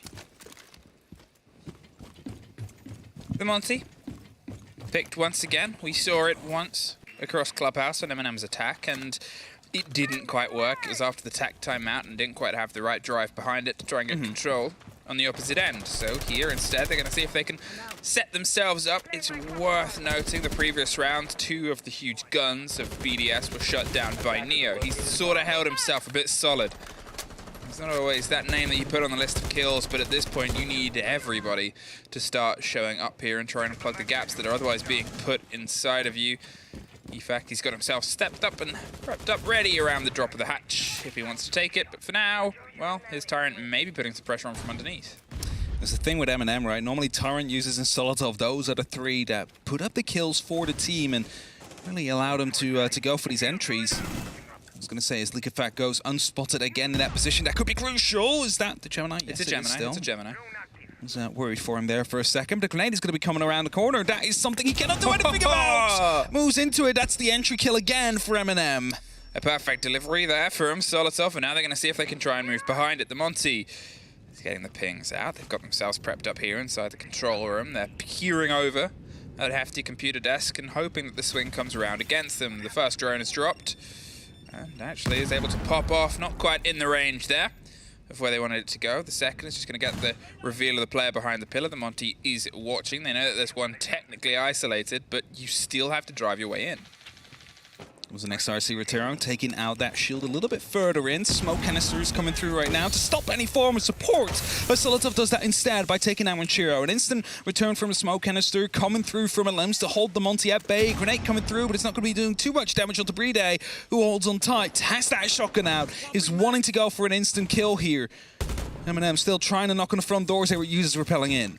That's it. Users now putting pressure onto the back line. He's seen that it's fully locked at this point. It's actually a little bit more of a swing than he might have expected. There's the reveal. The player is caught on the pillar, finds the second, and uses with Tyrant making the final connection. 2 rounds to their name and a flawless as well. Okay, MNM, the timeout has definitely opted a lot better than before. How much of a difference now can you start to put here on your defense? These 2 rounds were more than necessary for MNM because this gives them a fighting opportunity as they head over towards the defense themselves. Now they will be on the favored side. Going up against BDS. However, I believe Anne mentioned it before, they were flawless under attack during the major in the grand finals. So that is something that MNM will have to fend off here. See if they can stop BDS in their tracks. Start getting into their heads a little bit here. They start off by doing so. By going towards the throne room again. So we're going towards that ground floor. It's quite a difficult side to attack to some extent. 3 walls that sometimes do get opened up. Depends on which ones they actually want to go for. Looking at the right-hand side, Bride bringing out Hibana. So the Excurus will be in play. Not using the Thermite, probably due to often impact tricks coming through. And if you look at the left-hand side of your screen, you see 6 of them on the board. So it's going to be a bit more of a range operation here. Yeah, I mean, give yourself a bit of an arm's length. 5 seconds to insertion. Well, that's a hidden drone in the side by Shaiko. Knows that Nello is going to be reinforcing off that wall, and there's also the opportunity to see where those claws will go. Hey, it gives you the route through for a Twitch who's on the board. They can try and get the catch. They're not going to be entirely baiting them out. They're tricky to try and root out from certain angles above, if you can get it, or rolls from the hole either side. So the Twitch drone has a lot to do here. And it is obviously playing only really against the Mozzie. There's no mute to stop it. So the particular angle that Solotov set those traps up is really going to be the only thing that can stop the roll.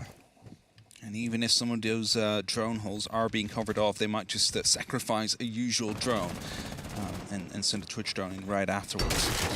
Hideaway pressure is starting to mount up. Hatches are being opened up. The first Twitch drone is looking to enter the room and has successfully done so. That's claw number 1, easily taken out. Checking the second wall, that is going to be clear. Oh, if it gets both. it probably is going to get both. Please That's the Cade. don't get both. And just looking for it. There it is. Both taken care of. No problem whatsoever. Lems gets the entry kill onto Tyrant as well. It's not a great start for MNM here. Nope. That is really the worst way that can go through. The drone hole directly through onto site, getting both with no real pressure and getting the ping on the Kaid at the same time. They're able to find one kill here over the top. They're going to put the pressure in the swing round, but Solotov tucks tail and uses tucks the next. Great double take there. They're able to bite back some of that control. As you can see, they've fought back their way through towards the site. Lems does find the balance, gets Solotov loose. There's one more player that's off towards the top of Dragon. They've got to try and fight their way across the floor if they want to get the fight, and they're not actually even going to opt to take it. They put themselves back at 3 versus 3 inside the site. They still have the hard destruction to open up some of these angles, but it is a big rotate to go from one side to the other here. All impacts used as well, so just a C4 available now on Nello to stop any of these plans, any of these openings from happening. Doesn't seem like that's what he wants to use it for, though. He's just holding it in pocket for now as BDS is looking to, well, find the approach they would like to go for. Actually quickly giving away their call. However, this X-Scarus will be definitely more telling of where their attack will actually be coming from. Yeah, getting 6, getting that opened up, giving themselves the width and the angle to the back end. Obviously, you still have enough to make a rotate through onto either of the other two if you want, but it's Usus that gets caught out there by Lems right down on Dragon Door. They didn't expect the player there, but not getting the kill is a huge blow, because now they know Neo is not on the site. They've got to see if they can peel themselves back in. They do not. They're holding on from what they opened up before. Nello now is the only thing that stands between BDS trying to get one more round. He's watching towards the feet, the imprint that comes across. The other side isn't one where they can get the rotate in. They got to take the door here onto Split. He's expecting the first fight, the break ground. The Banshee will give some of the call onto Split. They swing themselves through. They get a trade out of the other end of it. But here, BDS, they get their first attack round. Well done there. Very clinical, clearing out those roamers. Yes, you lost 2 of those, but then also using the opening in barrels to basically cut that side in half and make sure no one can rotate back in from that Dragon side where someone has been spotted before. That is just going to help BDS get themselves across that finish line on that very first attack. And I'm not opting to go straight back down towards the throne room. They're headed towards Bunk and Daycare, a bit more of a, less turtley site. You can extend a bit more here towards Initiation and the office. Is probably what they would like to go for as well. Because that bottom floor, I mean, you're roaming up on the top floor, but there's no real way back down. And the rest is just turtling and hoping for the best and hoping you win your gunfights as soon as they start coming through. Didn't work out for them. Tyrant is hiding his cameras again. They're hoping to get as much information as they possibly can before BDS is able to strike them as they extend again towards Initiation. Okay, MNM. Not the best way to open up the second half, but you're able to claw back what felt a little bit impossible in the first half as well. BDS resting control. I think you can see from the expression there and the end of round cams that Lems knew that there was a lot of importance here. Not to say that they needed to heat up their performance from before, but a slightly different approach in this, the drone game that is once again punishing the approach. They know the players there. This grenade, it knows the players there as well. What a way to open a door. You see the little chuckle on Shaiko's camera as well as he tossed that one in. He's like, oh, here's the Valkyrie cam, so they also had information on us. Just weren't able to use it properly. But that's a free entry kill. That's Uses off the board. One of the top fraggers so far on MNM. They're all very equal, but just had a little bit extra. It's taken care of. BDS looking to put themselves on a map and match point here. God, imagine a Solus. Yeah, no, you would have been able to take out that drone. It's probably why BDS banned it, to be fair. They want to play with their pre-placed drones for these kind of openings. Well, they get themselves the early lead in. The first body is theirs. No response. How can you to a kill like that? And it gives BDS the mantle to be able to start setting themselves up with a little bit more risk possibility in their approach. The hop over the top. And Shaiko with a grenade threading the needle. Almost connecting a second. I'm not sure if the call was there, but it was definitely perfectly played, and maybe there was a hand guided from Usus from above. This grenade tucked around the corner isn't going to get popped off. It does roll close, but Shaiko does get the next on the back of it. Shaiko killed a man I couldn't even see. Looks to see if he can find one more inside the bathroom, but they're not going to risk the full fight. He has been spotted here. Tyrant finds Leak Effect, at least a bit of a return for MNM into the round, but there's still a man down. With a minute 20 left on the clock, it is a lot of time for BDS to just drone, to just get information, to get the people where they need to be. And as a reinforcement comes off, that is going to be relieving at least a little bit of pressure, as crazy as it sounds, for both these teams, because that's an angle they no longer have to worry about on the side of BDS. As they're looking to find themselves an entry, they seem to be aware of one player near the mezzanines. In the meantime, he will be in break, the other on the actual side. Claymores are being set up. That makes me believe that LMs might want to go for a bit of a rappel here onto break to put up that pressure. That's exactly what he does. They're trying to go for a three-prong attack here. I mean, when you have 3 prongs, utilize them. They're looking for the 2 remaining players that are buried in. They're going to have to try and keep their heads on a little bit more of a swivel. The intel is being stopped directly as it comes through. They want to be prepped ready for the fight here. You can see, as you said, Lamb's prepped up on these windows for 30 seconds. They want to get the swing and the momentum. The other 2 players tacked up. The flashes caught out, but they're still going to pop off for Shaiko. He's looking for the first ace of this showdown. He was close once before, and as Breeday's going to see if he can get the stick, and Alems is just going to rotate back around on the opposite side. He doesn't quite know where the kit's being planted. There it is. A little knife ace! Oh no, oh no. Shaiko. He's just laughing. He's just enjoying himself right now. Really, like, what are we doing? How are we winning these rounds like this? I don't know what to say. I don't even think they do. He just went for it. I mean, he ran into that corner with the intent to knife that last player. That is definitely what he wanted to do there. Oh well, 2-6, where we have seen this before. MNM, can you find a defensive round here to start that comeback? This grenade, by the way, perfect. Perfectly observed as well, thank you. Perfectly observed. The way he blew off as well is just... Knock, knock, who's there? This is Shaiko, right? He just finds these kids. It's the crazy thing to say, but like, you might be holding a very tight angle from a very long range, and you think you're probably going to be fine, and against the other 4 players on the team, you might be doing fine, but then there's Shaiko who just finds your head, no matter what. Or your chest with a knife. 10 seconds to go. I mean, it was a kill for all seasons there. One with utility, one with a knife, one with a gun. If he got a secondary kill in amongst it. I think he had a Gone 6, so yeah. I mean, it's possible. It's possible. It's not easy. It's not effective, let's put it like that. No, not as. But, by the way. I mean, to be honest, it's sort of John Wickian. He did what with a pencil? Jeez. 6-2. BDS, they are 1 round away from cementing themselves as the top draw, top dog of EUL, after cementing themselves as the top draw in EU a few days ago. Days? No. Time is blurry. It's just the concept. Couple weeks. EMP comes through, it's a quick opening happening. However, there is going to be the Electroclaws going to be way too late. Nello spots a player right on the door. He's going to be taken out by Shaiko. He's in sight. He's taking it. BDS has realized, you know what? There's always 1 player on site. 4 are going to be roaming up on the top. You know what? Let's just get that plan down. Let's just lock this off as soon as we possibly can. Missed their own C4 there. The catch from above. Neo takes the drop and the fight on the hatch. Gets one, gets dropped.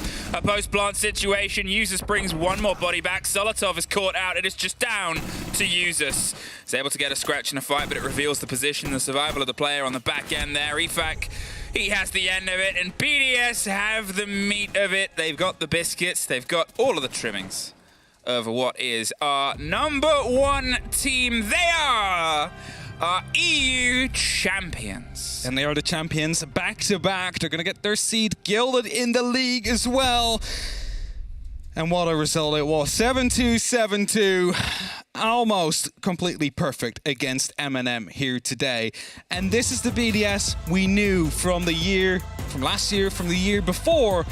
And it's the BDS that returned with Jönköping. It's scary. I think it's scary not just for the teams in EU, but for anybody to sort of watch this team, watch what they've done here, watch what they've done. Something broke in the back. Somebody's struggling with the door from our analyst desk. And it's a fantastic performance. And for a long time with BDS, we called them the bar that needed to be surmounted they've raised that bar with their performance over the previous stage, in the major, and here as well. And, well, we'll take a quick break before we're back with our desk to break it down.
It's done. It's over. BDS, take it. I can't believe it, but that was a rough one to watch. I'm so glad that MNM got to cast that grand final. I know they very much enjoyed it by the looks of it. That skyscraper. Look at my mind. I was thinking about map 3 already. Theme park happened, and as I say that, our interview is ready. So thank you very much for looking at me with intent like, oh, I have something to say about it. But let's talk to our winners. Hello, Likevak. Congratulations. Hello. Thank you. How are you feeling today? I'm feeling very good. Like we are winning everything, so can't be better. I saw Shaiko smiling multiple times today. Yeah, because we're making joke when you are playing. The comp is fun, so that's why he's smiling now. So I don't even know what to talk to you about here because yesterday the question to Alems was, were you surprised when you saw Clubhouse went through? He said yes. I will ask you the same thing now. Are you surprised that Clubhouse went through? No, because MNM have to ban 2 maps, so of course we're going to play club or the map they don't ban, so I'm not surprised at all. Do you think your map pool is so deep that it doesn't really matter? You'd have ended up on a good map anyways. Yes. We have some issue on some map, but most of the map we are ready to play everyone. Cool, fair enough. And of course you made it look pretty easy there on Theme Park. And this is way before your times, but BDS used to struggle on Theme Park. Do you feel that you've kept on improving as a squad on this map? Because there's still a lot of teams that aren't really sure how to play that map. I mean, yes, because like in Major we won Liquid. Liquid is a really good TEM map, team playing TEM. And now it's MNM. MNM as well, a really good team on TEM. So every game we improve and it works now, so perfect. You think just because the vibes were so good over the past couple of days in BDS, you won the major, you're doing very well, you've won a couple other tournaments also before, and now you win well, that this kind of just propels you into, well, we're comfortable, we're going to take this anyways? Yeah, exactly. We are confident now after the major win. Now we will take a little break with the family, and we will be ready for the 6th. Actually, let's talk about that for just a moment here. How do you feel going into 6th Invitational? How do you think that's going to go for you?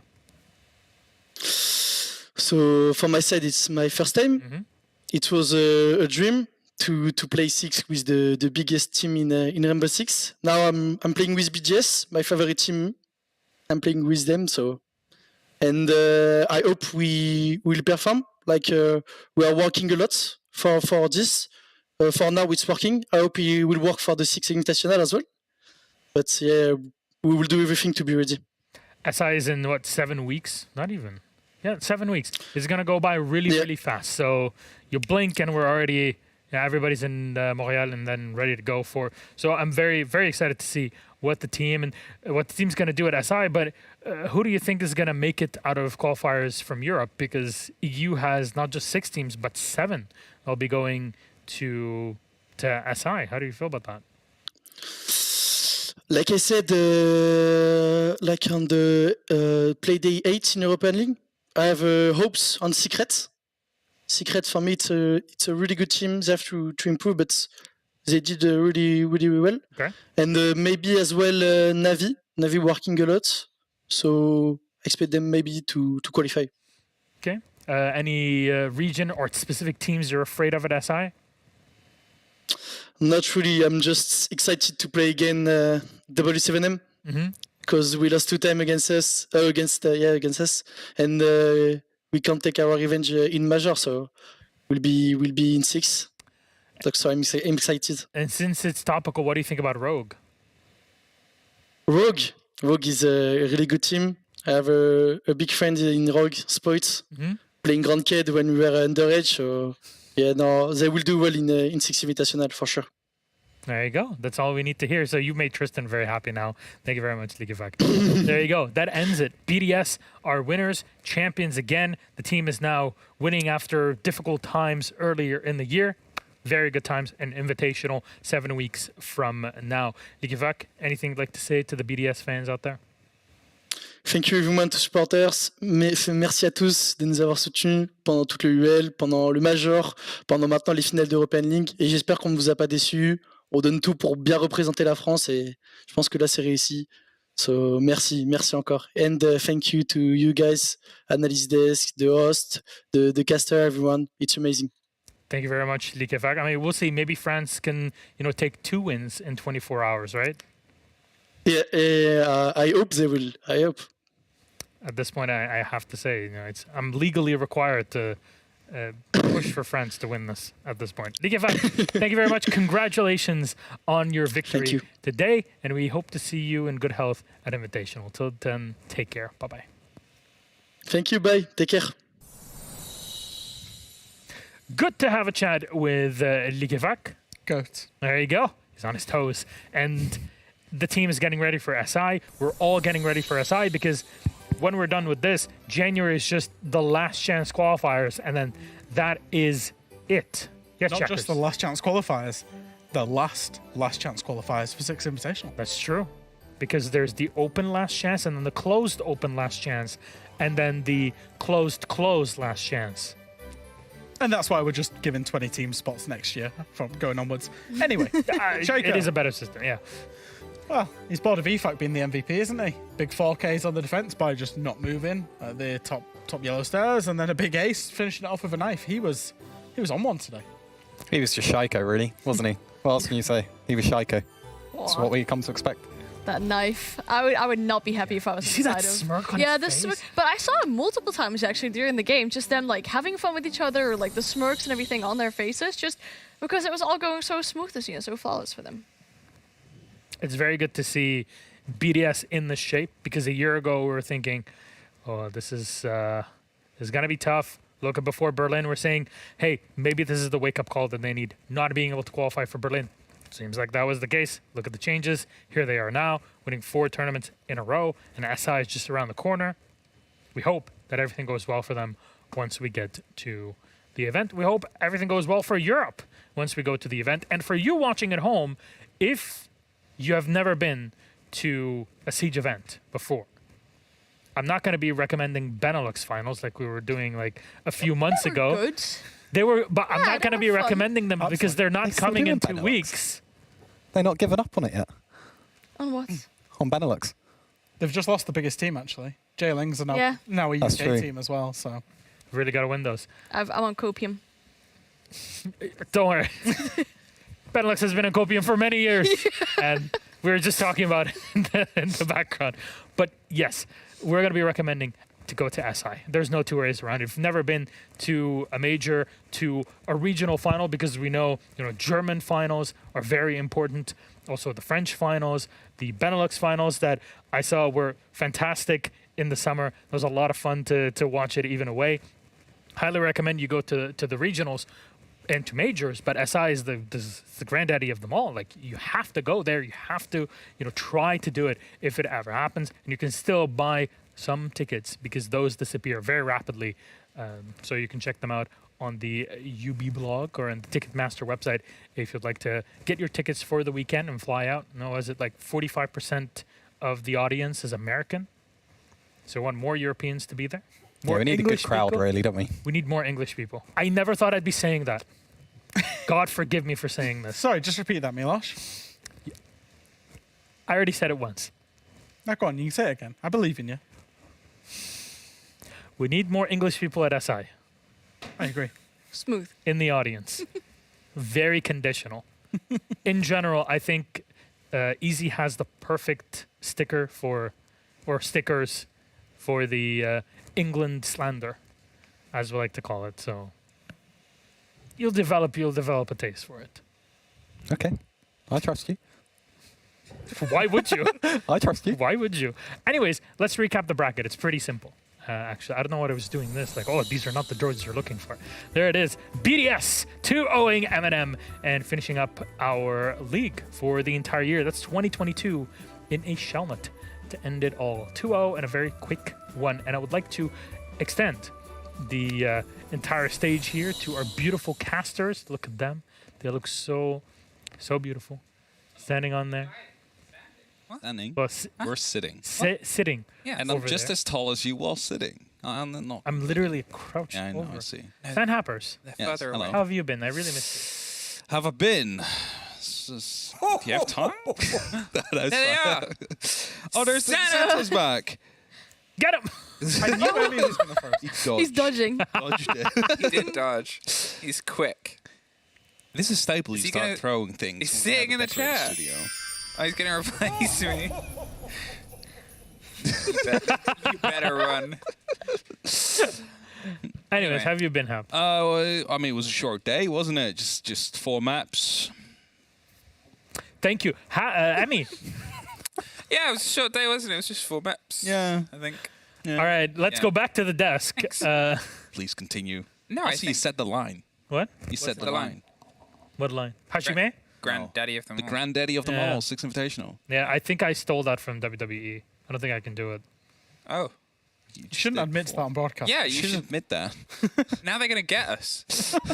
That's how they get you. I hear the sirens already. For Copyright strikes me, It incoming. was me, I Lush. will. It was. Good advertisement for SI if WWE are promoting it, isn't it? Yeah. Anyways, Yes. What's your point?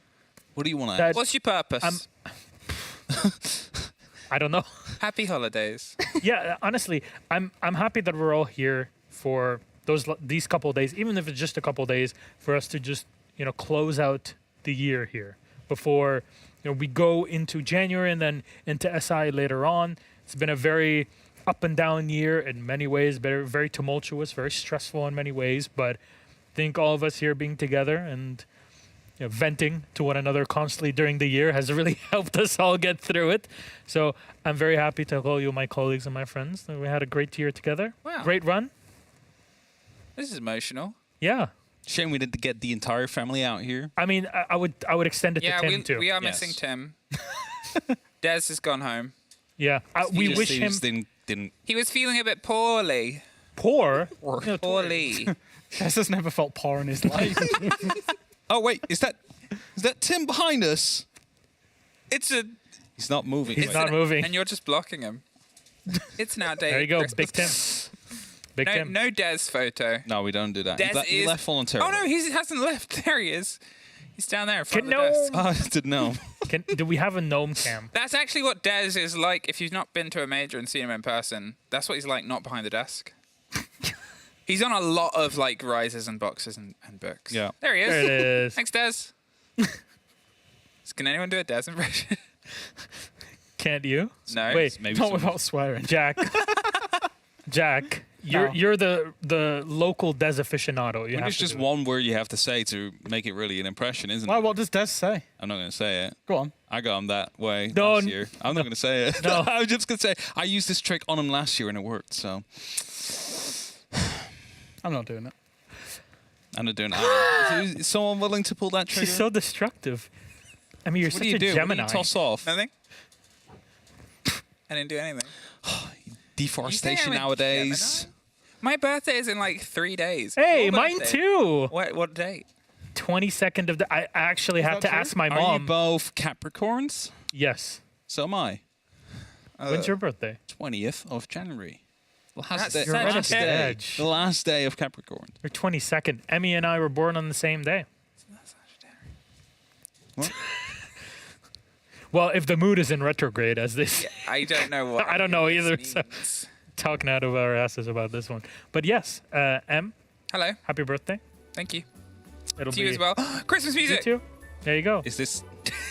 Stop deforesting our dance. Also, happy birthday very soon to Johan, our EVS operator here. Can we get the studio. observers out here for Christmas? Milos, my Christmas wish is the observers on stage. And the So you can birthday bonk wish. them, or- Ante, Stefan, please. Do you break your pen? I broke my pen. Yay! This is the best That's one. Christmas of. Oh. He's so tall. He gets. That's easy. That's the it. other There's one. medics. There's the other tall guy. Hello. Why are both of our observers the tallest people Did you here? just They tripped. trip? You can sit if you like. Yeah, you want to sit? I feel bad. Did you know that Ante wanna used to be stand a in my box? We caster? can go over here. He is still a caster. I watch Oh, he is Adria. still a caster. I watch Adria. He's a caster. I got this present for you. Yeah, go on. I think it's just an empty box. Yeah. I don't know. You can. Don't open the box. Don't open the box. You just told us not open the box. There's some stuff in there Put it you down. cannot see. It's the script for Six Invitational 2023. Productions just told me not allowed to open the box. All right. That's all you need to Can we know. play with the stuff? Hey, Stefan. How are you? No, nobody can hear you. You Good. can play with the stuff. All right. Can I turn this on? That's the lights, yes. That's the bottom lights. There's one more box up top. What? That's the bottom lights. There's another box up top. Oh, there's loads. Yeah? I can turn on the train? Wait, no. No, from there. Right? Why my talkback button? It's not connected this time. How do I turn on the train? This Oh, train this or is that just pure train? chaos. This Turn one. this train on. I Both don't train. think you can do it. Well, you've been told you can turn on the train. Oh. Medics, you can talk now. Puts it on. Jesus. She is. Heading it. She is chaos. She is chaos. Relegated. She did say she was going to destroy the studio, wasn't she? Or like destroy things. Wee. Does it turn on? Yeah, Oh. yeah. Put it proper. Put it properly on. Yes! Honestly, Wow. this is probably better than all of the trains in the UK right now. Well, at least it's running. Not right now, it's just running. ever. Ever. That's the fastest our trains go. That'll be 200 quid, sir. It'll already be late by 3 hours if it's in Germany, though. Tez. Oh, no! The trolley problem. Not Dez. Oh. Wow. Very anticlimactic. To be fair, I just had prediction laughing in my ear. to be fair, this is an allegory for our show. It has been absolutely derailed, and that's all you need to know. And No! I saw it coming. and knowing Dez, he would have probably wanted to do that, but as a sponsored Get the segment. glasses. Can I have Des? Can you? Des and a bauble. It's a Benelux civil war. Sorry, train answer just your keeps on collateral going. damage. Oh, it's just driven All into right. a box. Oh. No. No. On that incredible note, Please cut. we will Please wrap cut. up our show. Thank you very much to EC and Medics, our observers, to our entire production team here. To Emmy, who creates chaos, to Hap, who's just there, Thank you.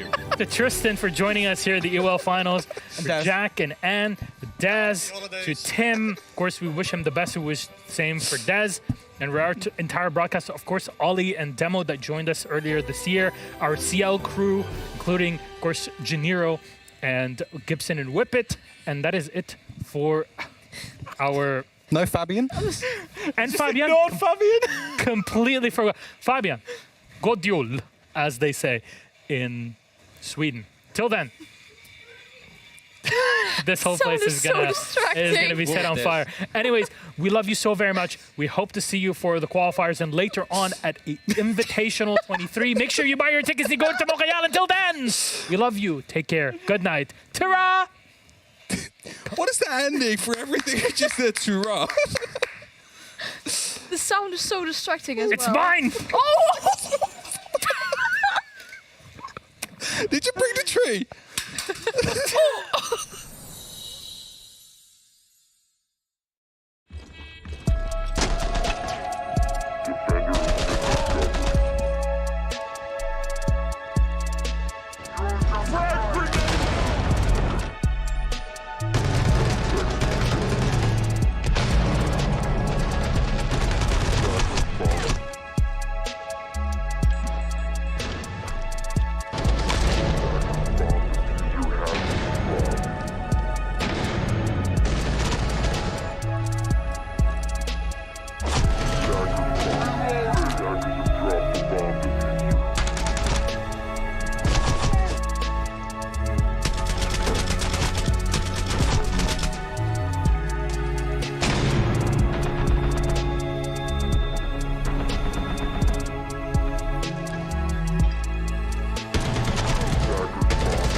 Have the meat of it. They've got the biscuit.